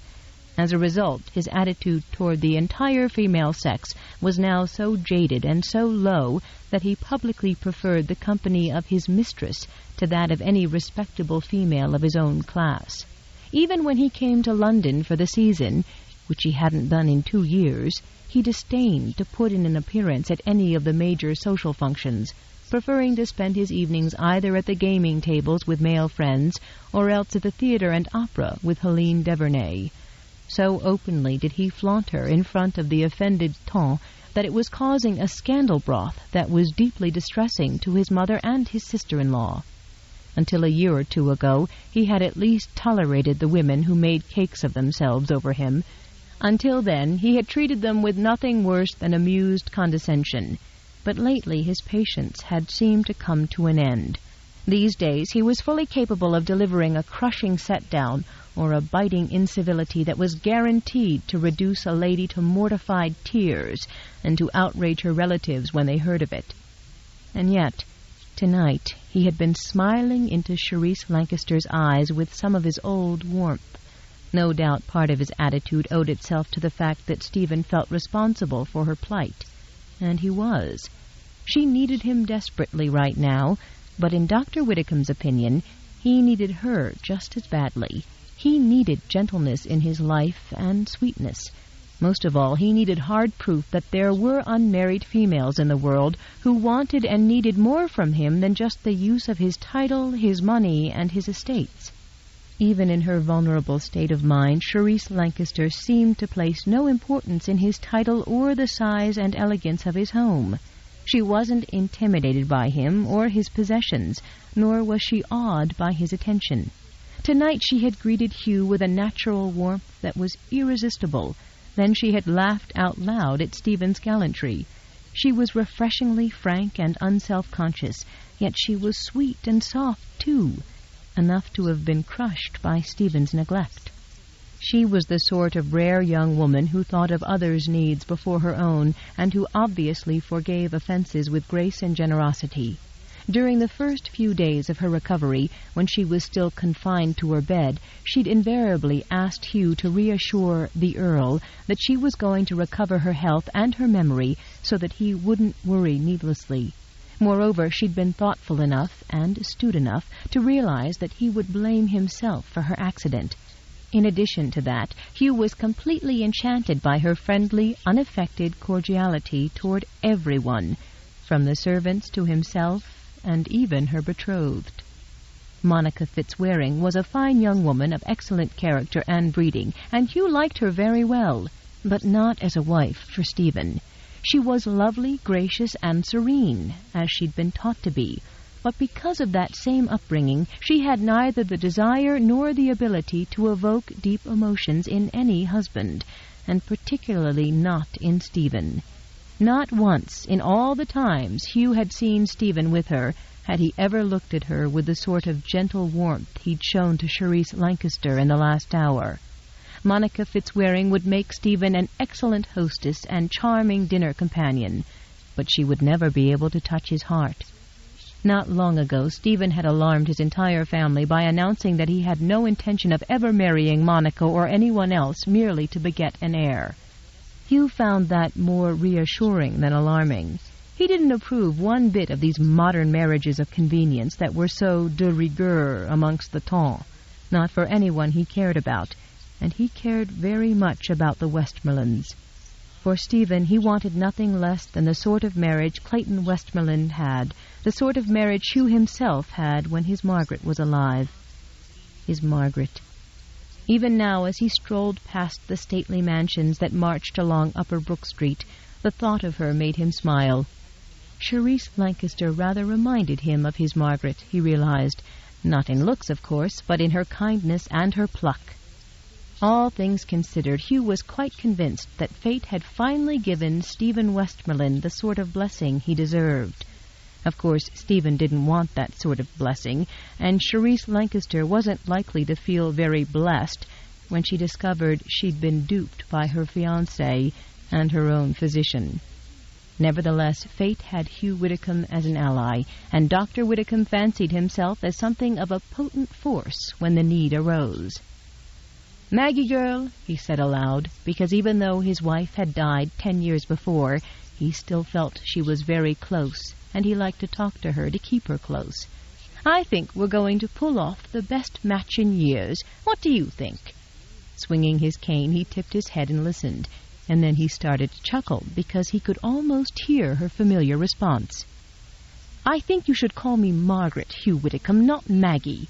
"Ah, Maggie girl," Hugh whispered, grinning, because he always replied the same way.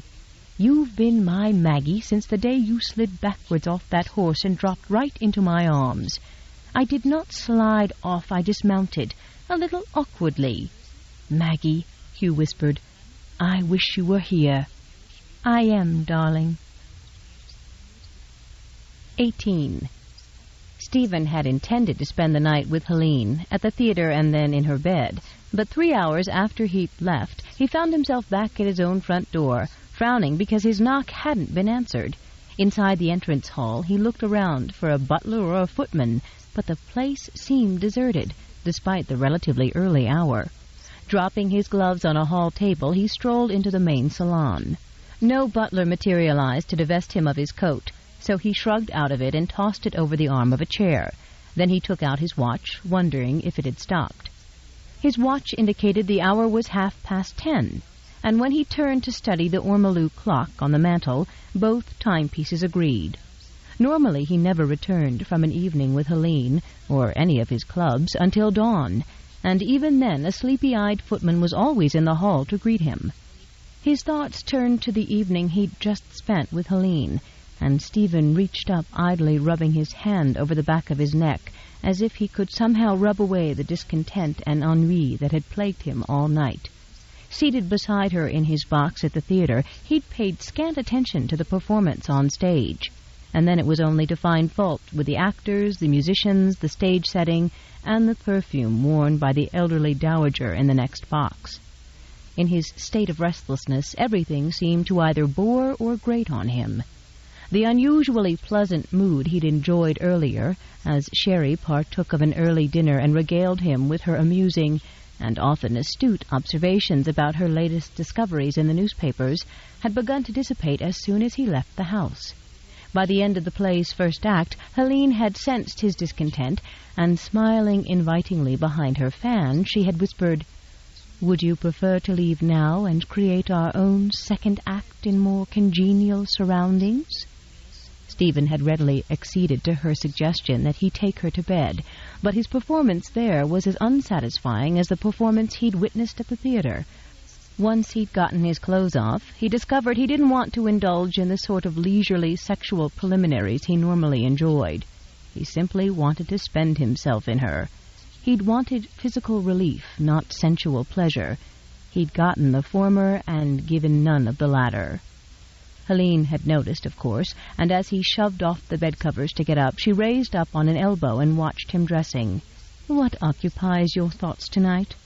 Guilty and frustrated, Stephen had bent down to press an apologetic kiss on her furrowed forehead as he replied, "A situation that is entirely too complicated and too vexing to trouble you with." The explanation was an evasion, and they both knew it, just as they both knew a mistress was not ordinarily entitled to explanations or recriminations. But then Helene Devernay was far from ordinary. She was as sought after and admired in her own right as any of the Tons' acclaimed beauties. She chose her lovers to suit herself, and she had a wide field to choose from, all of them wealthy noblemen who were only waiting for the chance to offer her their protection, as Stephen had done, in exchange for the exclusive right to her bed and her company.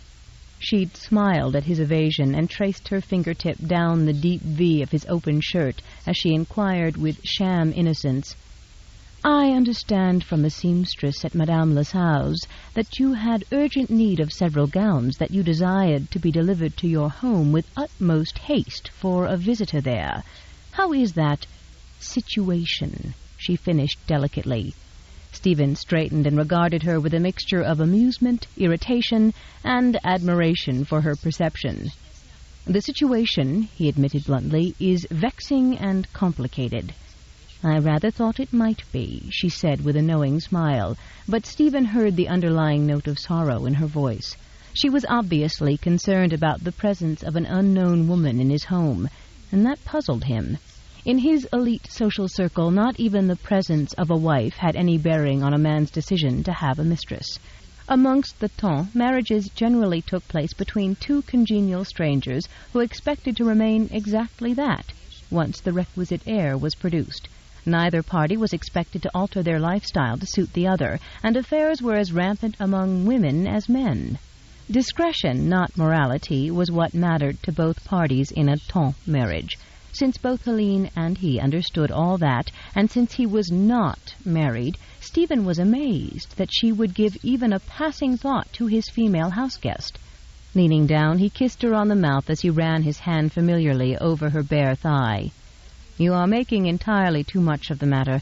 She is a homeless waif who is merely recovering from an injury at my home, while we await the arrival of her family."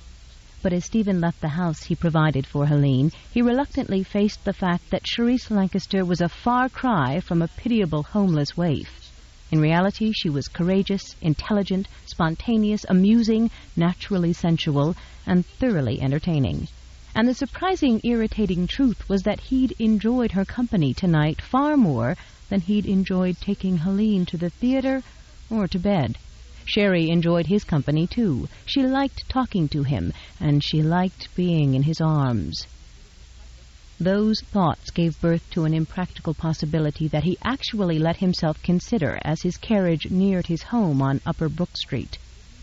Burlton hadn't had anything to offer her except a minor noble title and the respectability of marriage.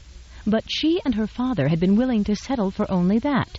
Within hours of Burlton's death, Stephen had made plans for a funeral and had begun making inquiries into the young man's affairs to see if any other final arrangements were needed. What he learned was that the young baron had a predilection for gaming. Not until this morning, when Matthew Bennett's firm provided him with a full dossier, did Stephen learn that Burlton had completely depleted what little fortune he'd inherited. Beyond a small mountain of gambling debts, which Stephen intended to settle, Burlton had nothing to leave behind. Not an estate or the family jewels or even a coach. His excessive gambling had already depleted whatever money he'd gained by agreeing to marry Charisse Lancaster. Within a year or two, Sherry would have been living in genteel poverty, just as Burlton had been doing at the time of his death, with no benefit from her marriage beyond a noble title that wasn't equal to the least of the titles Stephen held. Stephen had no intention of marrying her, but he was able, and perhaps even willing, to offer her the world, provided they continued to enjoy each other in the weeks to come, and so long as she actually understood the arrangement and its terms. So long as she actually understood the arrangement.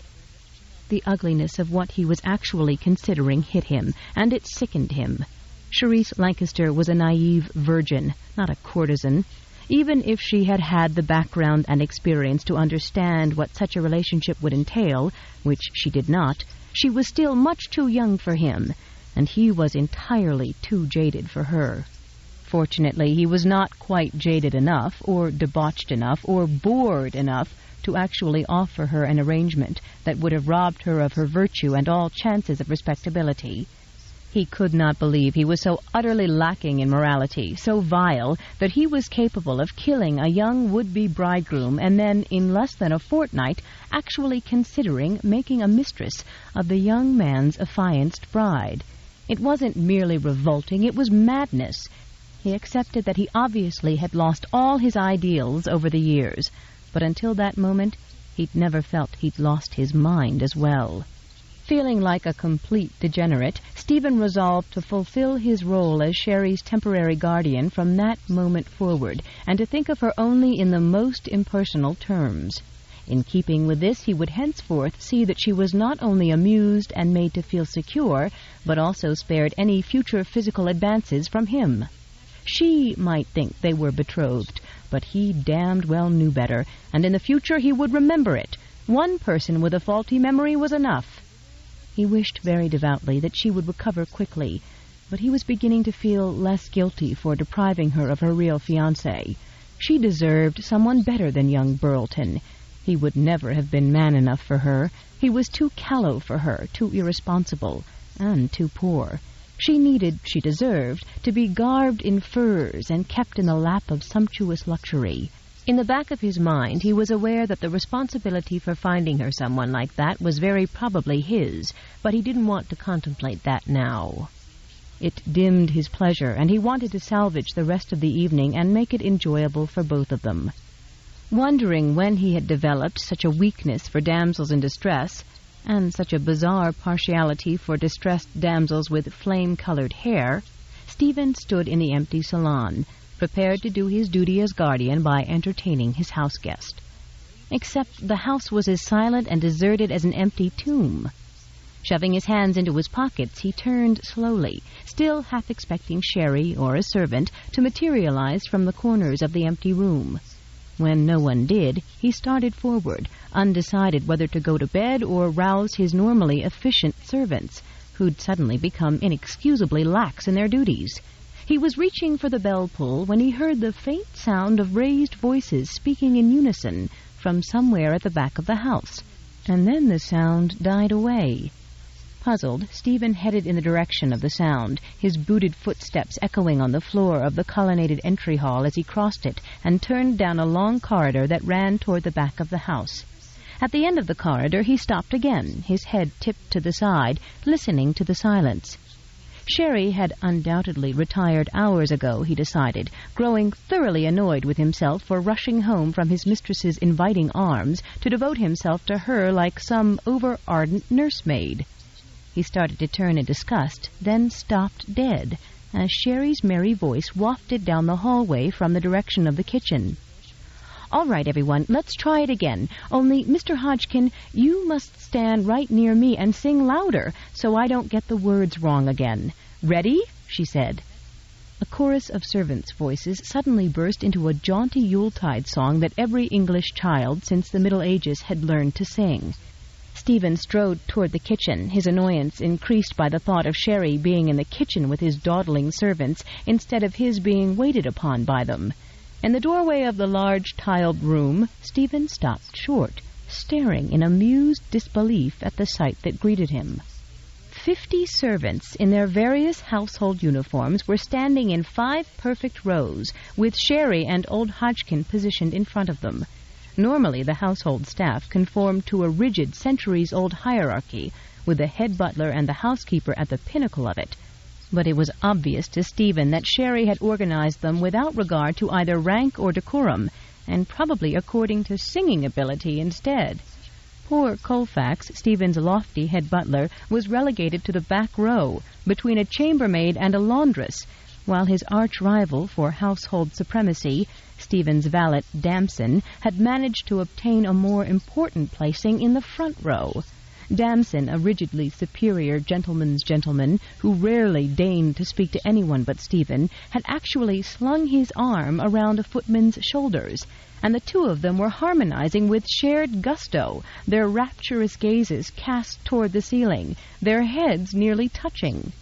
The vignette was so unprecedented, so beyond Stephen's wildest imaginings, that for several minutes he remained where he stood, watching and listening as grooms, ushers, and footmen in full livery sang in democratic harmony with chambermaids, laundresses, and plump scullery maids in soiled white aprons, all of whom were taking direction from a stooped, ancient under-butler who was waving his hands as if he were conducting a symphonic chorus. Stephen was so riveted by the scene before him that it was several moments before he realized that Damson and the footman, and several of the others, had very pleasant voices, and several minutes more before it occurred to him that he was enjoying the amateur performance in his kitchen far more than the professional one at the theater. He was wondering why they were singing a Christmas song in the middle of spring when Sherry suddenly joined the chorus, and the sound of her voice, soaring gently above the would-be tenors and aspiring baritones, nearly stopped Stephen's breath. When the notes were low, she sang them with a jaunty earthiness that made her makeshift chorus break into grins as they sang with her, and when the melody climbed higher, she matched it with effortless ease until every corner of the vast room seemed to reverberate with the soaring beauty of her voice. When the song came to its rousing end, a footboy of about 7 years of age stepped forward, holding out his bandaged forearm to Sherry. Smiling bashfully at her, he said, "Me hand would feel much better, ma'am, if I was to hear one more happy song." In the doorway Stephen straightened and opened his mouth to order the boy not to plague her, but Damson leapt in with what Stephen thought would be a similar order. Instead, the valet said, "I'm sure I speak for all of us, miss, when I say that you've made this evening into an extraordinarily fine one by sharing your company and your, may I be so bold as to say, your exquisite voice with us." That long, flowery speech won a hesitant, confused smile from Sherry, who had crouched down to adjust the bulky bandage on the little boy's arm. "What Mr. Damson means," Colfax the butler translated with a disgusted look at the valet, "is that we all enjoyed this evening very much, miss, and that we would be deeply appreciative if you might extend it just a little." The little boy rolled his eyes at the butler and the valet, then beamed at Sherry, who was at his eye level, frowning at whatever she saw beneath the bandage. "They mean, may we sing another song, please, miss?" "Oh!" Sheridan laughed, and Stephen saw her wink conspiratorially at the butler and the valet as she straightened and said, "Is that what you meant?" "Indeed," said the valet, glowering huffily at the butler. "I know it is what I meant," the butler retorted. "Well, can we?" the little boy said. "Yes," she said, sitting down at the kitchen table and drawing him onto her lap. "But I'll listen to you this time so that I can learn another of your songs." She looked at Hodgkin, who was beaming at her and waiting for further suggestion. "I think that first song, Mr. Hodgkin, the one you all sang for me about a snowy Christmas night with a Yule log burning bright."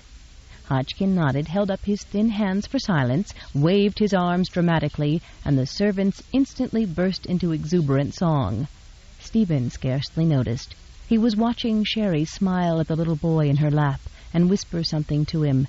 Then she lifted her hand to his cheek, gently cradling his smudged face to the bodice of her gown. The picture they made together was one of such eloquent maternal tenderness that it snapped Stephen out of his distraction, and he stepped forward, inexplicably anxious to banish the image from his mind.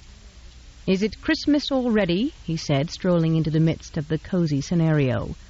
If he'd been holding loaded guns in both hands, his presence couldn't have had a more dampening, galvanizing effect on the merry occupants of the room. 50 servants stopped singing and began backing out of the room, bumping into each other in their haste to scatter. Even the child in Sherry's lap wriggled away before she could catch him. Only Colfax, Damson, and Hodgkin made a more dignified, but very cautious retreat, and bowed their way out of the room. "They are quite terrified of you, aren't they?" Sherry asked, so happy that he'd returned early that she was beaming at him. "Not enough to stay at their posts, evidently," Stephen retorted. Then he smiled in spite of himself because she looked so guilty. "That was my doing." "I assumed it was." "How did you know?" "My magnificent powers of deduction," he said with an exaggerated bow. "I have never heard them sing or ever come home to an empty house until tonight. I felt at loose ends and decided to explore a little. When I wandered in here, Ernest, the little boy, had just put his arm against one of those kettles and burned it."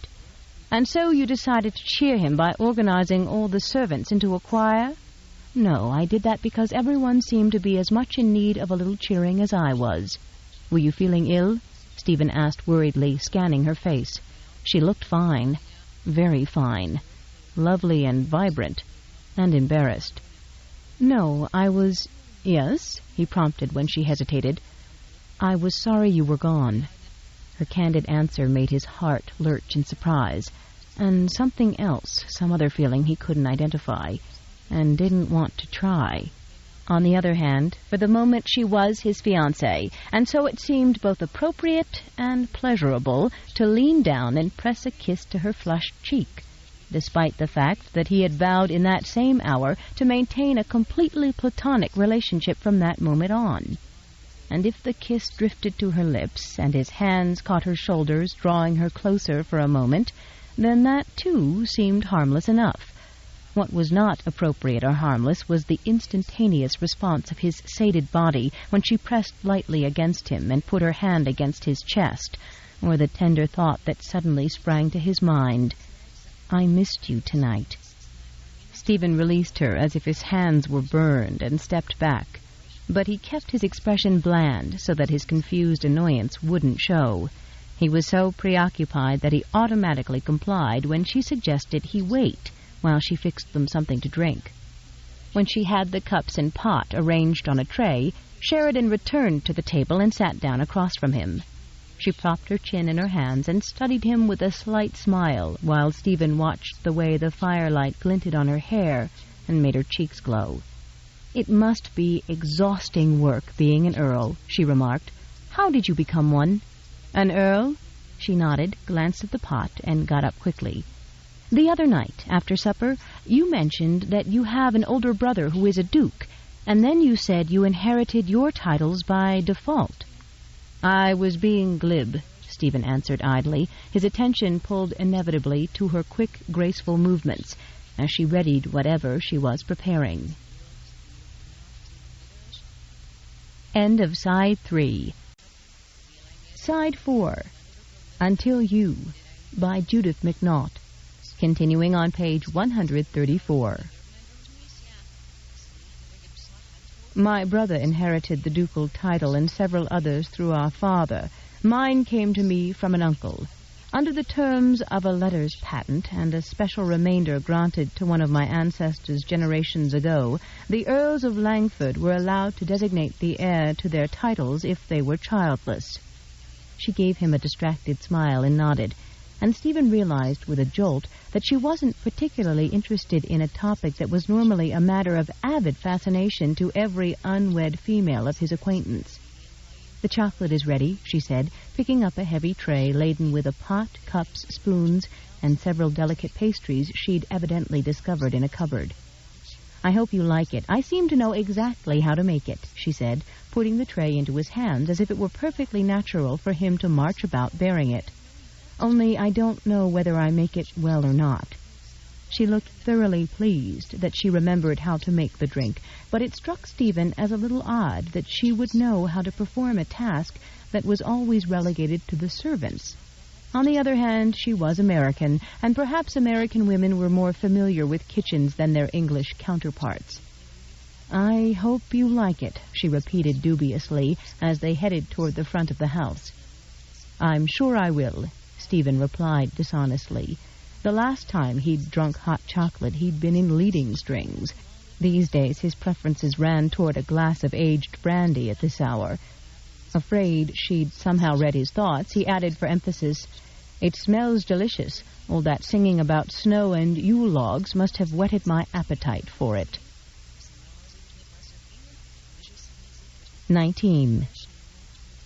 Stephen carried the ornate silver tray down the hall, past 3 gaping footmen, to the drawing-room.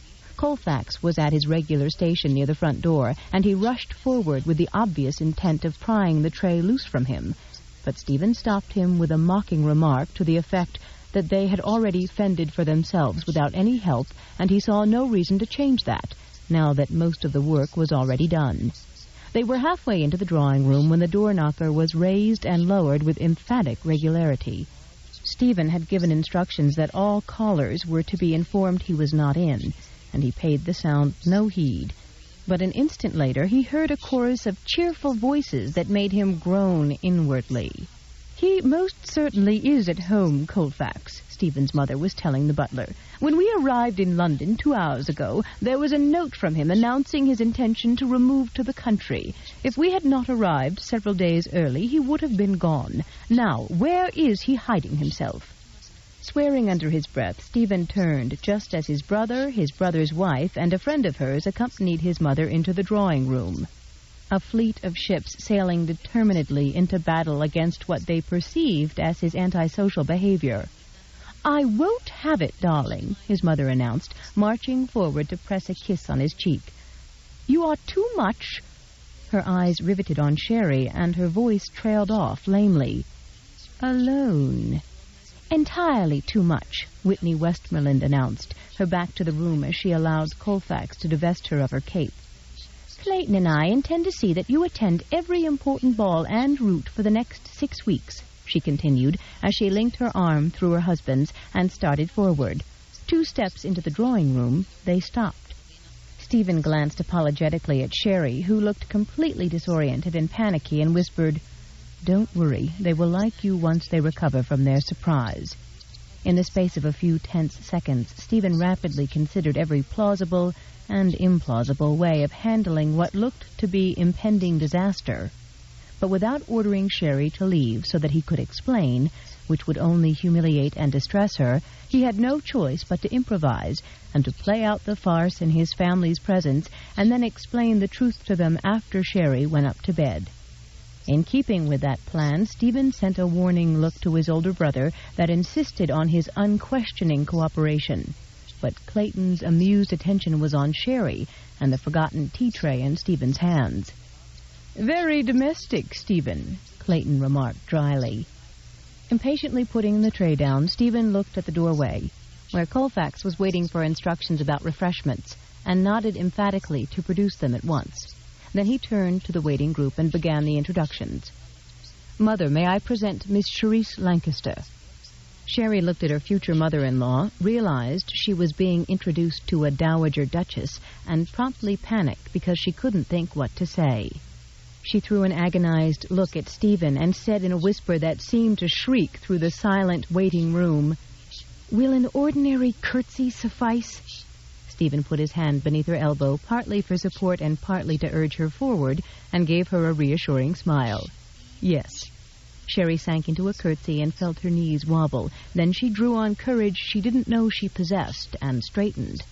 Meeting the older woman's piercing gaze, she said courteously, "I am very happy to make your acquaintance, ma'am. I mean, your grace." Turning, she waited as Stephen introduced her to his sister-in-law, a stunning brunette he referred to as Whitney, whose green eyes were regarding Charisse with veiled puzzlement. Another duchess, Sherry thought frantically, older than she, but not a great deal. To curtsy or not to curtsy? As if the other woman sensed her uncertainty, she held out her hand and said with a hesitant smile, "How do you do, Miss Lancaster?" Sherry was grateful for the hint, and after shaking the young woman's hand, she turned to be introduced to the Duke, a very tall, dark-haired man who bore a distinct resemblance to her fiancé in his facial features, height, and broad-shouldered physique. "Your Grace," she murmured, curtsying again. The fourth member of the group, a handsome man in his mid-30s, whose name was Nicholas Duville, pressed a gallant kiss to the back of her hand and told her that he was enchanted to meet her. Then he smiled into her eyes in a way that made her feel as if she'd just received a very great compliment. Finished with the introductions, she waited for one of Stephen's relatives to welcome her to the family, or to at least wish her happiness, but no one seemed able to speak. "Miss Lancaster has been ill," her fiancé said, and 3 pairs of eyes turned to her, as if concerned that she might swoon, which she felt very much as if she might actually do. "Not ill, actually," Sherry amended. "It was an injury, a blow to the head." "Why don't we all sit down?" Stephen suggested, cursing perverse fate for making what had already been a difficult situation into one that was bound to worsen. Sherry obviously didn't understand what his family was thinking, but Stephen did. They had walked in on him while he was entertaining an unchaperoned female in his home, which meant that her morality was in serious question, not to mention his own judgment for bringing such a woman into his home, particularly at an hour when callers might arrive. Furthermore, if she were some doxy with whom he was dallying, then he'd committed an unforgivable breach of decency by introducing her to his female relatives.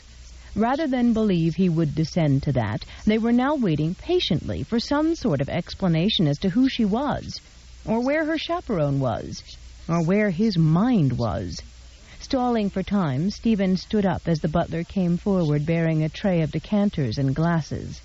"Ah, here is Colfax right now," he said with grim desperation. "Mother, what will you have to drink?" His tone won a startled glance from his mother, but she sensed his desire for her unquestioning cooperation and complied at once. With a polite smile, she shook her head at the tray the butler was placing on the table in front of the sofa and looked instead at the one Stephen had already put there. "Is that hot chocolate I smell?" she asked brightly, and without waiting for a reply, she said to the butler, "I believe I prefer the chocolate, Colfax." "I'd have the sherry if I were you," Stephen advised with feeling. "No, I think I'd prefer the chocolate." his mother said firmly. Then she demonstrated her legendary grace under pressure by turning to Sherry. "I noticed you have an American accent, Miss Lancaster," she said politely. "How long have you been in England?" "A little over a se'nnight," Sherry said, her voice tense with confusion and uncertainty. No one in that room seemed to know anything at all about her, even though she was betrothed to a member of their own family. Something was odd, dreadfully odd. "Is this your first visit?" "Yes," Sherry managed, looking desperately at Stephen, her chest tightening with anxiety and irrational foreboding. "And what brings you here?" "Miss Lancaster came to England because she is betrothed to an Englishman," Stephen said, coming to Sherry's rescue and praying that his mother's heart was strong. The Dowager Duchess's entire body seemed to relax and her expression to warm. "How delightful," she said, pausing to frown at the butler, who had poured sherry into a glass and was holding it toward her, despite her stated preference for the chocolate. "Colfax, do stop waving that wine under my nose. I'd prefer hot chocolate." She smiled at Sherry as Colfax distributed glasses of wine to the remaining guests.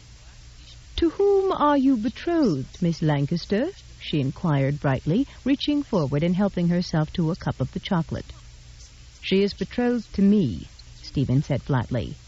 Silence exploded in the room. If the situation hadn't been so grave, Stephen would have laughed at the myriad reactions to his announcement. "To you?" his mother said dazedly. Without another word, she put the cup of chocolate down and plucked a glass of wine from Colfax's tray on the table. Off to Stephen's right, his brother was regarding him with fascinated disbelief, and his sister-in-law had gone perfectly still, a forgotten glass of sherry uplifted in her outstretched hand, as if she'd been about to offer someone a toast. Colfax was dividing his anguished sympathy between Stephen's mother and Sherry, while Nicholas Duville was studying the edge of his coat sleeve, undoubtedly wishing he were somewhere else. Ignoring their plight for the moment, Stephen looked at Sherry, who was staring at her lap, her head bent with mortification at what surely struck her as an insulting lack of enthusiasm from her future in-laws. Reaching for her hand, Stephen clasped it reassuringly and gave her the first feasible explanation that sprang to mind. "You wanted to wait until my family met you before we told them we are betrothed," he lied, with what he hoped was a convincing smile. "And that is why they seemed so surprised." "We seem surprised because we are surprised," his mother said sternly, looking at him as if he'd taken leave of his senses. "When did you meet? Where did you meet? You haven't been to—" "I'll answer all your questions in a few minutes," Stephen interrupted in a terse voice that silenced his mother before she could blurt out that he hadn't been to America in years. Turning to Sherry, he said gently, "You look very pale. Would you like to go upstairs and lie down?" Sherry wanted very much to flee from that room with all its tension and undercurrents, but there was something so very strange about everything that she was half afraid to be absent. "No, I think I'd prefer to stay." Stephen gazed into her wounded, silvery eyes and thought how this moment would have been for her if he had not killed her real fiancé. True, Burlton wasn't much of a matrimonial prize, but they had cared for each other, and she certainly wouldn't have been subjected to such a degrading lack of enthusiasm from Burlton's family, if he'd had one. "If you would rather stay," he teased, "then I'll go upstairs and lie down, and you stay here to explain to my family that I was such a sentimental idiot, that I let you twist me around your finger and convince me that they ought not to be told of our betrothal until after they'd met you and had an opportunity to know you." Sherry felt as if an enormous weight had just fallen off her shoulders. "Oh," she said with an embarrassed laugh as she looked around at the occupants of the room. "Is that what happened?" "Don't you know?" the Dowager burst out in what was, to Stephen's recollection, her first total loss of composure in her entire life. "No, you see, I've lost my memory," Sherry replied with such sweetness and courage that Stephen's chest ached with admiration. "It is a dreadful inconvenience right now, but at least I can assure you it isn't a hereditary madness. It's merely the result of a silly accident that occurred on the dock beside the ship." Her voice trailed off, and Stephen forestalled another embarrassing barrage of questions by taking matters into his own hands and standing up, forcing her to follow suit. "You're tiring, and Hugh Widdicombe will have my head if you aren't rosy and healthy when he arrives tomorrow morning," he told her gently. "Let me walk you to your bedchamber. Say good night to everyone, I insist." "Good night, everyone," Sherry echoed with a disconcerted smile. "As I'm certain you know, Lord Westmoreland is terribly protective." As she turned away, she noticed that while everyone else seemed to find her very odd, Nicholas Duville was watching her with a faint smile, as if he found her more interesting than hopelessly peculiar. Sherry clung to the memory of his encouraging glance as she closed the door to her bedchamber and sat down on her bed, her mind whirling with frightening doubts and hopeless questions. 20. When Stephen walked back into the drawing room a few moments later, 4 pairs of eyes tracked his progress across the room, but his family waited until he was seated before they launched their questions. The instant he touched the chair, however, the 2 women spoke simultaneously. His mother said, "What accident?" His sister-in-law said, "What ship?" Stephen looked to his brother for his first question, but Clayton merely regarded him with raised brows and said dryly, "I can't seem to get past the staggering discovery that you are not only a sentimental idiot, but terribly protective as well." Nicholas Duville politely refrained from saying anything at all, though Stephen had the distinct feeling the Frenchman was rather amused by his predicament. He considered rudely volunteering to provide Duville with a coach so that he could leave, but the man was a long-time friend of Whitney's, and, besides, his presence would deter Stephen's dignified mother from indulging in what would have been her first bout of hysterics. Satisfied that the group was as ready as they were ever likely to be to hear the truth, Stephen leaned his head against the back of his chair and addressed the ceiling in a terse, composed voice. "The scene you just witnessed between Charisse Lancaster and myself is actually a giant farce. The entire debacle began with a carriage accident over a week ago, an accident for which I was responsible and which has resulted in a chain of events that I am about to describe to you. The young woman whom you have just met is as much a victim of those events as her deceased fiancé, a young baron by the name of Arthur Burlton." From the other side of the room, Whitney said in an appalled voice, "Arthur Burlton was a complete scapegrace." "Be that as it may," Stephen replied with a ragged sigh, "they cared for each other and were going to be wed. As you're about to discover from my tale, Charisse Lancaster, whom you all suspect of being either a complete birdwit or else a scheming fortune-hunter who has somehow enticed me into offering her marriage, is actually a completely innocent and very pitiable victim of my own negligence and dishonesty." When Stephen had completed his tale and answered everyone's questions, a long silence fell over the room's occupants as everyone tried to gather their thoughts. Lifting his wine glass, Stephen took a long drink, as if the wine could somehow wash away the bitterness and regret he felt. His brother spoke first. "If Burlton was inebriated enough to run in front of a team of horses on a public street in the fog, then surely he is responsible for his own death." "The responsibility is mine," Stephen replied curtly, dismissing Clayton's well-meaning attempt to absolve him. "I was driving a raw team. I should have been able to keep my horses under control." "And following that logic, I gather you feel equally responsible for the loaded cargo net that injured Charisse Lancaster?" "Of course I do," Stephen bit out. "She would not have been standing in harm's way, nor would I have let her, if we hadn't both been preoccupied with Burlton's death. If it had not been for my carelessness on 2 occasions, Charisse Lancaster would be a healthy married woman tonight, with an English baron for a husband, and the life she wanted stretching before her." "Now that you've convicted yourself," Clayton countered, momentarily forgetting Duville's presence, "have you decided on your penalty yet?" Everyone in the room knew Clayton was merely frustrated and alarmed by the bitter self-recrimination that had permeated Stephen's voice. But it was Nicholas Duville who diffused the charged atmosphere by interrupting in a humorous drawl. "In the interest of avoiding a nasty duel between the 2 of you at dawn, which would force me to arise at a very inconvenient and uncivilized hour in order to act as your joint second, may I respectfully suggest you turn your excellent minds to possible solutions to the problems, rather than dwelling on the cause? Nicholas is quite right, the Dowager Duchess murmured to her empty glass, her expression somber and preoccupied. Lifting her gaze to his, she added, though it's unfair to embroil you in our family problems, it is obvious that you are better able to think clearly because you are not so deeply involved. Thank you, Your Grace. In that case, may I offer you my thoughts on the matter? When both women nodded emphatically, and neither man voiced an objection, Nicky said, if I understood everything correctly, it appears that Miss Lancaster was betrothed to a penniless ne'er-do-well, for whom she harbored tender feelings, but who had nothing to offer her other than a noble title. Do I have it right so far? Stephen nodded, his expression carefully neutral.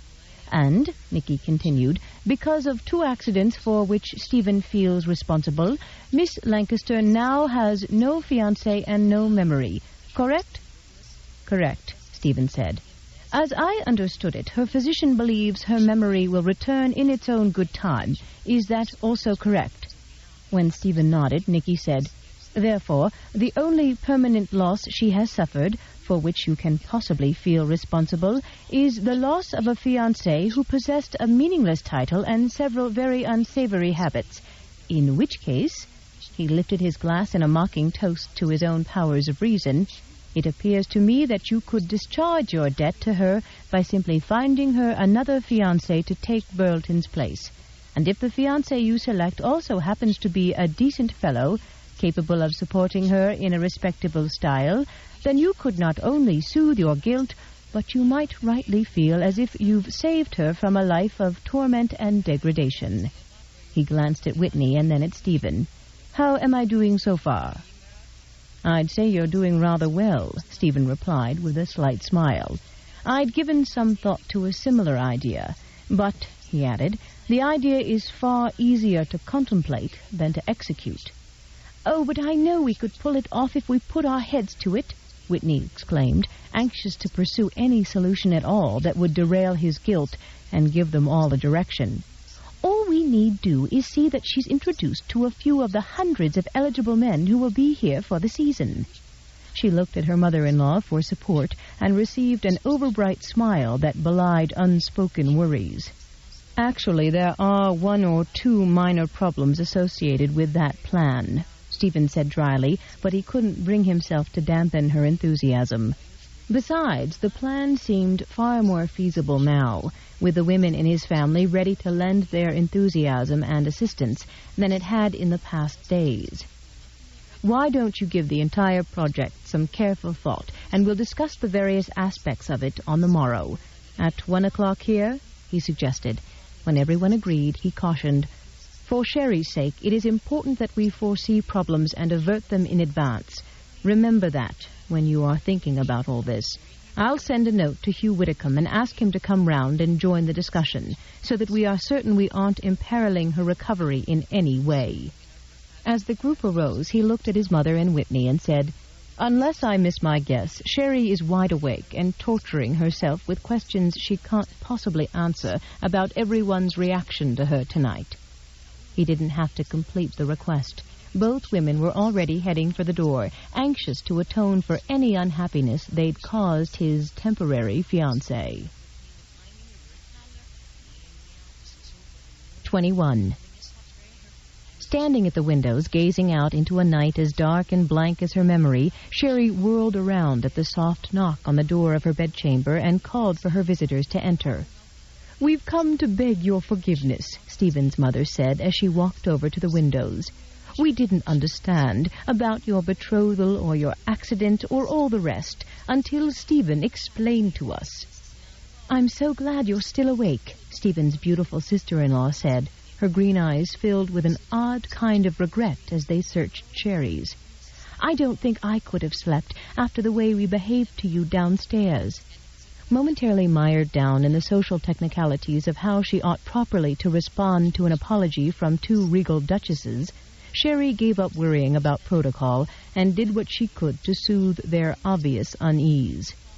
"Please don't trouble yourselves about it," she said with soft sincerity.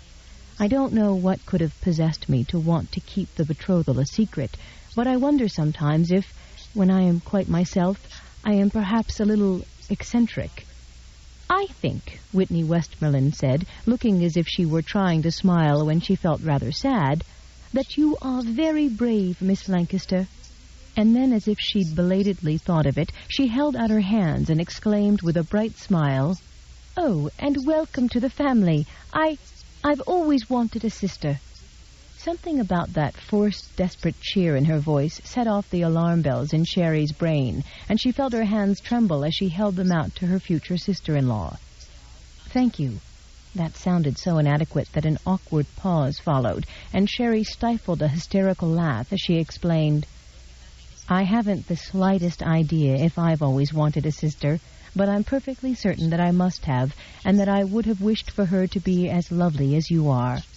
"What an utterly charming thing for you to say," the Dowager Duchess said with a catch in her voice as she enfolded Sherry in a brief, almost protective hug, and then ordered her to go straight to sleep, as if Sherry were a child. They left, promising to come to see her tomorrow, and Sherry gazed in stupefaction at the door when it closed behind them. Her future husband's relatives were as unpredictable as he was, 1 minute cool and distant and unreachable, and then warm and affectionate and kind. Sherry sank down onto the bed, her brow furrowed in puzzlement as she searched for some explanation for their range of behavior. Based on various statements she'd read in the Post and the Times in the past week, Americans were often regarded by the British in a variety of unflattering ways, from amusingly ill-bred colonists to uncouth barbarians. No doubt both duchesses had wondered what could have possessed Lord Westmoreland to want to marry one of them. That would explain their negative reaction to her when they first arrived. Evidently, Lord Westmoreland had told them something to reassure them, but what? Weary of the endless questions that revolved in her mind during every waking moment, Sherry raked her hair off her forehead and flopped down on her back, staring at the canopy above the bed. The Duchess of Claymore rolled onto her side, studying her husband's rugged features in the light of the single candle beside their bed, but her troubled thoughts were on Stephen's fiancé. "Clayton," she whispered, absently trailing her fingertip down his arm, "are you awake?" His eyes remained closed, but his lips quirked in a lazy half-smile as her finger traced a return path to his shoulder. "Do you want me to be?" "I think so." "Let me know when you are certain," he murmured. "Did you notice anything odd about Stephen's behavior tonight? I mean about the way he treated Miss Lancaster and their betrothal and all that." His eyes opened just enough to slant her a wry glance. What could possibly be considered odd behavior in a man who is temporarily betrothed to a woman whom he does not know, does not love, and does not wish to wed, and who thinks he is someone else? Whitney gave a sighing laugh at his summation of the predicament, then lapsed into thought again. "What I meant is that I glimpsed a softening in him that I haven't seen in years." When he didn't immediately reply, she continued to pursue her hazy line of thought.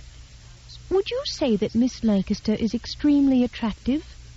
"I would say almost anything if it will entice you to either let me make love to you or else go back to sleep." She leaned over and kissed him gently on the mouth, but when he started to turn toward her, she put her hand against his chest and said with a laugh, "Could you say that Miss Lancaster is extremely attractive in an unconventional sort of way?" "If I say yes, will you let me kiss you?" he teased, already tipping her chin up for his kiss. When he finished, Whitney drew a steadying breath, determined to voice her thoughts before she inevitably sank into the sensual spell he could weave so easily around her. "Do you think Stephen could be developing a special fondness for her?" she whispered. "I think," he teased, his hand drifting down her collarbone to her breast, "that you are indulging in wishful thinking. Duville is more likely to want her than Stephen, which would please me almost as much." "Why would that please you?" "Because," he said as he raised up on an elbow and forced her back onto the pillows, "if Duville had a wife of his own, he'd stop longing for mine." "Nicky doesn't long for me in the least. Whitney forgot the rest of her protest as his mouth smothered her words and then her thoughts. 22. Standing on tiptoe, Sherry removed a book on America from one of the bookcases in the library. Then she carried it to one of the polished mahogany tables scattered about the room and sat down. Looking for something to jog her memory, she flipped through the pages, searching for information that she might recognize. There were several intricate drawings of harbors teeming with ships and spacious city streets bustling with carriages, but nothing at all that seemed even remotely familiar. Since the heavy tome was arranged in alphabetical order, and since it seemed logical that pictures would jog her memory better than the written word, she went to the beginning of the book and began slowly turning the pages until she came to a drawing. Under A, she found information on agriculture, along with an illustration of verdant wheat fields against a backdrop of gentle hills. She'd started to turn the page when another picture flashed through her mind. Only the fleeting vision of fields that she saw had crops with fat white tufts on the top. The image faded instantly, but it made her hand begin to tremble as she reached for the next page, and the next. The illustration of a coal mine triggered nothing, nor did anything else she saw, until she came to a picture of a man with a craggy face, prominent nose, and long, flowing dark hair. "American Indian," the caption above the illustration read, and Sherry felt the blood begin to pound in her temples as she stared hard at that face. A familiar face. Or was it? She clenched her eyes closed, trying to focus on the images dancing and fading in her mind. Fields and wagons and an old man with a missing tooth, an ugly man who was grinning at her. "Sherry?" Sherry stifled a startled yelp as she whirled around in her chair and stared at the handsome man whose voice normally soothed and excited her. "What's wrong?" Stephen demanded, his voice sharp with alarm as he noted her stricken white face and started forward. "Nothing, my lord," she lied with a nervous laugh, standing up. "You startled me." Frowning, Stephen put his hands on her shoulders and scrutinized every feature on her pale face. "Is that all? What were you reading over there?" "A book on America," she said, reveling in the sensation of his strong hands gripping her shoulders and steadying her. Sometimes she almost felt as if he truly cared for her. Another vision drifted through her mind, hazier by far than the others, but soothing and oh, so sweet. Kneeling before her with flowers in his hand, a handsome, dark-haired man who may have been the Earl proclaimed, "I was nothing until you came into my life, nothing until you gave me your love, nothing until you. "Should I summon Whitcomb?" Stephen demanded, raising his voice and giving her a slight shake. His tone snapped her out of her reverie, and she laughed, shaking her head. "No, of course not. I was only remembering something, or perhaps only imagining it happened." "What was it?" Stephen said, releasing his grip on her shoulders, but holding her pinned with his gaze. "I'd rather not say," she stated, flushing. "What was it?" he repeated. "You would only laugh." "Try me," he said, his words clipped. Rolling her eyes in helpless dismay, Sherry stepped back and perched her hip on the library table beside the open book. "I wish you would not insist on this." "But I do insist," Stephen persisted, refusing to be swayed by the infectious smile trembling on her soft lips. "Perhaps it was a real memory, and not just your imagination." "You would be the only one to know that," she admitted, becoming very preoccupied with the study of the cuticle on her thumb. Looking sideways at him from beneath her long lashes, she asked, "By any chance, when you asked me to marry you, did you happen to mention that you were nothing at all until me?" "I beg your pardon?" "Inasmuch as you look revolted by the thought," Sherry said without rancor, "I don't suppose you would have gone down on one knee when you did propose?" "Hardly," Stephen said dryly, so offended by the image of himself assuming such a foolish position that he'd forgotten he'd never proposed to her at all. Sherry's disappointment in his answers was offset by his increasing discomfiture at the questions. "What about flowers? Did you happen to offer me a bouquet when you said, 'I was nothing until you gave me your love, Sherry, nothing at all until you came into my miserable life?'" Stephen realized she was actually relishing his discomfort, and he chucked her under the chin. "Brat," he said lightly, noting that she seemed never to be intimidated by him. "I merely came to invite you to join me in my study. My family will be gathering there any moment for a conference." "What sort of conference?" Sheridan asked, pausing to close the book and return it to the shelf. "A conference about you, actually. About the best way to launch you into society," Stephen replied distractedly, watching her lean up on tiptoe and trying not to concentrate on how utterly fetching she looked in a deceptively simple peach gown with a high mandarin collar and tightly fitted bodice that cleverly called attention to every inviting curve she had without displaying so much as a glimpse of skin. After a full night's sleep, he'd awakened feeling more optimistic about Sherry's plight than he had since she collapsed at his feet on the dock. With the aid of his family, who'd volunteered their cooperation and assistance, the idea of finding a suitable husband for her during the season seemed not only an ideal solution, but an achievable one. In fact, he was so enthusiastic about it that he'd sent notes to them early this morning, asking each of them to bring 2 lists, one of eligible men and another itemizing those things that would also have to be handled in order to launch her properly. Now that he had a specific goal, Stephen saw no reason not to pursue it with the same single-minded efficiency and determination that he used to achieve his other business successes. Like his brother and a very few other noblemen, he preferred to handle most of his own business and financial affairs, and he had a well-deserved reputation for doing so with brilliance and daring. In contrast to many of his peers who were sinking further and further into debt because they regarded any business dealings as the province of the merchant class, and therefore beneath them, Stephen was steadily increasing his already vast holdings. He did it because it was sensible, but mostly he did it because he thoroughly enjoyed the challenge of testing his judgment and timing. He liked the exhilaration that came with successfully acquiring and disposing of assets. He intended to handle Sherry Lancaster as if she were any other very desirable asset he possessed and of which he intended to dispose. The fact that Sherry was a woman, not a rare artifact or a warehouse full of precious spices, had no bearing on his thinking or his strategy, except that he intended to ensure that her purchaser was worthy and responsible.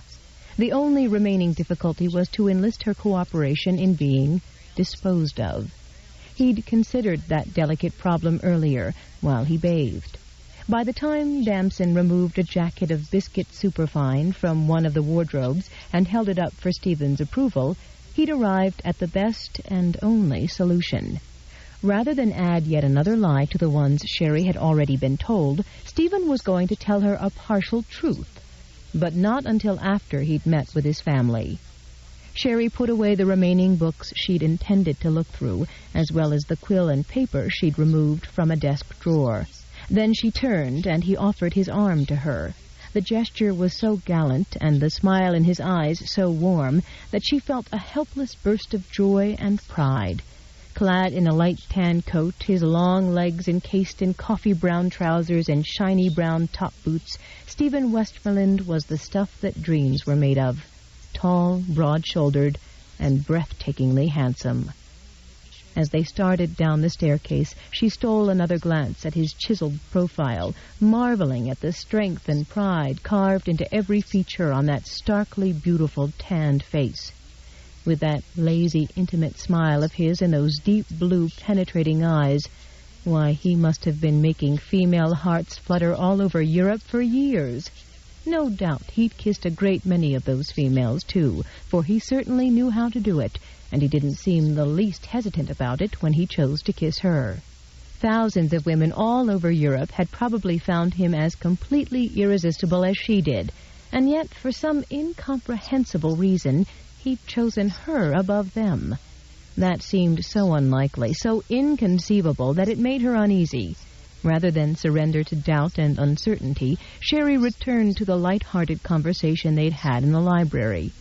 As they neared the open doors of his study, she gave him a jaunty, teasing smile.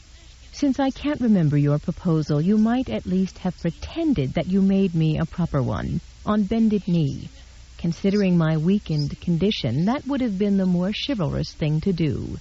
"I am a very unchivalrous man," Stephen replied with an impenitent grin. "Then I hope I at least had the good sense to make you wait a very long time before I accepted your ungallant offer," she retorted severely, stopping in the doorway. She hesitated, and then, with a helpless laugh at her inability to remember, she said, "Did I make you wait, my lord?" Helplessly enthralled by this new, teasingly flirtatious side of her, Stephen automatically matched her mood. "Certainly not, Miss Lancaster. In fact, you flung yourself at my feet and wept with gratitude at the offer of my splendid self." "Of all the arrogant, dishonest," she said on a choked, horrified laugh, "I did no such thing." Looking for some sort of confirmation, Sherry glanced at Colfax, who was standing at attention holding one of the study doors open, while trying to look as if he weren't hearing and enjoying their banter. Her fiancé looked so supremely self-satisfied, his expression so bland and complacent, that Sherry had the awful feeling he was telling the truth. "I didn't actually do that," she said weakly. "Did I?" Stephen's shoulders lurched with suppressed mirth at the appalled expression on her upturned face. Then he shook his head and put her out of her misery. "No," he said, unaware that he was flirting with her in an open doorway and looking happier than he had in years, in view of his mesmerized servants and his fascinated family and friends, who'd arrived while he was with Sherry in the library.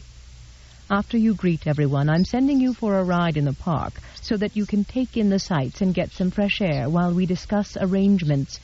He broke off as some slight movement from inside the study attracted his attention, and he turned fully around, somewhat surprised to find Sherry and himself the focus of a roomful of people who oddly hadn't made a single sound to alert him they were present. Blaming their lack of conversation on awkwardness about their forthcoming topic, Stephen led her into the study and waited while Sherry greeted everyone with the same warm, unaffected cordiality that she seemed to feel for everyone from the servants to her physician. Anxious to get down to the purpose for the meeting, he interrupted Hugh Whitcomb, who was embarking on an enthusiastic recounting of Sherry's recuperative powers and bravery, and said, "Since you're all present, why don't you begin discussing the various ways to ease Sherry's way into society while I walk her out to the carriage?" To Sherry he added, "I'll wait while you find a light wrap, then we'll go to the carriage and discuss your itinerary with my coachman." Sherry felt his hand under her elbow, firmly drawing her away from people she would very much have liked to spend more time with, but she did as he asked and bade them goodbye. Behind them, Dr. Whitcomb signaled Colfax to close the doors. Then he looked round at Stephen's family, noting their distracted, thoughtful expressions. The scene he had witnessed a few moments ago as Stephen and Charisse Lancaster stood just outside the doors had only confirmed what he already believed, and he was almost certain that the others in the room had noted the same delightful alteration in Stephen that he had. He hesitated, vacillated, then made his decision, and cautiously endeavored to see if their thoughts truly marched with his. Keeping his voice casual, he glanced at the Dowager Duchess. "Lovely girl, isn't she?" "Lovely," Stephen's mother agreed unhesitatingly. "Stephen seems very protective of her, I noticed. I haven't seen him treat any female quite that way before." Her smile turned wistful. "She seems to like him very well, too. I cannot help wishing he weren't so set on finding a husband for her. Perhaps with time he might have—" "My thoughts exactly," Hugh said, and so emphatically that she gave him an odd, startled look. Satisfied that he had her unwitting support, Hugh turned to Stephen's sister-in-law. "What do you think, Your Grace?" Whitney Westmoreland smiled at him, a slow, knowing smile that warmed his heart and promised her full cooperation. "I find her completely delightful, and I think Stephen does too, though I doubt he'd want to admit it." Restraining the absurd urge to wink at her, Hugh looked to Nicholas Duville. Until that moment, Hugh had been the only outsider whom the Westmoreland family had regarded as a confidant. Duville was not a family member or even a close family friend. He had, in fact, been Clayton's rival for Whitney's hand, and although Whitney regarded him as a dear and close friend, Hugh doubted that Clayton harbored quite the same fondness for him. Hugh wasn't certain why Duville had been invited to attend what was an intensely private family discussion. "Charming," the Frenchman said with a tranquil smile. "And unique, I suspect. Based on what I have witnessed, I cannot believe Stephen is immune to her attractions."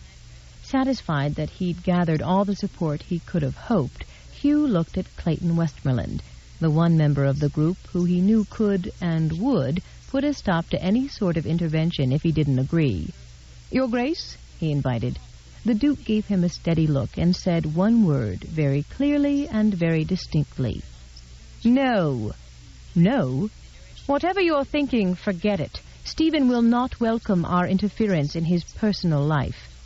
Oblivious to his wife's swift intake of breath as she started to argue, he said, "Furthermore, the entire situation he is in with Miss Lancaster is already impossibly complicated and fraught with deceit." "But you do like her, don't you?" Whitney put in a little desperately. "Based on what little I know of her," Clayton emphasized, "I like her very well. However, I am also thinking of her best interests. It would be wise if we all remember that when she recovers her memory and realizes that Stephen was responsible for her fiancé's death, and that he has been lying to her about everything since then, she is not going to like him nearly so well. In fact, she is unlikely to think very well of any of us when that day arises. It's likely she will be embarrassed and angry when she first realizes she'd never set eyes on Stephen until last week," Dr. Widdicombe conceded. "However, even before she was out of danger, she showed great concern for Stephen, kept asking me not to let him worry and so forth. I think that shows a remarkable understanding, the sort that could enable her to see very quickly why we all had to lie to her." "As I said before," Clayton said firmly, "Stephen will not welcome our interference in his personal life.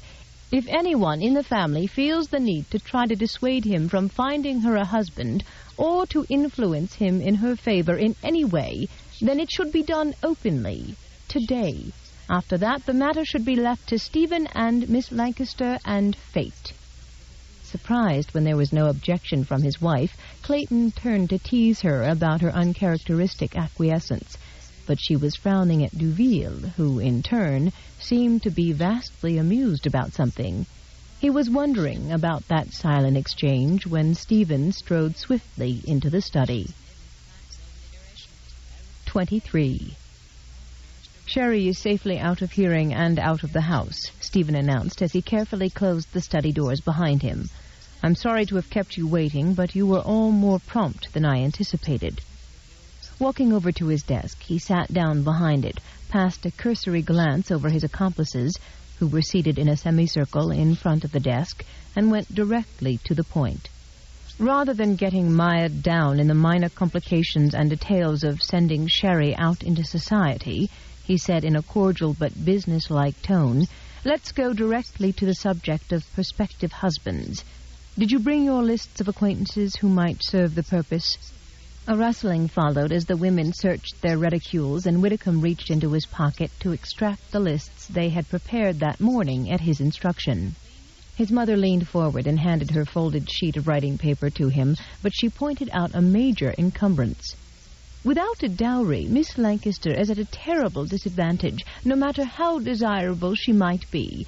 If her father isn't the man of means that you suspect—" "I'll provide a generous dowry," Stephen said as he unfolded the notepaper.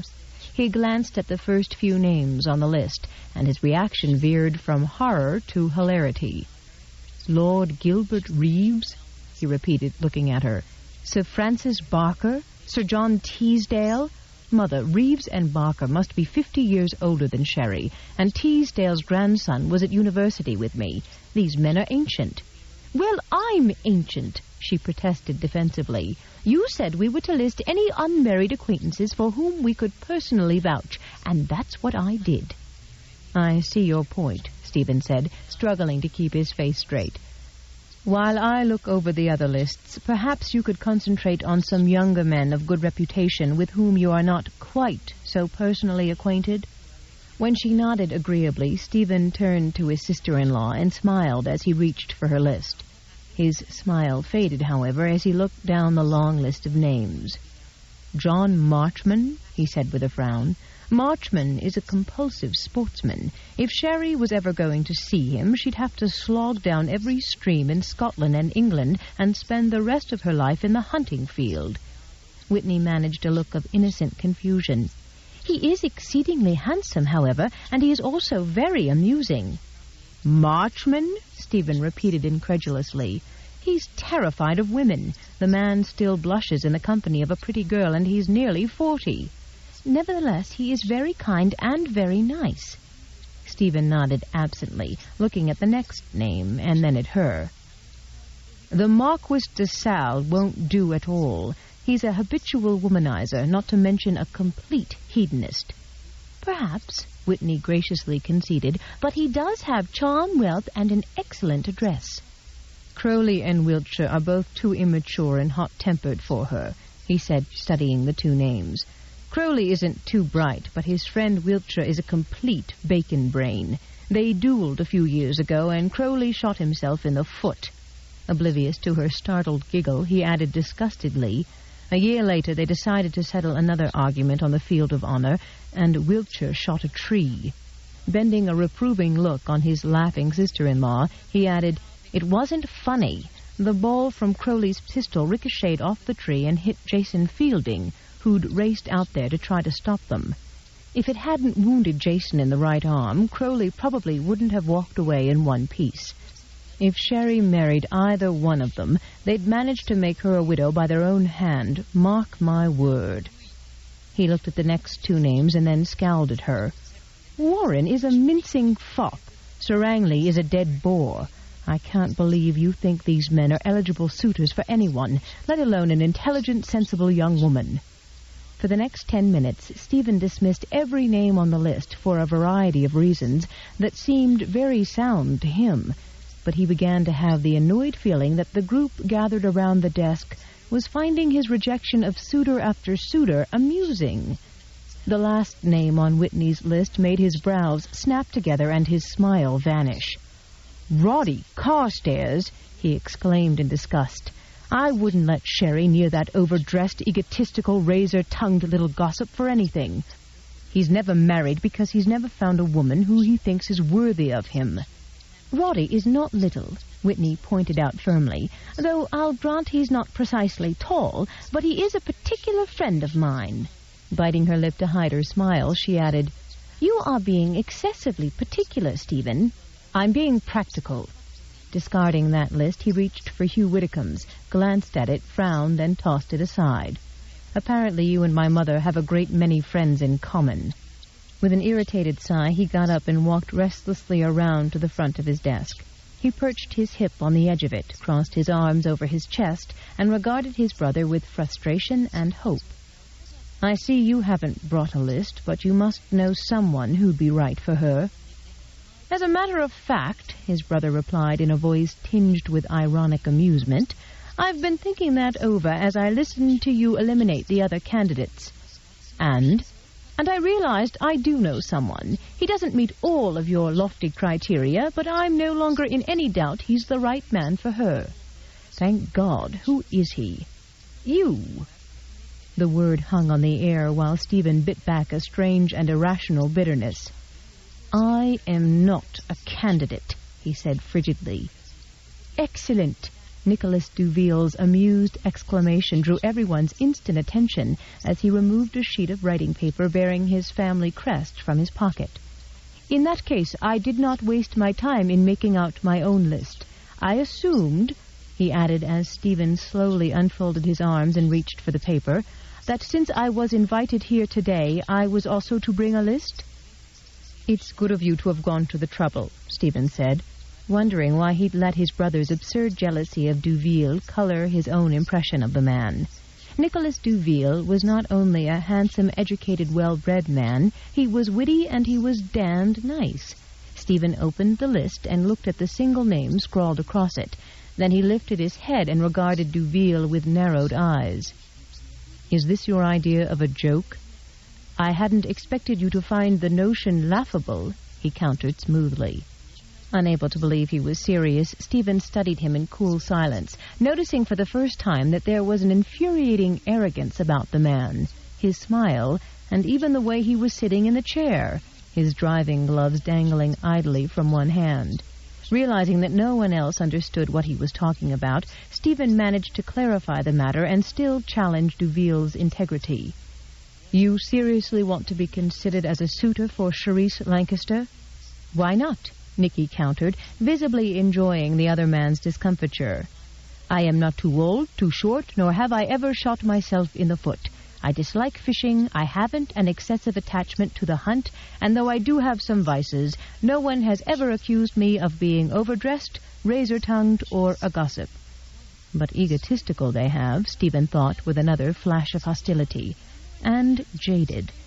In his mind he saw the suave Frenchman locked in a passionate embrace with Sherry, her hair spilling over his arm like satin fire, and his hostility escalated to outrage. All her warmth and innocence, that rebellious, jaunty spirit of hers, her courage and thoughtfulness would belong to Duville, who would marry her. Stephen's inexplicable wrath abruptly gave way to common sense and the realization that fate had just delivered the ideal solution to his problems. Duville was perfect.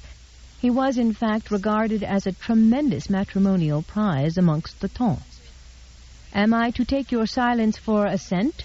Duville inquired, looking as if he knew perfectly well that Stephen couldn't have any objection to his suit. Recovering his manners, if not his cordial attitude toward the other man, Stephen nodded and said with scrupulous civility, "Certainly. You have my blessings as her—" He had started to say guardian and broke off because he was not her legal guardian. "As her unwilling fiancé," Nicky suggested, "who wishes to be relieved of the obligation to marry her himself so that he can continue as a bachelor without the tiresome burden of a guilty conscience over her unmarried state?" Whitney saw Stephen's jaw tighten, and she recognized the ominous glitter in those narrowed blue eyes. In a mood like this one, she knew Stephen could and would flay Nicky alive, regardless of the fact that he was her friend or a guest in his home. Her fear was confirmed as Stephen recrossed his arms and subjected Nicky to a contemptuous, raking stare that slid slowly down his entire length. She opened her mouth, waiting to see if Stephen might somehow rise to Nicky's bait by saying he would marry Sherry himself. Instead, Stephen announced in an insulting drawl, "I think we ought to discuss your qualifications or lack thereof a little further, Duville. In rejecting one of the other contenders, I believe the word lecher was mentioned." "No, it was not," Whitney burst out so desperately that Stephen looked at her, and while he'd momentarily lost some of his momentum, she said fiercely, "Stephen, please do not take your frustration out on Nicky. He wants to help." She glanced swiftly at Nicky, who had gone perfectly still from the moment Stephen launched his tirade, and who looked more like he was contemplating murder than marriage. Her exasperating husband was sitting there looking as if he was enjoying both men's predicament, but he responded to her silent appeal and intervened. "Really, Stephen, this is no way to treat your prospective son-in-law," he said dryly, using humor to dispel the tension. "My what?" Stephen demanded with disgust. Clayton replied with a mocking grin. "Since you not only promised to provide a dowry, but a generous one, I'd say that puts you in the role of father. Now, since Duville has merely offered himself as a possible suitor, not a husband, my advice is to wait to antagonize him until after the nuptials." The absurdity of that scenario was not lost on either of the combatants, who visibly relaxed. But Whitney scarcely breathed until Stephen finally held out his hand to Nicky in a gesture of conciliation. "Welcome to the family," he said ironically. "Thank you," Nicky said, leaning forward and accepting the handshake. "How large a dowry should I expect?" he joked. "Now that we've overcome that hurdle," Stephen said, walking back around his desk and sitting down, "let's get down to the problems we're likely to face when we introduce Sherry to society." Whitney surprised him with an instant objection. "There's no need to do that. Nicky has already offered himself as a prospective suitor." Stephen flicked a quelling glance at her as he withdrew a sheet of writing paper from his desk. I would like Sherry to have more than one suitor from which to choose, which means she will have to be out in society. I'd also like her to have her affections set on someone by the time her memory returns, if at all possible. That will help diminish whatever grief she may feel when she learns of Burleton's death. Duville's objection was next. That is hoping for too much in too short a time. Stephen overruled that with a shake of his head. Not in this case. She scarcely knew Burleton. He could not have become the entire center of her universe during the short time he was with her in America.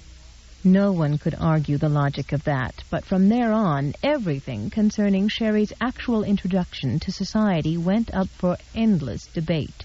Stephen listened in growing frustration as everyone suggested various pitfalls and problems, from the possible to the absurd, that might be encountered if Sherry were introduced to the temps during the season. 24. At the end of an hour, when impatience finally drove Stephen to begin brushing aside everyone's objections to his plan, Hugh Widdicombe suddenly decided to give his professional medical opinion of it as Sherry's physician. "I'm sorry, I cannot allow it," he said flatly. "Would you care to enlighten me as to your reason?" Stephen said caustically, when the physician acted as if the matter was settled and there was nothing more to be said. "Certainly. Your contention that society will overlook Miss Lancaster's lack of knowledge about our ways because she is American may be partially correct. However, Miss Lancaster is sensitive enough to notice immediately that she's lacking in certain social skills, and she is likely to become her harshest critic. That will add to the extreme stress she is already under, which I cannot permit to happen. The season begins in a few days, and that's an impossibly short time for her to learn everything she'd need to know to make a full-fledged debut, as intelligent as she is." "Even if that weren't an obstacle," Whitney added, "we still wouldn't be able to outfit her for the full season on such short notice. It will take a great deal of pressure to influence Madame Lassalle, or any other acceptable modiste, to set to work on a wardrobe for Miss Lancaster when they're already impossibly busy working for their regular clients." Ignoring that problem for the moment, Stephen directed his remarks to Widdicombe. "We can't keep her locked away from everyone. That won't help her meet potential suitors, and furthermore, people will begin to talk and wonder why we feel the need to hide her. More important, Sherry herself will begin to wonder about that, and I suspect the conclusion she'll draw is that we're ashamed of her." "I hadn't considered that," Widdicombe admitted, looking deeply troubled by the possibility. "I suggest we compromise," Stephen said, wondering why everyone else seemed bent on finding problems instead of solutions. "We'll keep her social appearances to a minimum. So long as one of us stays at her side whenever she attends a function, we can shield her from too many questions." "You can't shield her completely," Widdicombe argued. "What will you tell people about who she is and how she lost her memory?" "We'll tell them the truth, but without going into too much detail. We will say that she suffered an injury, and though we can all vouch for her identity, as well as for her being of unexceptional birth and character, she simply cannot answer questions for a while. You know how cruel people can be. Why, her lack of knowledge could be mistaken for stupidity." "Stupidity?" Stephen scoffed with a harsh laugh. "How long has it been since you went to a debutante ball and tried to carry on a sensible conversation with any of the chits making their annual debut?" Without waiting for a reply, he said, "I can still remember the last time I did. Half of them were incapable of discourse on any topic beyond the latest fashion and the weather. The rest of them couldn't do anything but blush and simper. Sherry is extremely intelligent, and that will be evident to anyone with enough wit to recognize intelligence when it is right in front of them." "I don't think she'll seem stupid to anyone," Whitney put in slowly. "They are more likely to think her wonderfully mysterious, particularly the younger beaux." "It's settled, then," Stephen said with an implacable finality that warned further argument would be futile. "Whitney, you and Mother make the arrangements to see her appropriately attired. We'll introduce her to society under our own aegis, and then make certain that at least one of us is always with her. Let's begin by taking her to the opera, where she can be seen but not easily approached. After that, a musicale, a few teas. Her looks are so extraordinary that she's bound to attract considerable attention, and when she doesn't immediately appear at all the balls, the mystery surrounding her will grow, and as Whitney pointed out, that's actually to our advantage. Feeling satisfied that all the important considerations had been resolved, Stephen looked around and said, "Does anyone have anything else that needs to be discussed?" "One thing," his mother said very emphatically. "She cannot possibly stay under your roof with you another night. If it were known she'd been in this house alone and unchaperoned, nothing we could do or say would salvage her reputation or enable her to make a suitable match. It will be a miracle if servants' gossip hasn't already spread. The servants adore her. They wouldn't utter a word to hurt her. Be that as it may, they are bound to talk with other people's servants without intending to harm her. By the time the on dit have circulated through the city, she'll have become your paramour, and we cannot risk that sort of gossip." "I suppose Clayton and I could invite her to stay with us," Whitney said reluctantly, when Stephen seemed to be waiting for her to make the offer. But she wasn't at all pleased with the solution. She didn't want to remove Sherry from Stephen's immediate sphere. Once the round of social activities began with the crushes of people at all of them, Stephen might not encounter her for days at a stretch, or only for a few minutes at a time. "Fine," Stephen agreed with annoying satisfaction. "She'll stay with you." Hugh Whitcomb removed his wire-rimmed spectacles and began to polish the lenses with his handkerchief. "I'm afraid that plan isn't fine with me." Stephen made a Herculean effort to keep his impatience with the bulky physician under control. "What do you mean?" "I mean I cannot allow her to be removed into unfamiliar surroundings among people she does not know." When Stephen's brows snapped together and he opened his mouth to argue, Hugh Whitcomb looked around at the gathering, his tone dire with warning. "Miss Lancaster believes she is betrothed to Stephen and that he cares deeply for her. He is the one who stayed by her bedside when she was hovering near death, and he is the one she relies upon." "I'll explain to her about the social stigma she risks by remaining here," Stephen said briskly. "She will understand that it simply isn't appropriate." "She does not have the slightest concept of the importance of appropriate behavior, Stephen," Whitcomb contradicted smoothly. "If she had, she wouldn't have been standing down here in a lavender peignoir the night I came by to visit her."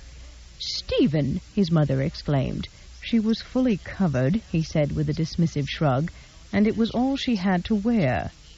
Nicky Duville joined the debate. "She cannot stay here unchaperoned. I won't permit it." "You have nothing to say about it," Stephen countered. "I think I do. I will not have the character of my future wife besmirched.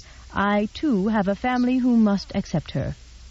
Leaning back in his chair, Stephen steepled his hands and regarded him with unconcealed dislike for several moments before he remarked in a voice as cold as his gaze, "I do not recall hearing you actually offer for her, Duville." Nicky lifted a challenging brow. "Would you like to hear me do so now?"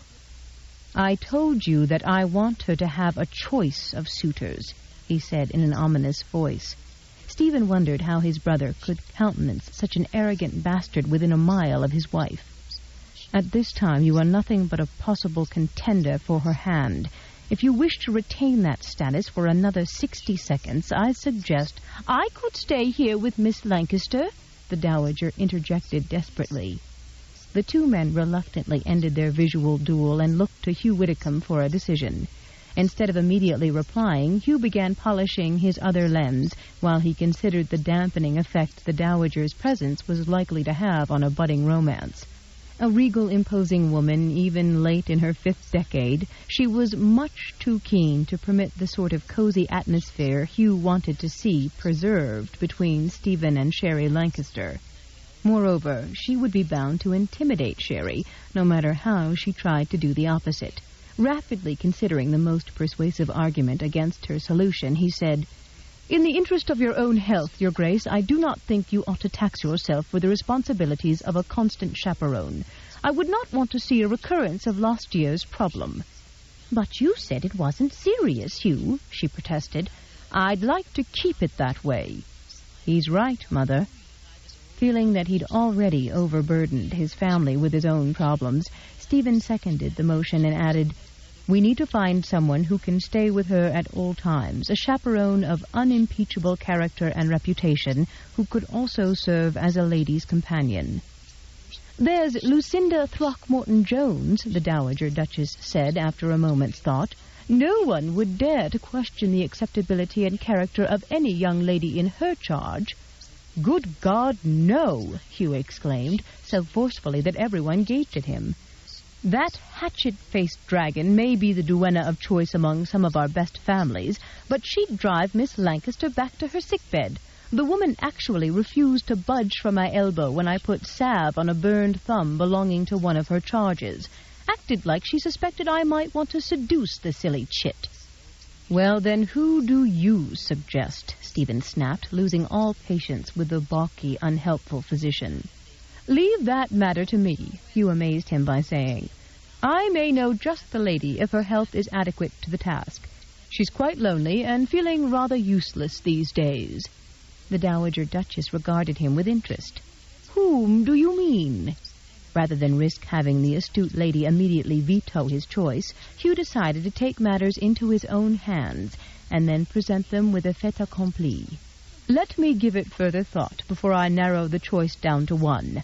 I may bring her by tomorrow. Another night under Stephen's roof cannot do Sherry any more harm than has already been done." They broke off as Colfax knocked on the door and said that Miss Lancaster was just returning in the carriage.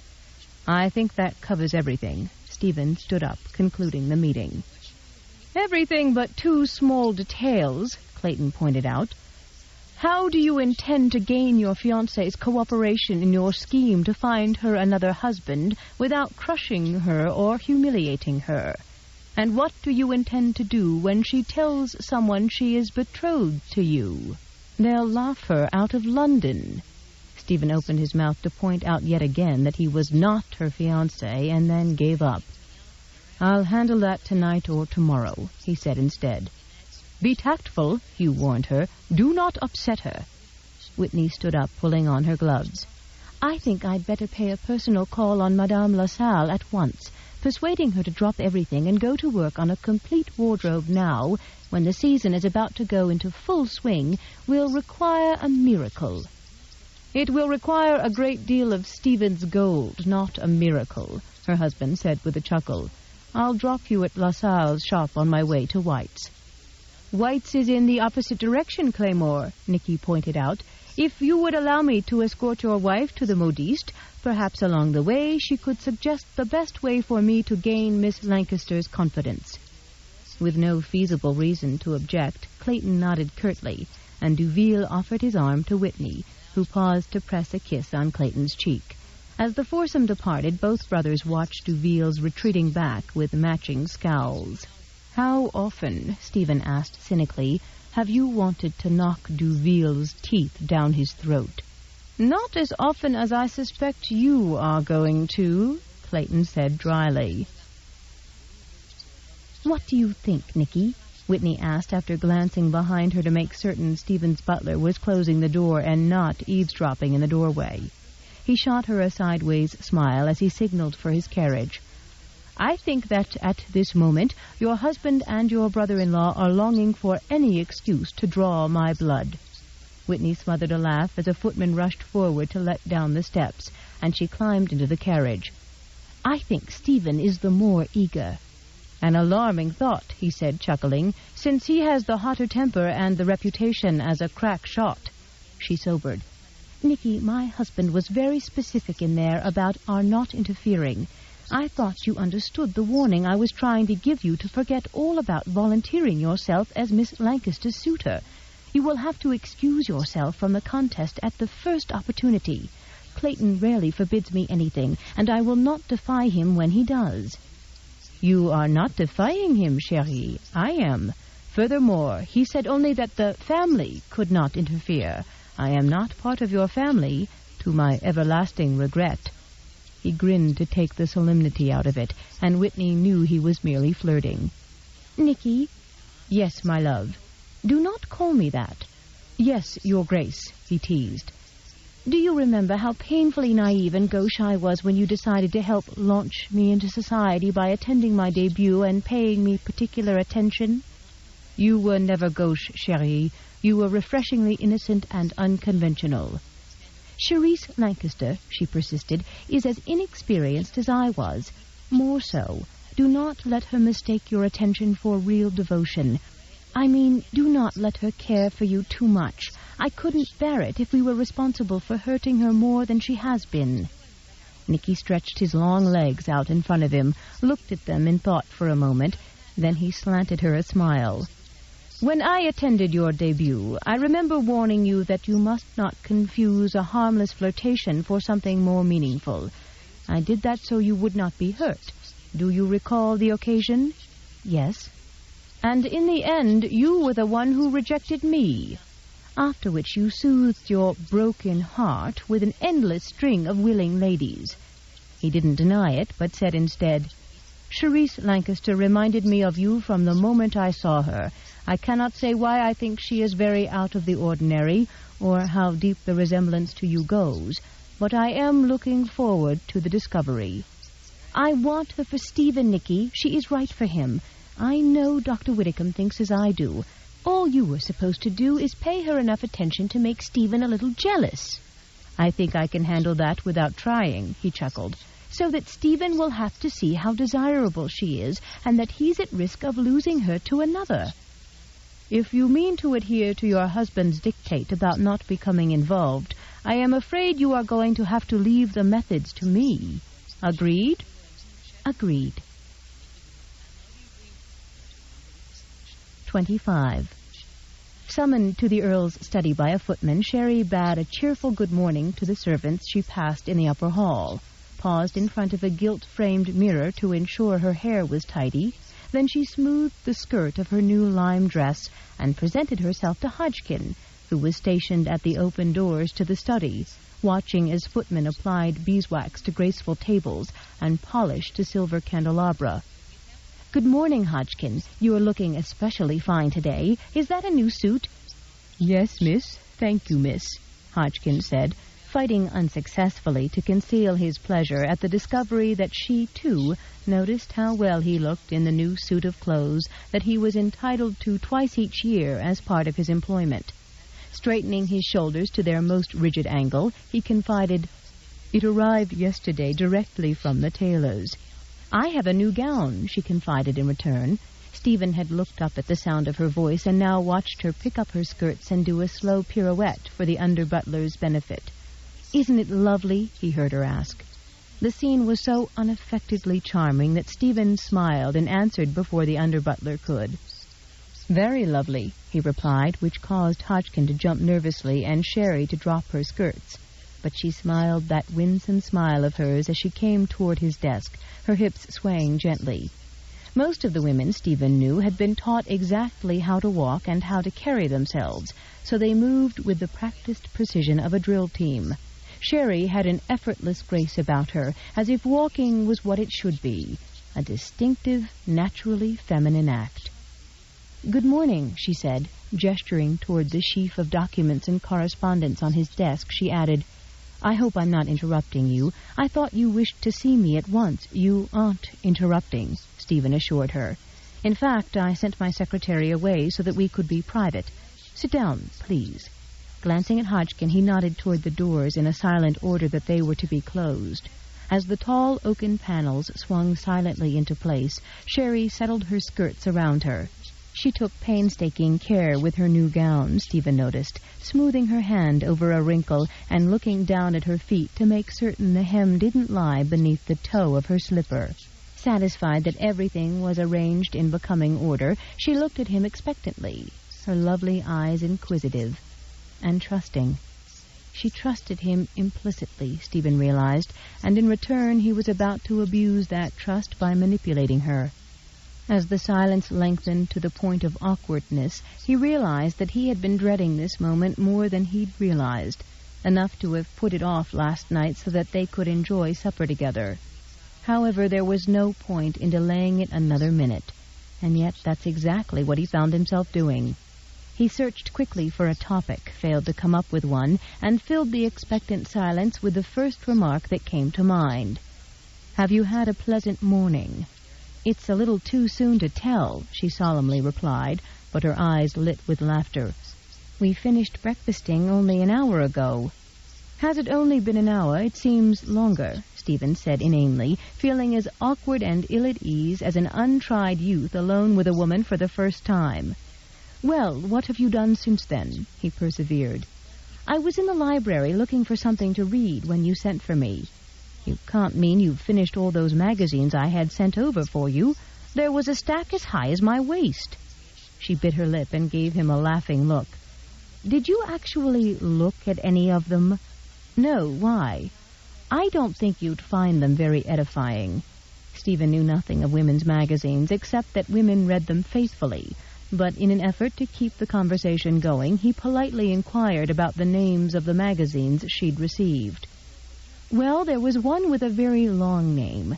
If I remember correctly, it was called The Ladies' Monthly Museum, or Polite Repository of Amusement and Instruction, being an assemblage of what can tend to please the fancy, instruct the mind, or exalt the character of the British fair."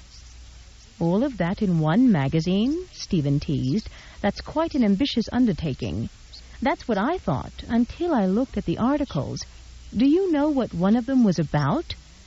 "Based on that look on your face, I'd be afraid to hazard a guess," he said, chuckling.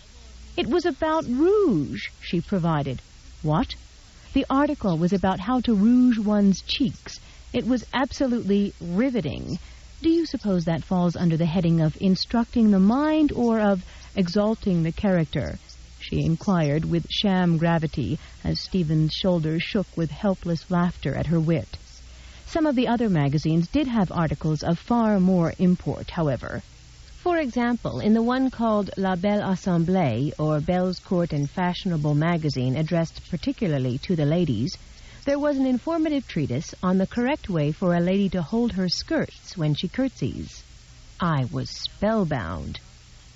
I had never realized it was preferable to use only the thumb and forefinger of each hand to spread one's skirts, instead of all the fingers God gave us. Dainty perfection is the ideal to which every woman must aspire, you know. "Is that your theory or the magazine's?" Stephen asked with a grin. She gave him a sideways laughing look that was a miracle of jaunty irreverence. "What do you think?" Stephen thought he'd take her jaunty irreverence over dainty perfection every day of his life. "I think we should have that rubbish removed from your bedchamber." "Oh, no, you mustn't. Truly you mustn't. I read the articles every night in bed." "You do?" Stephen asked, because she looked perfectly serious. "Oh, yes. I read one page and nod right off. It's ever so much more effective than a sleeping draught." Stephen pulled his gaze from her entrancing face and watched her shove her hair back off her forehead and give it an impatient shake that sent a veil of coppery locks sliding off her shoulder. He'd liked it where it had been, draped artlessly over her right breast. Annoyed with the impossible direction of his thoughts, Stephen said abruptly, "Since we've ruled out rouge and curtsying, what are you interested in?" "You," Sherry thought. "I am interested in you. I am interested in why you seem uneasy right now. I am interested in why there are times when you smile at me as if you see only me, and I am all that matters.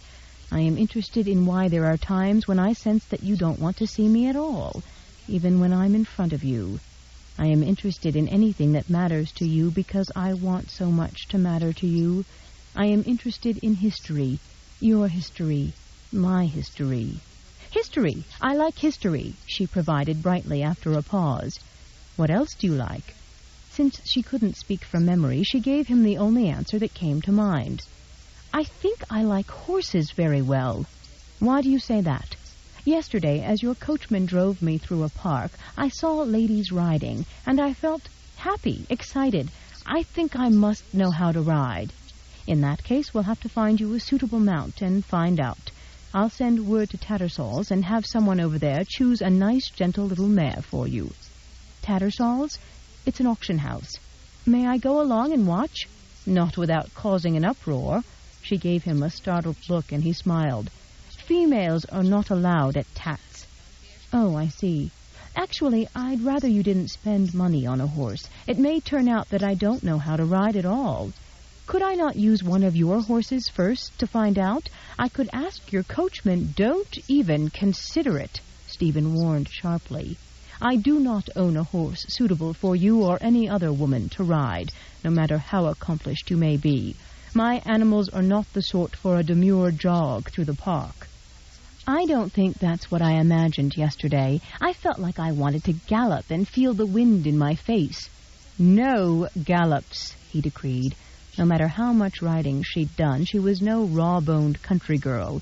She was slender and delicate, without the strength to handle a spirited gallop.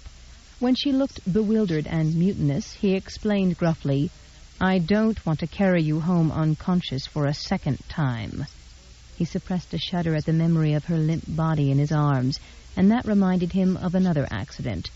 Another limp body belonging to a young baron with a life ahead of him and a beautiful girl who wanted to marry him. The recollection banished all desire to delay coming to the real point of their visit.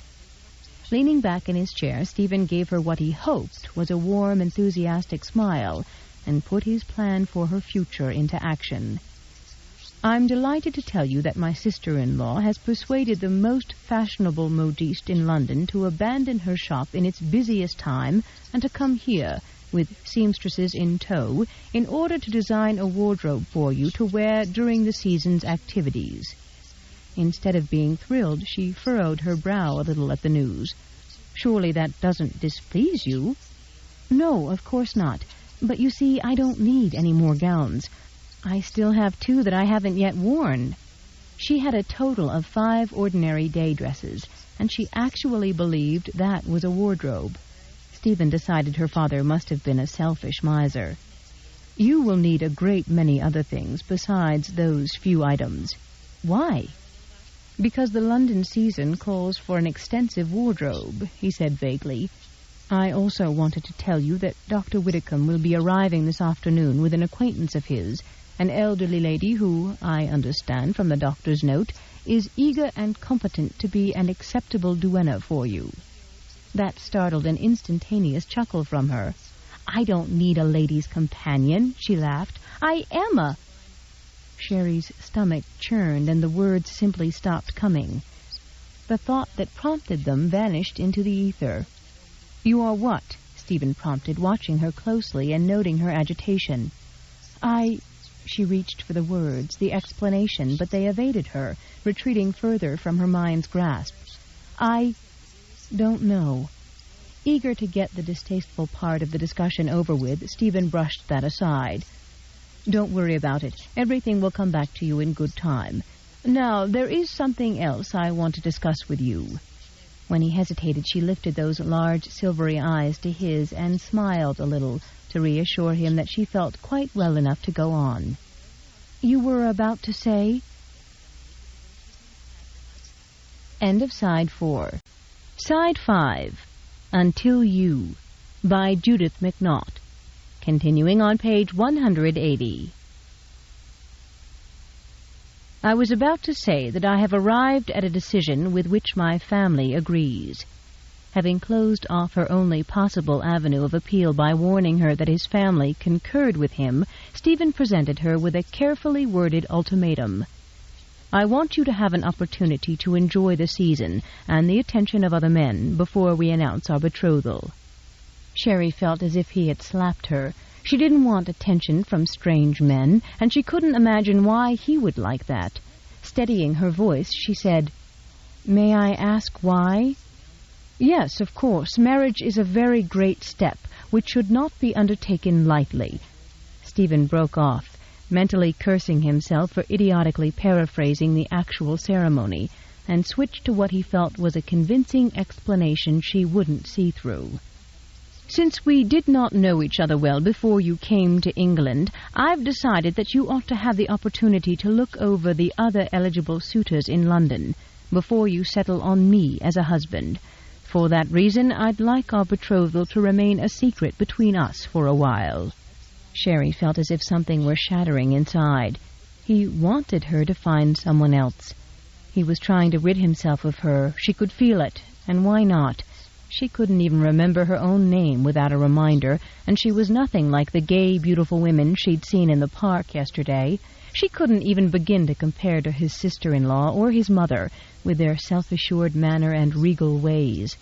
Apparently they didn't want her in the family either, which meant their cordiality to her had all been a pretense. Tears of humiliation burned the backs of her eyes, and she hastily got to her feet, trying to recover her control, fighting desperately to hold on to her shattered pride. She couldn't face him, and she couldn't run from the room without giving her feelings away, so she carefully kept her back to him and strolled over to the windows that looked out upon the London street. "I think that is an excellent idea, my lord," she said, staring blindly out the window, struggling to keep her voice steady. Behind her she heard him get up and come toward her, and she swallowed and drew a deep breath before she could go on. "Like you, I have had some reservations about our suitability, ever since I arrived here." Stephen thought he heard her voice break, and his conscience tore at him. "Sherry," he began, and put his hands on her shoulders. "Kindly take your hands," she paused for another shattered breath, "off me. Turn around and listen to me." Sherry felt her control collapsing, and though she closed her eyes tightly shut, hot tears began to race down her cheeks. If she turned now, he'd see that she was crying, and she would rather die than suffer that humiliation. Left with no recourse, she bent her head and pretended to be absorbed in tracing her finger over the etchings on the leaded glass pane.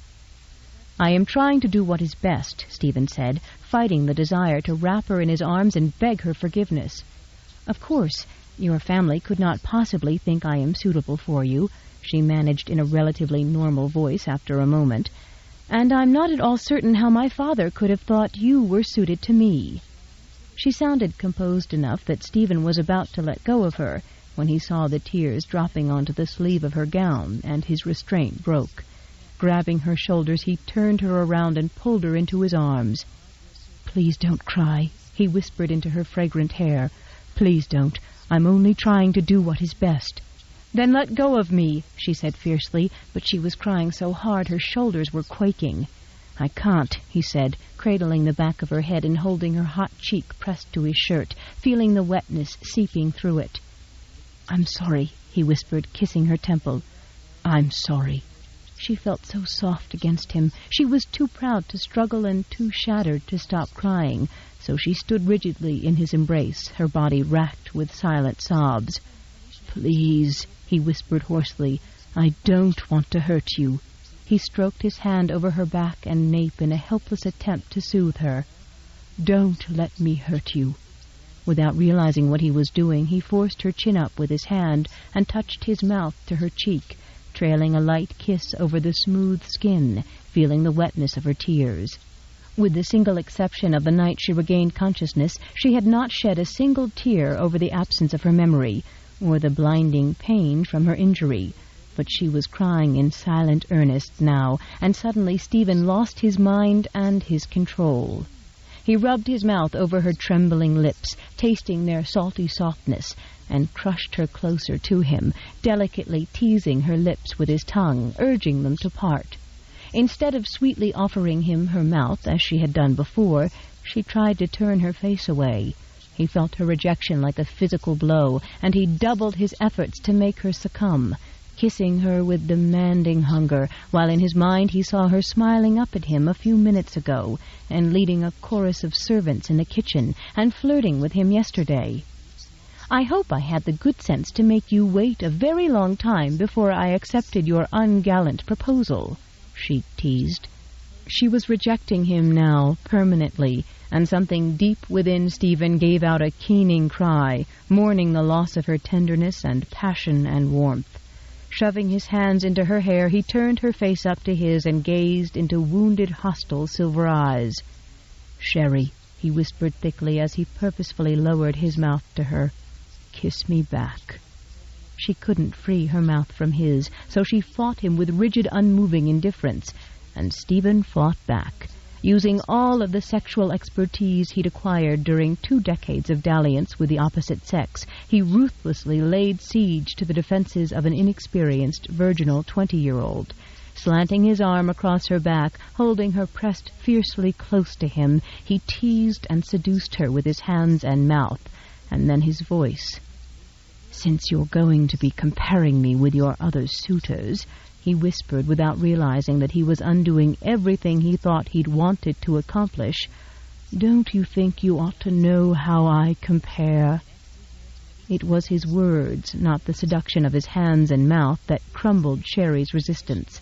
Some protective feminine instinct warned her that she must never again let herself trust him, never again let him touch or kiss her, but just this once, just one more time, to yield to that insistent mouth that was possessing hers.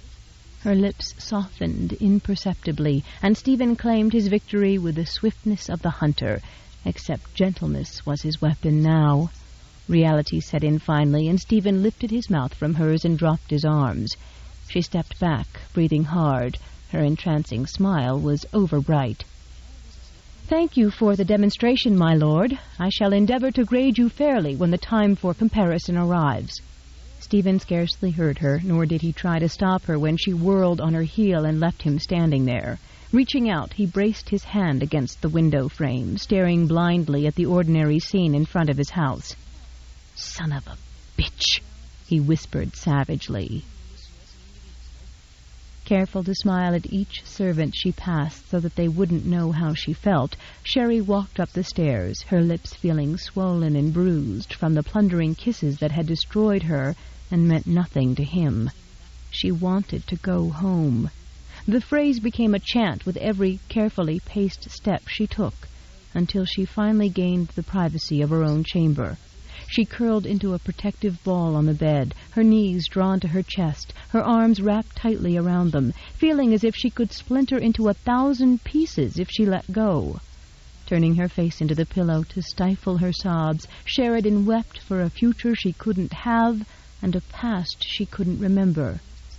"I want to go home," she cried in a broken chant.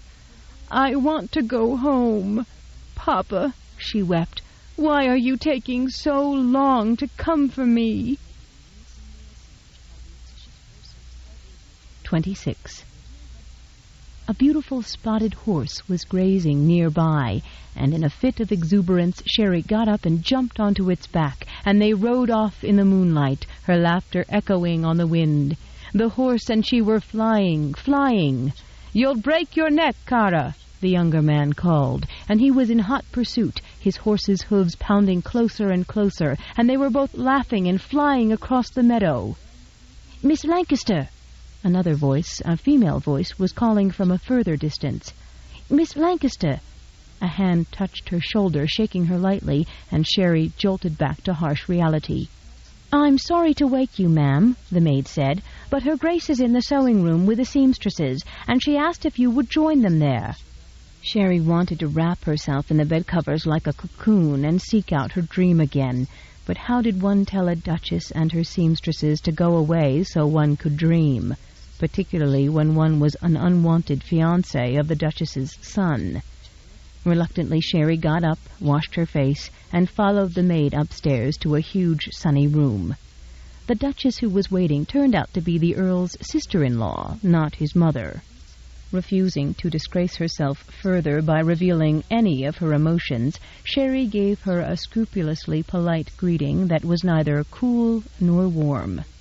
If Whitney Westmoreland noticed anything different in Sherry's demeanor, she didn't show it, but then she was carried away with enthusiasm about seeing Sherry outfitted in all the latest fashion.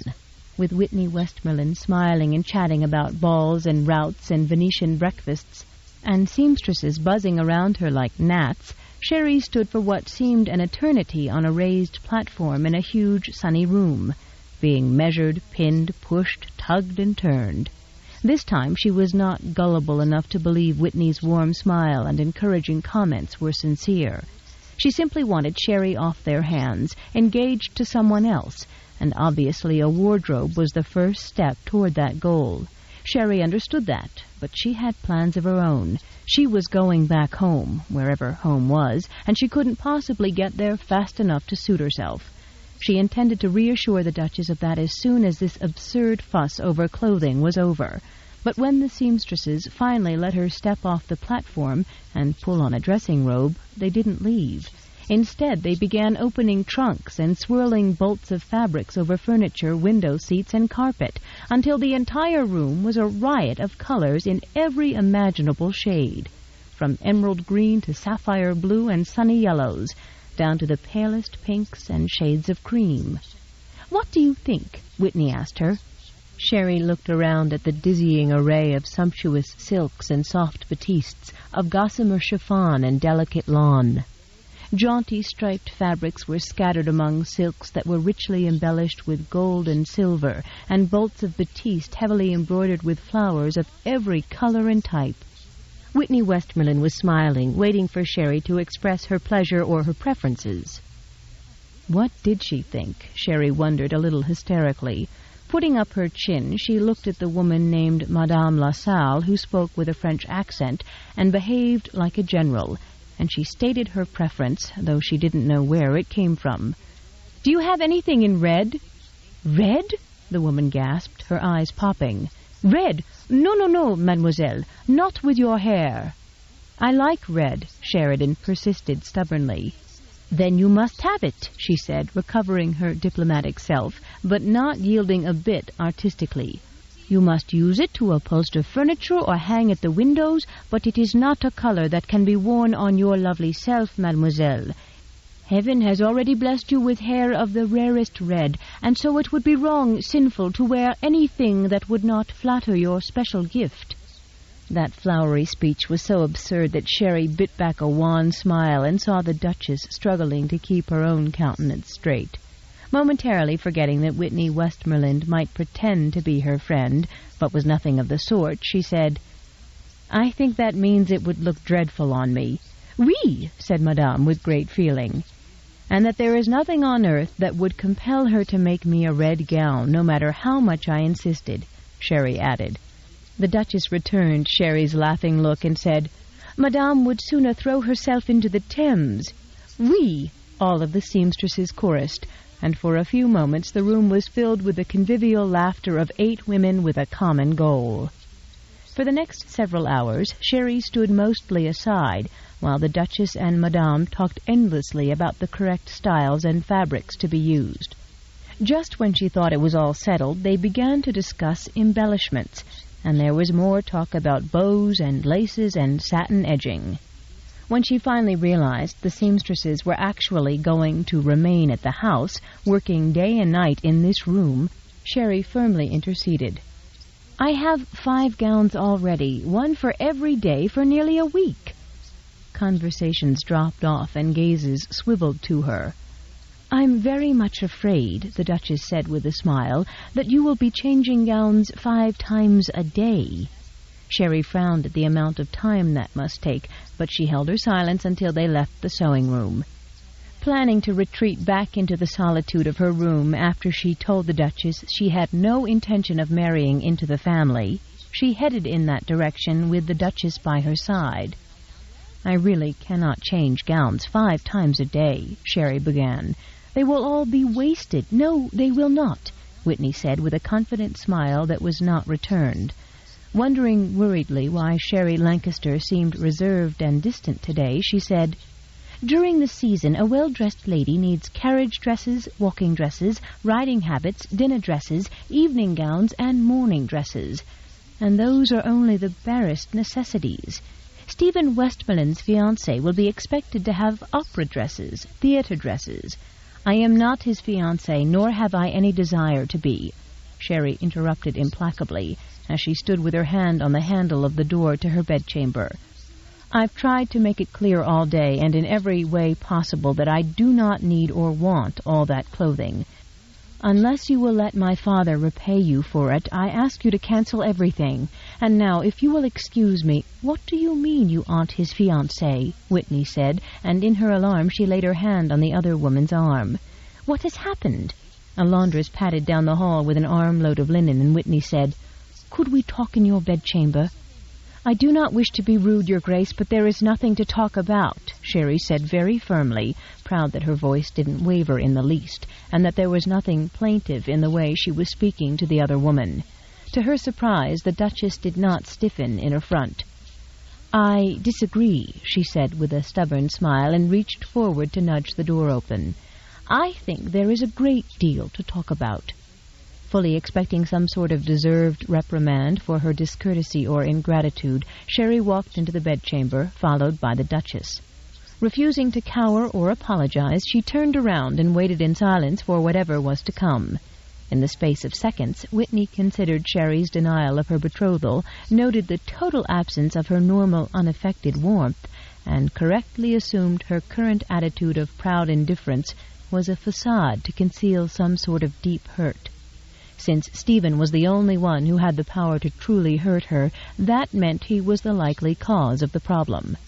Prepared to go to great lengths to undo whatever damage her idiot brother-in-law had done to the one woman who was surely meant for him, Whitney said cautiously, "What has happened to make you say you aren't betrothed to Stephen and don't wish to be?"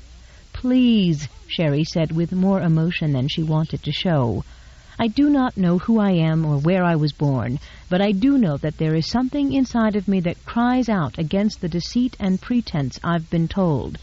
I'll surely begin to scream if I have to endure more of it right now. There's no need, no purpose in your pretending to want me as a sister-in-law, so please do not." "Very well," the Duchess said without rancor. "We shall put an end to pretense. Thank you. You have no idea just how badly I hope to have you as a sister-in-law. And I suppose you are now going to try to convince me that Lord Westmoreland is as eager a bridegroom as there ever was." "I couldn't even say that with a straight face," the Duchess admitted cheerfully, "let alone be convincing." "What?" Sherry uttered in blank astonishment. "Stephen Westmoreland has the liveliest reservations about marrying anyone, especially you, and for some very good reasons." Sherry's shoulders shook with helpless laughter. "I think you are all quite mad. I cannot blame you for thinking that," Whitney said with a gusty sigh.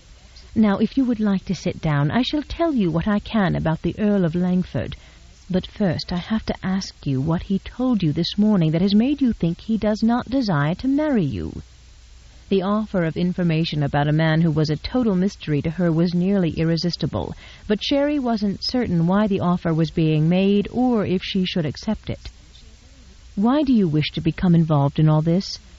"I wish to become involved because I like you very much, and because I'd like you to like me also, but most of all because I truly believe you are perfect for Stephen, and I'm desperately afraid this set of circumstances may keep you both from finding that out until it is too late to undo the damage. Now, please tell me what happened, and then I'll tell you what I can." For the second time, Whitney carefully avoided saying she would tell her everything. The phrase she'd used was misleading, but at least it was not another lie. Sherry hesitated, searching Whitney's face for some sign of malice, and saw only earnestness and concern. "I suppose it can't do any harm, except to my pride," she said with a weak attempt at a smile. In a relatively unemotional voice, she managed to recount what had happened that morning in the Earl's study. Whitney was impressed by the simplicity and cleverness of Stephen's chosen method to enlist Sherry's cooperation, and she was equally impressed that a naive girl who was in a strange land, surrounded by strangers, and with not even a memory of her past, could have seen right through his smoothly worded ploy. Moreover, Sherry had evidently been wise enough and proud enough not to voice a single objection to it, which, Whitney decided with an inner smile, probably accounted for Stephen's black scowl earlier, when she bade him good day before coming upstairs. "Is that everything?" "Not exactly," Sherry said angrily, looking away in embarrassment. "What else happened?" "After he gave me all that fustian about wanting me to have choices, I was so angry and confused that I felt a little over-emotional. Had I been in your place, I'd have felt for a heavy, blunt object to hit him with." "Unfortunately," Sherry said with a shaky laugh, "I didn't see anything suitable to use, and I felt this stupid urge to cry, so I walked over to a window to try to compose myself." "And then?" Whitney prodded. "And then he had the audacity, the arrogance, the gall to try to kiss me." "Did you allow it?" "No, not willingly." That wasn't entirely true, and she looked away again in helpless misery. "I wasn't willing at first," she amended. "But you see, he's very good at it, and—" She broke off as a realization hit her, and she said it aloud, her expression turning ferocious. "He's very good at it, and he knows it. That is why he insisted on kissing me, as if that would make everything all right again. And in a way he won, because in the end I gave in. Oh, he must be very proud of himself," she finished with withering scorn. Whitney burst out laughing. "I very much doubt that. In fact, he was in the foulest mood imaginable when I arrived. For a man who wishes to break a betrothal and has every reason to believe he's well on the way to accomplishing it, he is not in an exultant frame of mind." Somewhat cheered by that, Sherry smiled. Then her smile faded and she shook her head. "I do not understand any of this. Perhaps even when I am in full possession of all my faculties, I am somewhat lacking in understanding." "I think you are amazingly insightful," Whitney said with feeling, "and brave, and very, very warm-hearted, too."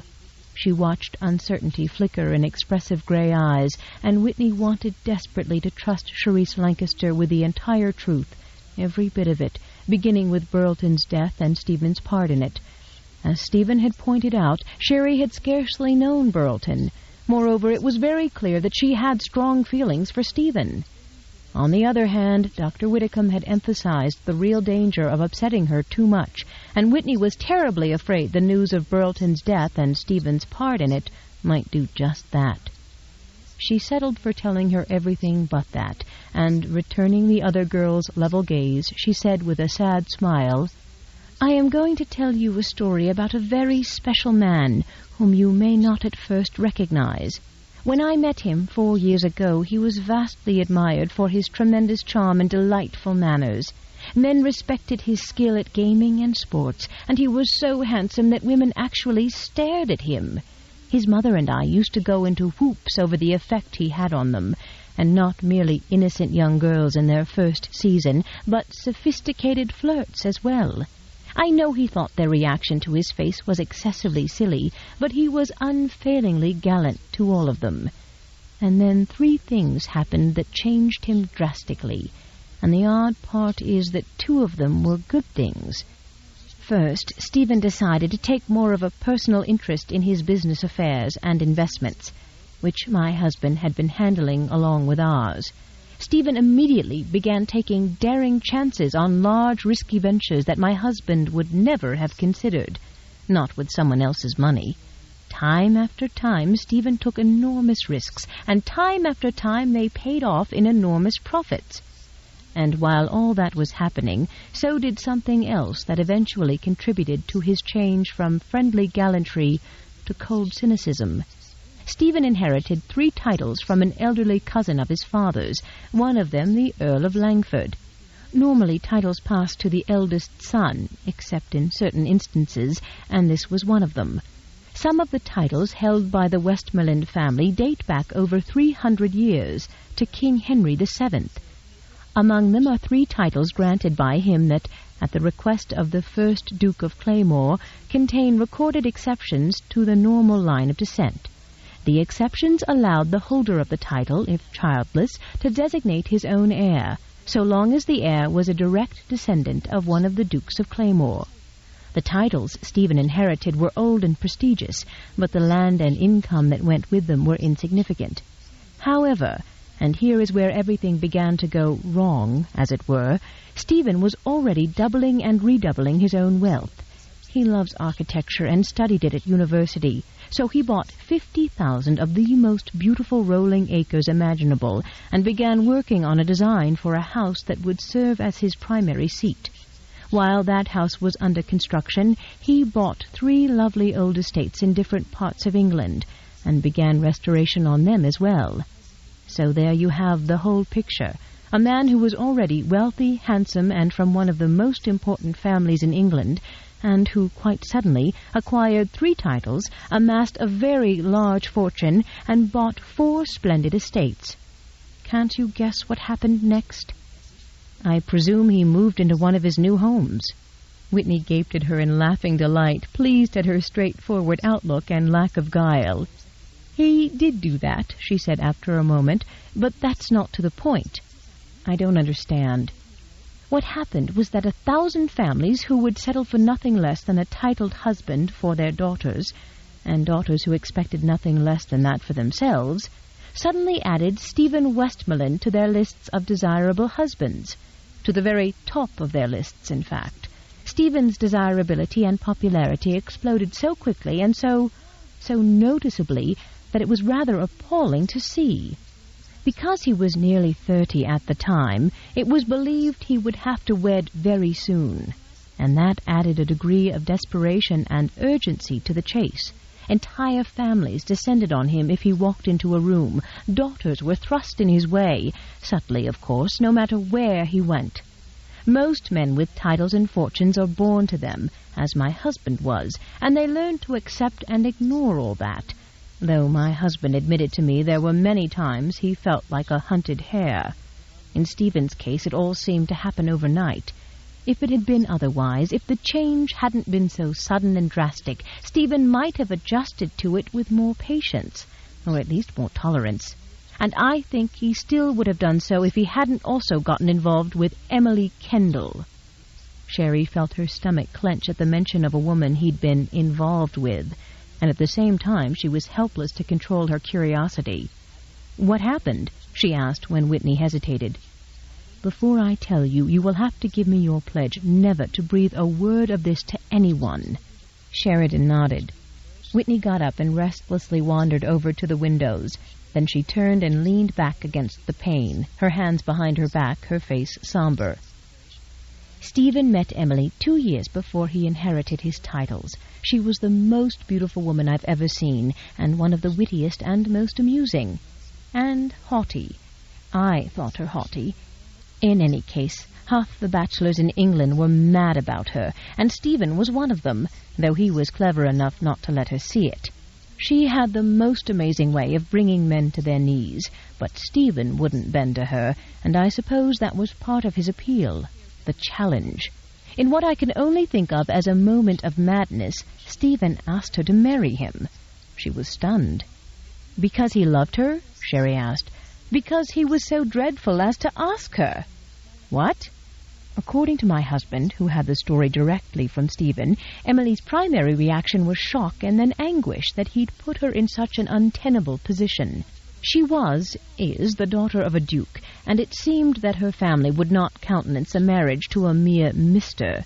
She was to be married in a fortnight to William Lathrop, the Marquis of Glengarmon, an old man whose father's estate marched beside Emily's father's.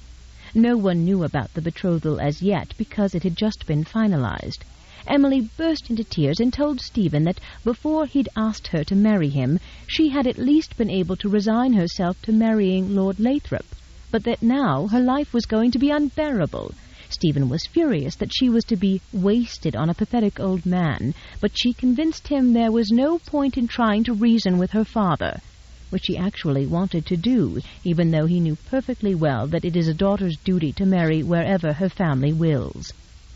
She paused and gave Sherry an abashed smile and added, "I did not necessarily agree with that when my father claimed the right to choose a husband for me." Returning to the story, she continued, "In any case, when Stephen still insisted on talking to her father, Emily told him he would beat her if he knew she'd complained to Stephen about her fate or her feelings about Lord Lathrop." "And so they parted?" Sherry ventured when Whitney seemed to hesitate. "I only wish they had." Instead, Emily convinced him that the only way she could endure her fate, now that she knew he loved her, was if they continued their friendship after she was married. Sherry frowned because it was difficult to hear about how much he had loved another. Whitney mistook her frown for disapproval and hastened to defend the indefensible, partly out of loyalty to Stephen and partly so that Sherry wouldn't condemn him out of hand. Unfortunately, within moments, she found herself on shaky ground as she tried to impart information while obscuring its full meaning. "It's not that unusual or even scandalous. Amongst the temps, there are many females who desire the attention and the companionship of an attractive man whom they think would be very entertaining in a variety of ways," Whitney finished breathlessly. "It's all very discreet, of course." "You mean they must be sly about their friendship?" "I suppose you could say that," Whitney said, as it dawned on her that Sherry was blissfully unaware that Stephen had been much more than Emily's friend during her marriage, and that they were not discussing friendships at all. In retrospect, Whitney realized she should have expected that. Well-bred English girls often had no clear idea of what couples did in the bedchamber, but they usually had overheard the gossip of older sisters and other married females. By the time they were Sherry's age, they at least suspected that something more than friendly handshakes occurred. What happens if the truth is discovered? Having gotten by this far by telling the truth with impunity, Whitney stuck to the same practice with the rest of her questions. Then the husband is usually displeased, particularly if there has been cause for gossip. And if he is displeased, does he insist that his wife restrict herself to female companions? Yes, but he occasionally has a discussion with the gentleman as well. What sort of discussion? The sort that takes place at dawn at 20 paces. A duel? Sherry exclaimed, thinking that seemed like a severe overreaction to what had merely been, at worst, too close a friendship between opposite sexes to be seemly. A duel, Whitney confirmed. And did Lord Westmoreland agree to continue being Emily Kendall's... She paused, discarding the word suitor because it sounded ridiculous if the lady was already married. Her close friend, she improvised, since that was correct. Even after she was married? Yes, for over a year, until her husband found out about it. Sherry drew in a long breath, half afraid to ask. Was there a duel? Yes. Since Lord Westmoreland was still very much alive, Sherry assumed Lord Lathrop was very much dead. He killed him, she said flatly. No, he didn't, though it might well have come to that. I think Stephen may have intended that it should. He was desperately in love with Emily and loyal to her to the point of blindness. He despised Lord Lathrop. He hated him for ever offering for Emily in the first place, for being a disgusting old roué who'd stolen her youth and life, and for being too old to give her children. The morning of the duel, Stephen mentioned some of those opinions to him, though I'm certain he expressed himself more eloquently. And then what happened? The old Marquis nearly died, but of shock, not from a pistol shot. It seems that Emily and her father, not he, had sought the marriage. Our Emily wanted to be a duchess, which she would have become when Lathrop's ancient father died, and Lathrop inherited his father's title. On the morning of the duel, Stephen believed Lord Lathrop. He said no man alive could have feigned such a stunned reaction to Stephen's accusations. Besides, Lathrop had no reason to lie. Did they still duel?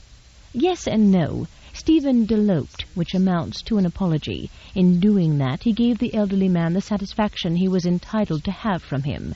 Emily's father sent her to Spain within the week, and she stayed there for over a year, until after Lord Lathrop died.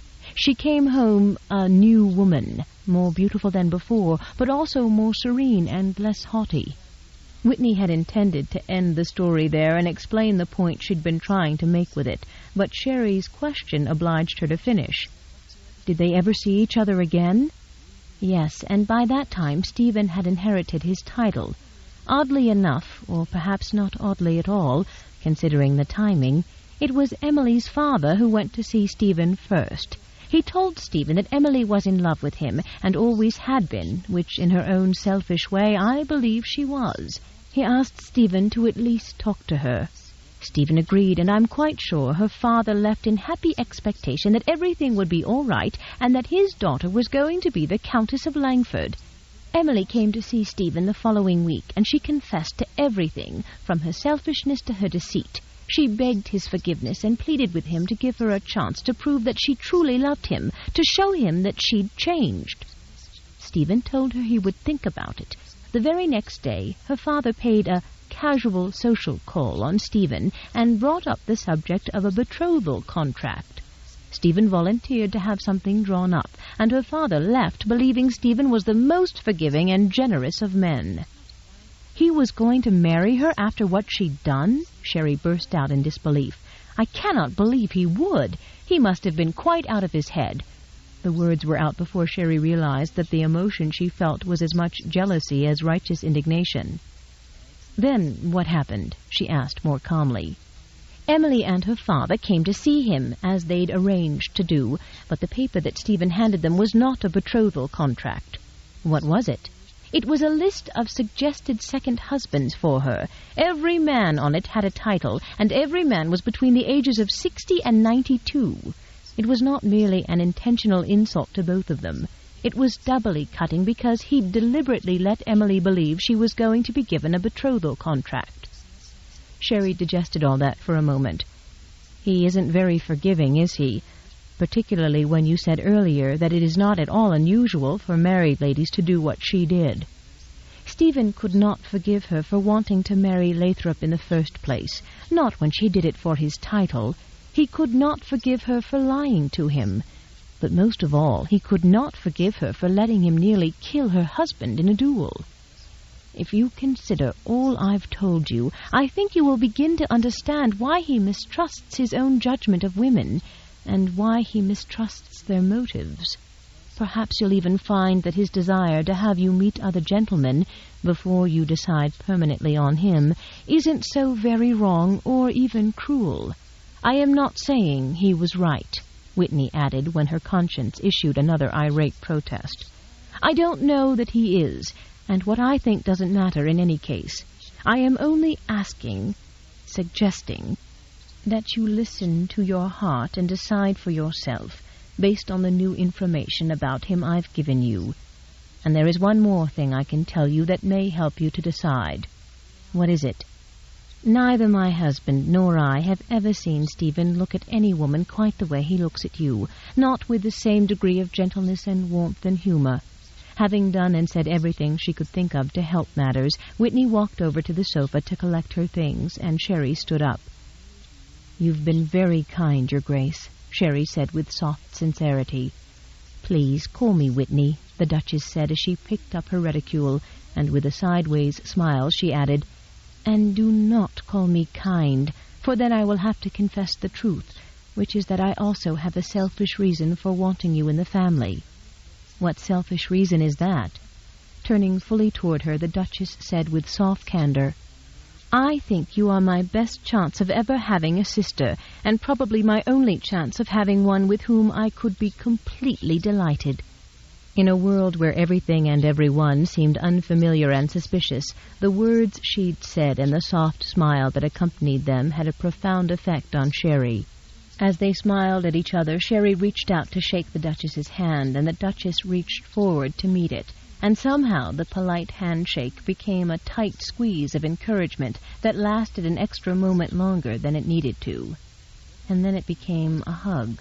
Sherry had no idea who made the first move, but she did not think it was she, and it didn't matter. They both stepped back from it, smiling a little sheepishly at such an unseemly display between two virtual strangers who should have been calling each other Miss Lancaster and Your Grace for at least another year of acquaintance. None of that mattered because it was too late to go back. The bond had already been felt and acknowledged and accepted. The Duchess stood quietly for a moment, a tiny, amused smile at the corner of her lips, and she shook her head as if pleased and puzzled. I like you so much, she said simply, and then she was gone in a swirl of fashionable cherry skirts. A moment after the door closed, it opened again, and she put her head inside, still smiling. By the by, she whispered, Stephen's mother likes you too, and we'll see you at supper. Oh, that's lovely. Whitney nodded and said with another irrepressible smile, I'm on my way downstairs to convince Stephen it's his idea. And then she was gone. Sherry wandered over to the windows that overlooked Upper Brook Street. Crossing her arms, she gazed absently at the fashionably dressed men and women alighting from carriages and strolling down the street, enjoying the balmy afternoon. She thought about everything she'd heard, turned it over and over in her mind, and the Earl took on new dimensions. She could imagine how it would feel to be wanted for what he had and not for what he was. The fact that he didn't appreciate that sort of attention, that sort of fawning and pretense, proved that he was not a boastful or prideful man. The fact that he had not abandoned his friendship with a woman he'd loved, even after she was lost to him, was irrefutable proof that he was steadfast and loyal. And the fact that he'd been prepared to risk his life in a duel, that was downright noble. In return, Emily Lathrop had deceived and used and betrayed him. In view of that, it was little wonder he wanted to be very, very certain he did not make a second mistake when he chose a wife. Idly rubbing her hands over her elbows, Sherry watched a carriage with a high perch tear down the street, scattering pedestrians, while she contemplated the vengeance he had exacted on the woman he had once obviously loved. He was not boastful or prideful. He was not forgiving either. She turned away from the window and wandered over to her desk, idly turning the pages of the morning newspaper, trying to distract herself from another truth. She had not learned one thing today or any other day that would indicate he had any feelings for her at all. He liked to kiss her, but somewhere in her darkened memory, Sherry had the feeling that that did not necessarily signify love. He liked her company, sometimes, and he liked to laugh with her, always. She could sense that. She so much wished her memory would return, because all the answers she needed would be there. Restlessly, she bent down and picked a scrap of paper from the carpet, trying to decide how to behave to him from this point on. Pride demanded that she seem unaffected by his crushing announcement downstairs. Her instincts demanded that she not give him a second opportunity to hurt her again. She would act as naturally as she could, she decided, but she would be just reserved enough to warn him to keep his distance. And she would find some way to stop remembering how his hands slid up and down her spine and across her shoulders when he kissed her, or how his fingers sank into her hair, holding her mouth pressed so tightly to his that it was as if he couldn't get enough of it. She would not think about the insistent hunger of those kisses, or the way his arms felt around her. And under no circumstances would she let herself dwell again on the way he smiled, that lazy, dazzling smile that swept slowly across his tanned face and made her heart stop, or the way his dark blue eyes crinkled at the corners when he smiled. Thoroughly disgusted with herself for doing precisely what she was telling herself she would not do, Sherry sat down at her desk and concentrated all her attention on the newspaper. He had loved Emily Lathrop.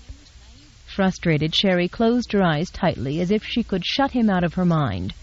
But she couldn't. He had loved Emily Lathrop to destruction, and though she knew it was foolish, the knowledge hurt terribly, because she loved him. 27.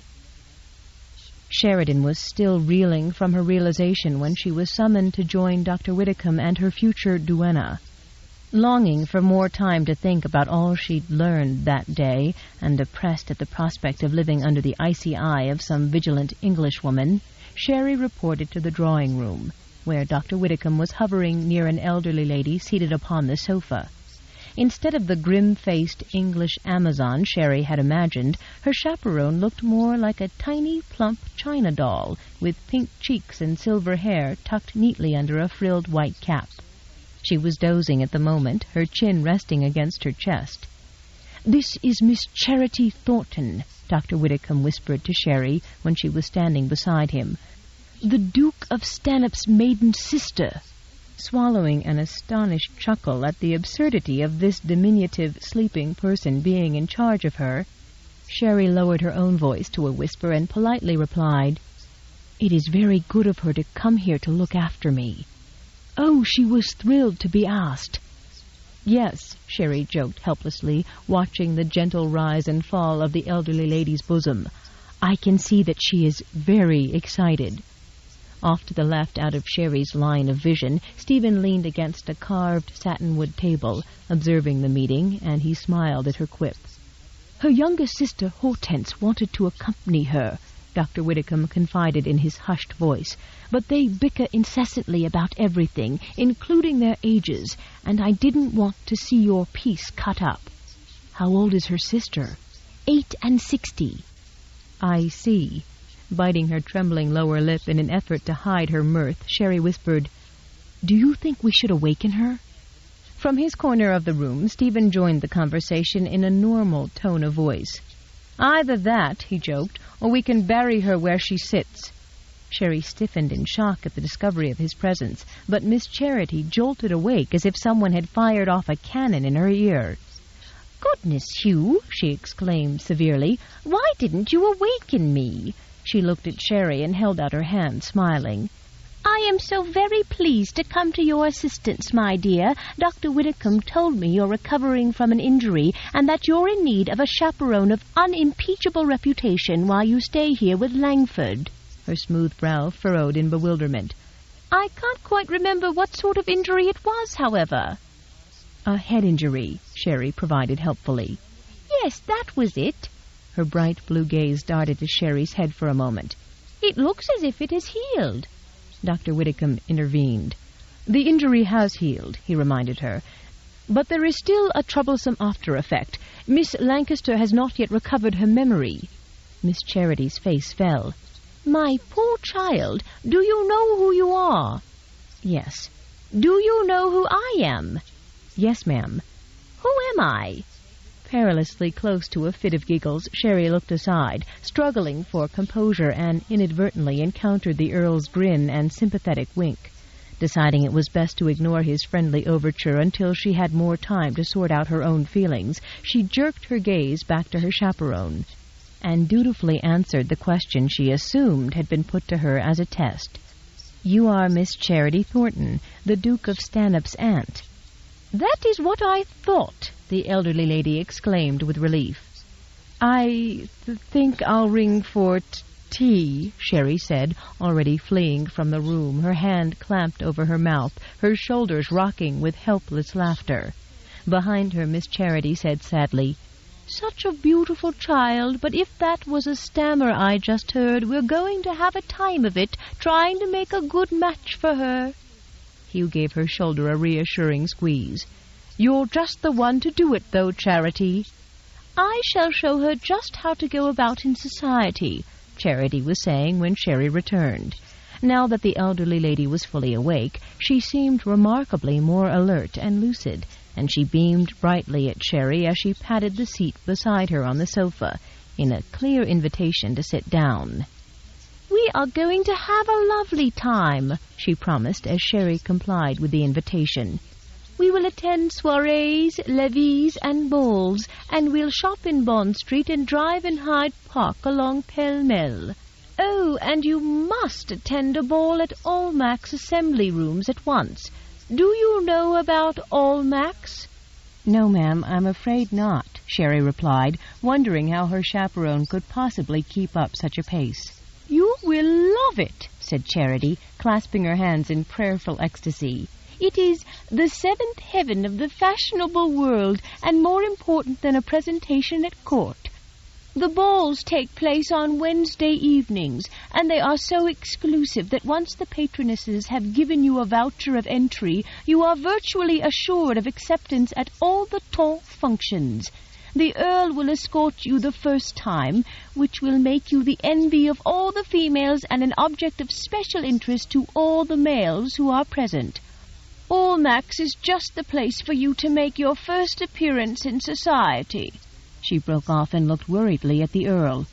"Langford, does she have vouchers for Almack's?"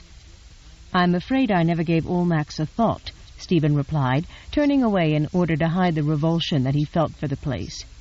"I shall speak to your mamma about the vouchers. It will take all of her influence to pull it off, but she will be able to prevail on the patronesses." Her blue eyes riveted disapprovingly on the Earl's finely tailored claret jacket and trousers, and she warned in alarmed tones, "You will not be admitted to Almack's if you are not properly attired, Langford."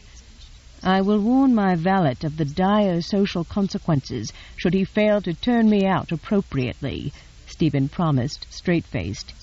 "Tell him you must wear a formal black coat with long tails," she emphasized, still doubting the competence of the excellent Damson. "I'll relay that information verbatim." "And a formal white waistcoat, of course." "Of course." "And a white neckcloth." "Naturally," he replied in a tone of perfect gravity, inclining his head in a little bow. Satisfied that he was duly forewarned, Miss Charity turned to Sherry and confided, "The patronesses once turned back the Duke of Wellington himself when he appeared at Almack's in those dreadful trousers men wear nowadays, instead of formal knee breeches." In a lightning switch of topic, she said, "You do know how to dance, do you not?" Sherry hesitated and shook her head. "I'm not certain." "We must find you a dancing instructor then at once. You will need to learn the minuet, country dances, cotillions, and the waltz. But you must not dance the waltz anywhere until after the patronesses at Almack's have approved you for it." In a dire voice she warned, "Were you to do it, it would be worse than if Langford weren't appropriately attired, for he would not be admitted, so no one would know, while you would be thought fast and therefore disgraced. Langford will lead you onto the floor for the first dance. Then he may dance one more dance with you, but no more. Even 2 dances could be construed as singling you out for particular attention, which is the last thing we would wish to happen. Langford," she said, startling Stephen out of his study of Sherry's flawless profile, "are you attending all this?" "I am hanging on every word," Stephen replied. "However, I believe Nicholas Duville will wish the honor of escorting Miss Lancaster to the assembly and onto the floor for her first dance." Leaning imperceptibly to the side to get a better look at Sherry's reaction to his last announcement and his next one, he added, "I have another engagement next Wednesday, and will have to content myself with a later place on her dance card for that evening." Her expression didn't change. She was looking at her hands in her lap, and he had the impression she was mortified by all this discussion of attracting suitors. "The doors close at 11 sharp, and the Lord himself wouldn't be admitted after that," Miss Charity warned, and while Stephen was marveling at her ability to remember some things and forget others, she said, "Duville, is that the same young man who once had a tendre for your sister-in-law?" "I believe," Stephen evaded cautiously, "that he is now quite taken with Miss Lancaster." "Excellent. Next to you he is the best catch in England."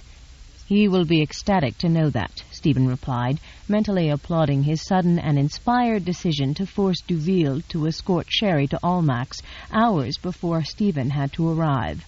It was delightful vengeance just to envision the suave Frenchman surrounded like a trapped hare by a room full of eager debutantes and their avaricious mothers, who would look Duville over like a choice meal, calculating his financial worth and wishing he had a title to go with it. Stephen hadn't set foot in the Marriage Mart in over a decade, but he remembered it well.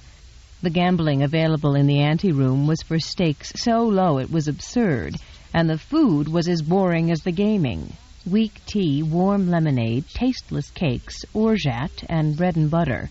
Once Duville had his 2 dances with Sherry, the rest of the evening would be sheer, undiluted purgatory for him. Stephen, however, intended to escort Sherry to the opera himself the next night.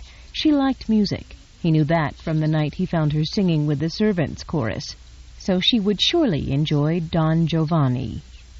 Arms folded over his chest, he watched Charity Thornton lecturing Sherry. When he first walked in to meet the new duenna, he'd taken one look at Charity Thornton and wondered if Widdicombe had lost his mind. But as he listened to her happy chatter, he decided the physician had actually made an excellent choice that would suit everyone, including Stephen, perfectly. When she wasn't dozing or pausing to remember something that suddenly evaded her, she was cheerful company. If anything, she amused Sherry rather than intimidating or flustering her. He was thinking about all that when he realized the woman was talking about Sherry's hair. "Red is not at all the thing, you know, but once my excellent maid has cut it off and styled it, you won't see so very much of it." "Leave it!" Stephen rapped the order out before he could stop himself or temper his tone, and the other 3 occupants all gaped at him. "But Langford," Miss Charity protested, "girls are wearing their hair short these days." Stephen knew he ought to stay out of it, knew it was not his place to interfere in an entirely feminine judgment about coiffure.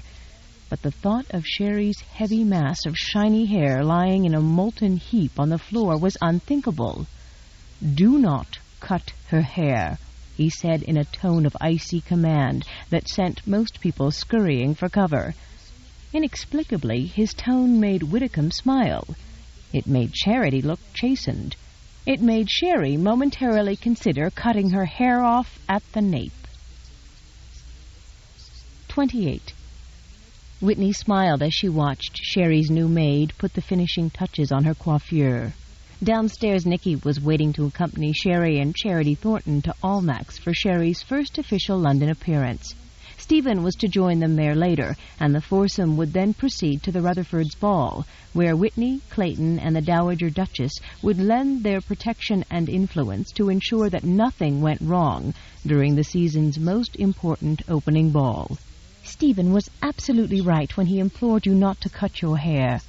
"He did not exactly implore me," Sherry pointed out. "He forbade it." "I have to agree with him," Stephen's mother said. "It would have been a crime to cut such extraordinary hair." Sherry gave her a helpless smile, unable to argue the point, partly out of courtesy, but mostly because in the 3 days since Lord Westmoreland had told her she was to consider other suitors, Sherry had become very fond of Whitney Westmoreland and the Dowager. They'd been with her almost constantly, accompanying her on her sightseeing and shopping excursions, watching as she had her dancing instructions, and telling her amusing stories about people she was going to meet. In the evenings they dined as a group with the Earl and his brother. Yesterday, Whitney had brought her 3-year-old son, Noel, to the Earl's house, where Sheridan was having a dancing lesson in the ballroom given by a humorless dancing master who should have been a military general. With little Noel in her lap, Whitney and the Dowager Duchess, who was seated beside her, had watched as Sheridan tried to master the steps of dances she seemed never to have done. When the dancing master's clipped orders began to embarrass her, Whitney had stood up and volunteered to dance with the dancing instructor so that Sherry could see how the steps were done. Sherry had happily switched places with her and held Noel in her lap. In no time at all, the Dowager Duchess decided to show both Whitney and Sherry some of the dances that were done in her day. And by the end of that session, all 3 women were convulsed with laughter over the dancing master's indignation when they began dancing with each other. At supper that night, they regaled both men with hilarious descriptions of the lesson and the teacher. Sherry had dreaded that first supper with her reluctant fiancé, but the presence of the Dowager, Whitney, and the Duke served as a buffer and a distraction. Sherry was inclined to think that that was exactly their purpose in coming to supper. If that was their plan, it was certainly effective, because by the end of that first evening, Sherry was able to be in the Earl's presence and to treat him with courtesy, but nothing more and nothing less. There were times when she had the gratifying feeling that it irritated him to have her treat him thus, times when she was laughing with his brother, that she caught the Earl frowning, as if he were piqued about something.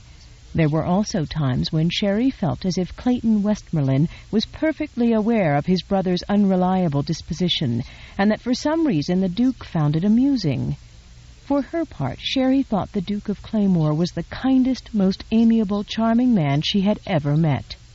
She said as much to the Earl the following morning, when he surprised her by coming down early for breakfast. In hopes of avoiding him, she'd begun eating earlier and in the morning room, and so she'd been surprised when he wandered in as if he'd always dined there instead of in the grandeur of his dining room. She was equally surprised when her praise of his brother's disposition and character caused the Earl's mood to take a sudden turn for the sarcastic, as he said, "I'm happy to know you have met your ideal of the perfect man." He then had gotten up from the table, with his breakfast not finished, and, with an excuse about having work to do, he had left Sherry sitting alone at the table staring after him in stupefaction. Last night after supper he'd gone to the theater with a friend, and the night before to another late function, and Hodgkin said he'd returned each night just before dawn. Whitney and his mother had arrived shortly afterward and found her sitting at the table, wondering if lack of adequate sleep was making him cross. When she explained to both women about his ill humor and what had preceded it, Whitney and the Duchess looked at each other and exclaimed in unison, "He's jealous." That possibility, though seemingly unlikely, had been intriguing enough that when Nicholas Duville called for her in the afternoon to take her for a brief ride in the park, Sherry had made it a point to comment on his attributes as a cheerful and amiable companion in the drawing-room before supper that night. The Earl's reaction had been similar to his reaction that morning, though his words were different. "You're certainly easy to please," he said scornfully. Since Whitney and the Dowager had asked to be kept apprised of everything Stephen said and did, Sherry shared his comment with them the next morning, and they again chorused, "He's jealous." Sherry wasn't certain if she was pleased or not. She only knew that she was afraid to believe he really cared for her, but a part of her was completely unable to stop hoping that he did. She knew he was coming to Almack's tonight to single her out for attention because Charity Thornton thought that would assure Sherry's instant popularity. Sherry wasn't interested in popularity. She was only interested in not shaming herself or his family or him. She'd been nervous all afternoon about the evening to come, but Whitney had arrived unexpectedly to keep her company while she dressed for the evening. An activity that had taken so much time she was actually beginning to long to be on her way. A seamstress stood off to the side, holding a spectacular gown that had been completed only minutes ago, and Sherry again glanced at the clock.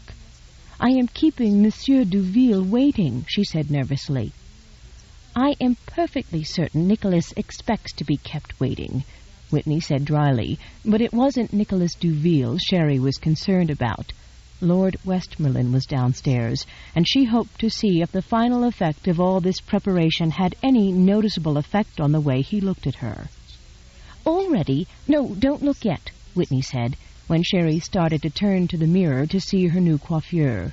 "Wait until you have your gown on, so that you can see the full effect."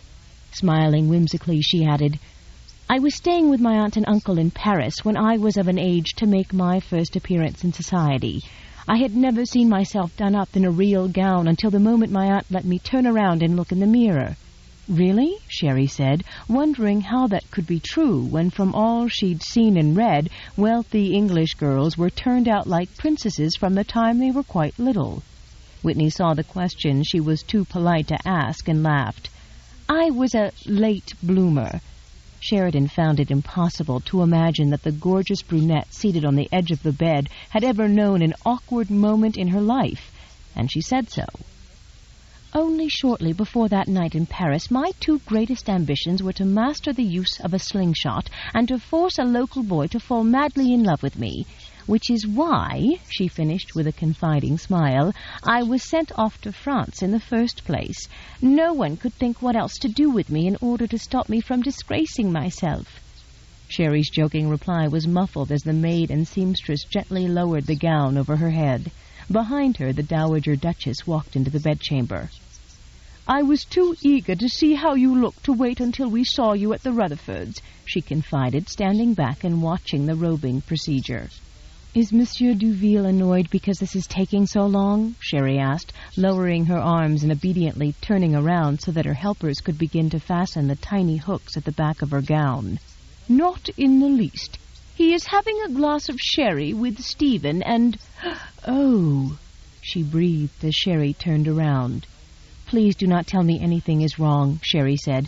"I refuse to endure 1 second more of primping." When Stephen's mother didn't seem able to speak, Sherry turned to Whitney, who was slowly standing up, a smile dawning across her face. "I wish someone would say something," Sherry said anxiously. "Show Miss Lancaster how she looks," Whitney said to the maid, already longing to see Stephen's reaction when he witnessed the transformation. "No, wait. Gloves first, and the fan." To Sherry she added, "You must have the full effect when you see yourself. Don't you agree?" Sherry had no idea if she agreed. With an inexplicable combination of anticipation and grave foreboding, she drew on the long ivory elbow-length gloves, took the ivory and gold fan the maid held out to her, then she turned and slowly lifted her gaze to the full-length looking-glass that the maids were holding. Her lips parted in pleasure and disbelief at the gorgeously gowned woman looking back at her. "I look very nice," she exclaimed. Stephen's mother shook her head incredulously. "That is an understatement." "A masterpiece of understatement," Whitney agreed, so eager to see Stephen's reaction that she had to suppress the temptation to grab Sherry's hand and drag the younger woman downstairs to the salon, where she knew he would be waiting with Nicky and Miss Charity. 29. Originally, Stephen had been amused at the thought of forcing Nicholas Duville to spend a large part of his evening at Almack's, and under the watchful eye of Charity Thornton, no less. But now that the moment for their departure was near, he was far less pleased with his joke. As he sat in the drawing-room listening to Miss Thornton and Duville chatting while they waited for Sherry to come downstairs, Stephen noticed that the elderly pea-goose seemed to hang onto Duville's every word and to beam approvingly at him as he uttered each syllable, an attitude that struck Stephen not only as highly inappropriate in a chaperone, but damned incomprehensible, considering that Duville's reputation as a womanizer was legendary. "Here they are now," Charity Thornton said excitedly, tipping her head toward the hall and bolting to her feet with more enthusiasm and energy than she'd displayed all week. "We shall have such a wonderful evening. Come along, Monsieur Duville," she said, gathering up her shawl and reticule. Stephen followed them into the entry hall, where Duville stopped to gaze at the staircase as if transfixed, an appreciative smile working its way across his face. Stephen followed the direction of his gaze, and what he saw filled him with bursting pride. Coming down the staircase, wrapped in a gold-spangled gown of ivory satin, was the same woman who'd dined with him in an overlarge peignoir and bare feet. Considering how delectable she'd looked that way, he should have expected her to be a sensation in a formal gown, but somehow he wasn't prepared for what he saw. Her hair was pulled back off her forehead and entwined with slender ropes of pearls at the crown. Then it spilled over her shoulders in a tumble of molten waves and curls. She took his breath away. She suspected it, too, Stephen realized, because although she'd looked through him as if he were invisible for most of the last 4 days, she was finally looking at him. Not for long, of course, only a fleeting glance to see his reaction, but he let her see it. "Madame," he said, "I shall have to hire an army of chaperones after tonight."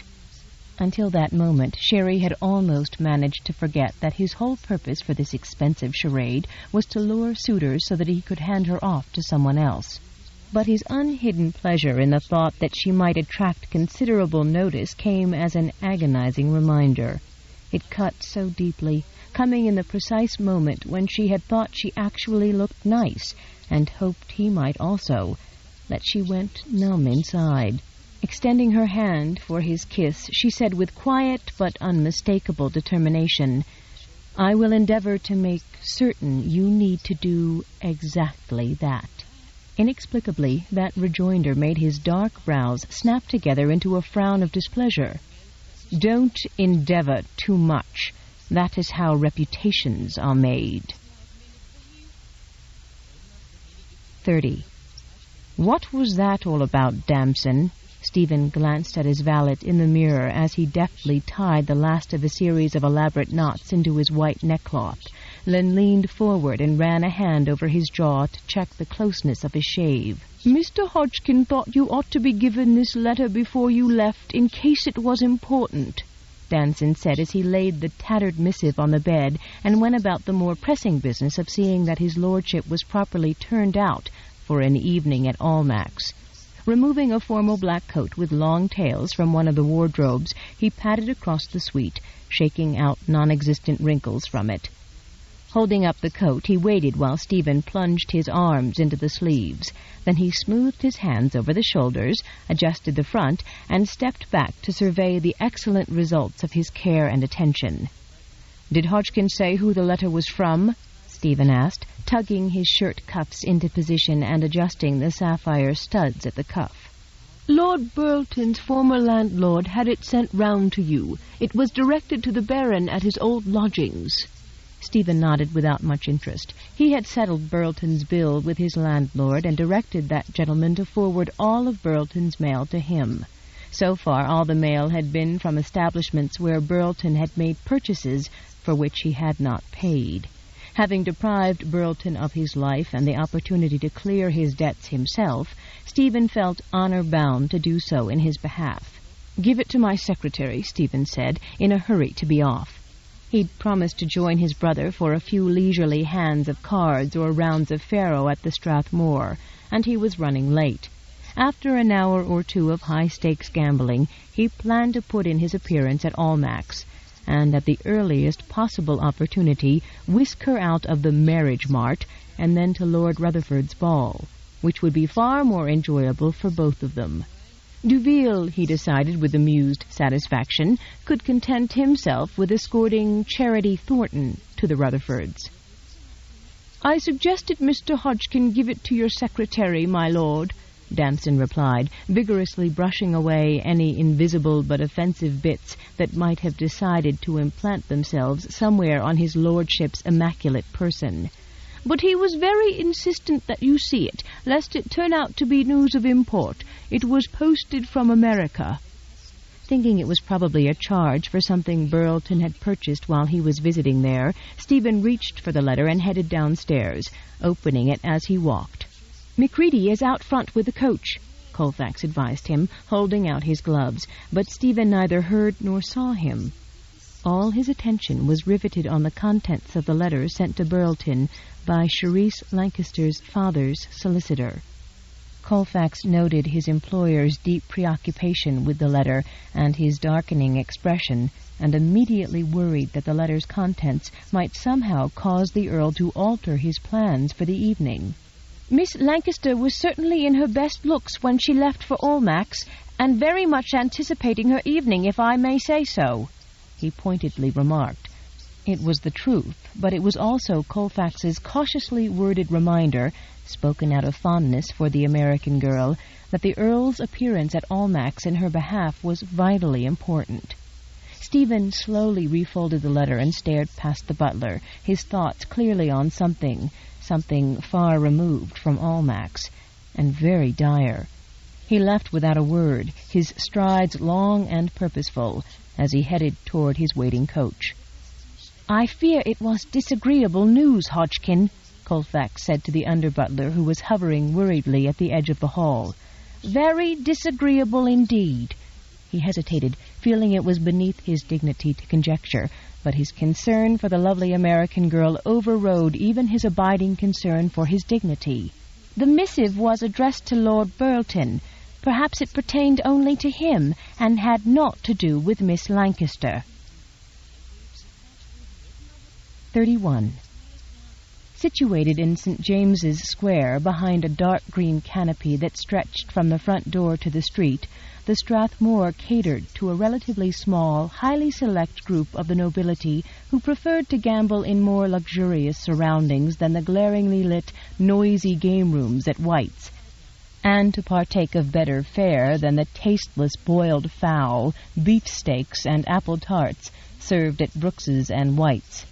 In contrast to Brooks's, White's, and Wattier's, the Strathmore had been founded by and was owned by its 150 illustrious members, rather than by an outside proprietor. Membership was handed down from generation to generation and was rigidly limited to the descendants of its original founders. The club existed not to make a profit, but to provide an unbreachable, comfortable fortress where members could bet staggering fortunes on a hand of cards, talk in desultory tones without having to shout to be heard, and dine on superb fare prepared by its French and Italian chefs. Discretion was expected from, and granted to, each member. Gossip about members' giant losses and gains at the gaming tables spread from White's and Brooks's and then all over London like wildfire. At the Strathmore, where the stakes were astronomical by comparison, not a word about such things ever passed beyond the Strathmore's green canopy. Within the club's confines, however, gossip was passed from member to member and room to room with astonishing alacrity and considerable masculine enjoyment. Guests were not allowed beyond the marble pillars that flanked the front door, even if accompanied by members, a discovery that had enraged Beau Brummel when he attempted to gain entry during the days he reigned supreme at every other fashionable gentlemen's club in London. Prinny himself had been denied membership on the grounds that he was not a descendant of the founders, which caused the then Prince Regent to react with as much ire as Brummel, but with uncharacteristic common sense and foresight. He founded his own club, installed 2 of the royal chefs in prominent positions, and named it Watier's, after one of his chefs. The Prince Regent could not, however, replicate the aura of hushed dignity, of utter exclusivity and understated elegance that pervaded the spacious rooms. Nodding absently to the manager, who greeted him with a bow at the door, Stephen wended his way through the large oak-paneled rooms, paying scarcely more attention to the members conversing in comfortable high-backed dark green leather chairs or seated at the gambling tables than he had to the club's employee. The third room he came to was virtually deserted, which suited him perfectly, and he sat down at a table with 3 vacant chairs. Staring fixedly into the empty fireplace, he considered the grave contents of the letter and contemplated the most momentous decision of his life. The more he thought about the problem the letter created, the more obvious the solution became, and the better he felt about it. In the space of half an hour, Stephen's mood veered from grim to thoughtful to philosophical, and finally to gladness. Even without the letter, Stephen knew that he probably would have ended up doing exactly what he was about to do. The difference was that the contents of the letter virtually obliged him to do it, which meant he could act on his desire without surrendering all claim to honor and decency. From the moment he'd told Sherry that he wanted her to consider other suitors, he'd regretted it. He could hardly contain his jealousy if she praised Duville, and he had no idea to what irrational lengths he might have gone when other suitors started appearing at his door. No doubt the day would have soon come when some besotted suitor screwed up the courage to ask Stephen for her hand, and found himself sprawled in the street instead.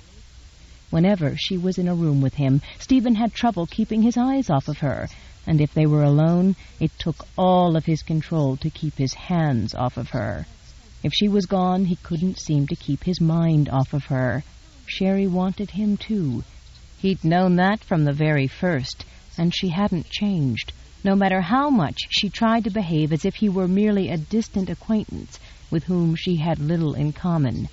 She'd melt in his arms again if he kept her there for longer than a few moments. He was certain of it. His brother's joking remark made Stephen look up in surprise. "At the risk of intruding on what appears to be a complicated discussion you're having with yourself," Clayton drawled, "would you care to include me in it, or would you rather play cards?" A half-finished drink was on the table in front of him, and as Stephen glanced around the room, he noticed it had filled up considerably since he had arrived. While Clayton waited with lifted brows for his decision, Stephen leaned back in his chair and contemplated for the last time the decision he'd made and the desirability of acting on it at once. Since that was exactly what he wanted to do, he considered only the advantages of haste and ignored any disadvantages. "I'd prefer to talk," he said. "I'm not in the mood for cards." "I noticed that. So did Wakefield and Hawthorne, who invited us to join them while you were lost in thought." "I didn't realize they were here," Stephen admitted, looking over his shoulder for the 2 friends he'd inadvertently offended. "Where are they now?" "Nursing their affronted sensibilities at the faro table." Despite his offhand manner, Clayton was very aware that something important was on Stephen's mind. Hoping for an explanation, he waited patiently for a few moments, and finally said, "Did you have any particular topic of conversation in mind, or should I choose one?" In answer, Stephen reached into his pocket and withdrew the letter that had arrived from Cherise's father's solicitor. "This is the topic on my mind at the moment," he said, handing it to his brother along with the modest bank draft that accompanied it. Clayton unfolded the letter and began to read. "Dear Miss Lancaster, I have directed this letter to your new husband so that he may first prepare you for the news it contains. It is with deep personal regret that I must inform you of the death of my friend, your father. I was with him at the end, and it is for your own sake that I tell you he expressed regret for what he felt were his many failures in your upbringing, including having spoiled you by giving you everything and too much of it. He wanted you to attend the best schools and to make a brilliant marriage. He accomplished all those goals, but in doing so and in providing your large dowry, he spent virtually all that he had and mortgaged the rest. The bank draft I have enclosed represents the full value of his assets as they are known to me. I know you and your father disagreed on many things, Miss Lancaster, but it is my fond hope, as it was his, that you will some day appreciate his efforts on your behalf and make the best of your opportunities. Like you, Cyrus was strong-willed and hot-tempered. Perhaps it is those very similarities that you shared with him which prevented the two of you from seeking a better understanding. Perhaps that lack of closeness will now enable you to cope better with the news of his death than might otherwise have been. More likely you will feel a deep regret some day when you realize that it is too late to say and do those things which might have mended the rifts between the two of you. In his desire to spare you such painful thoughts, your father instructed me to tell you that, though he may not have shown it, he loved you, and though you did not show it, he died believing you also loved him. Finished, Clayton handed the letter back, his somber expression reflecting the same regret and concern that Stephen felt for Sherry, and the same puzzlement over some of what he had read. "A pity about her father," he said. "She has had a staggering run of ill luck, although it is probably fortunate that they weren't close." After a moment's hesitation, he frowned and added, "What do you make of the solicitor's tone? The young woman he referred to in that letter is nothing like the one I've met." "Nor I," Stephen confirmed, "except for her willfulness and temper," he amended with a wry grin. "Other than that, I can only assume her father and his solicitor must have been of like minds when it came to raising females, and both regarded any sort of spirit as intolerable defiance. That is the same conclusion I reached, based on my knowledge of my father-in-law."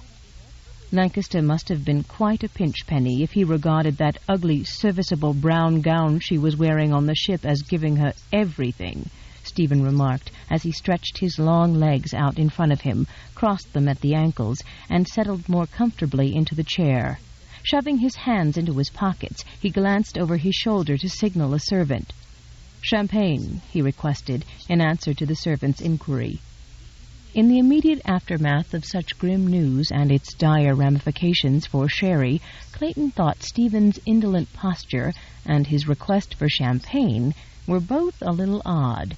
He waited for some indication as to how and when he intended to break the news to her, but Stephen seemed perfectly content to watch the servant pour champagne into 2 glasses and place them on the table.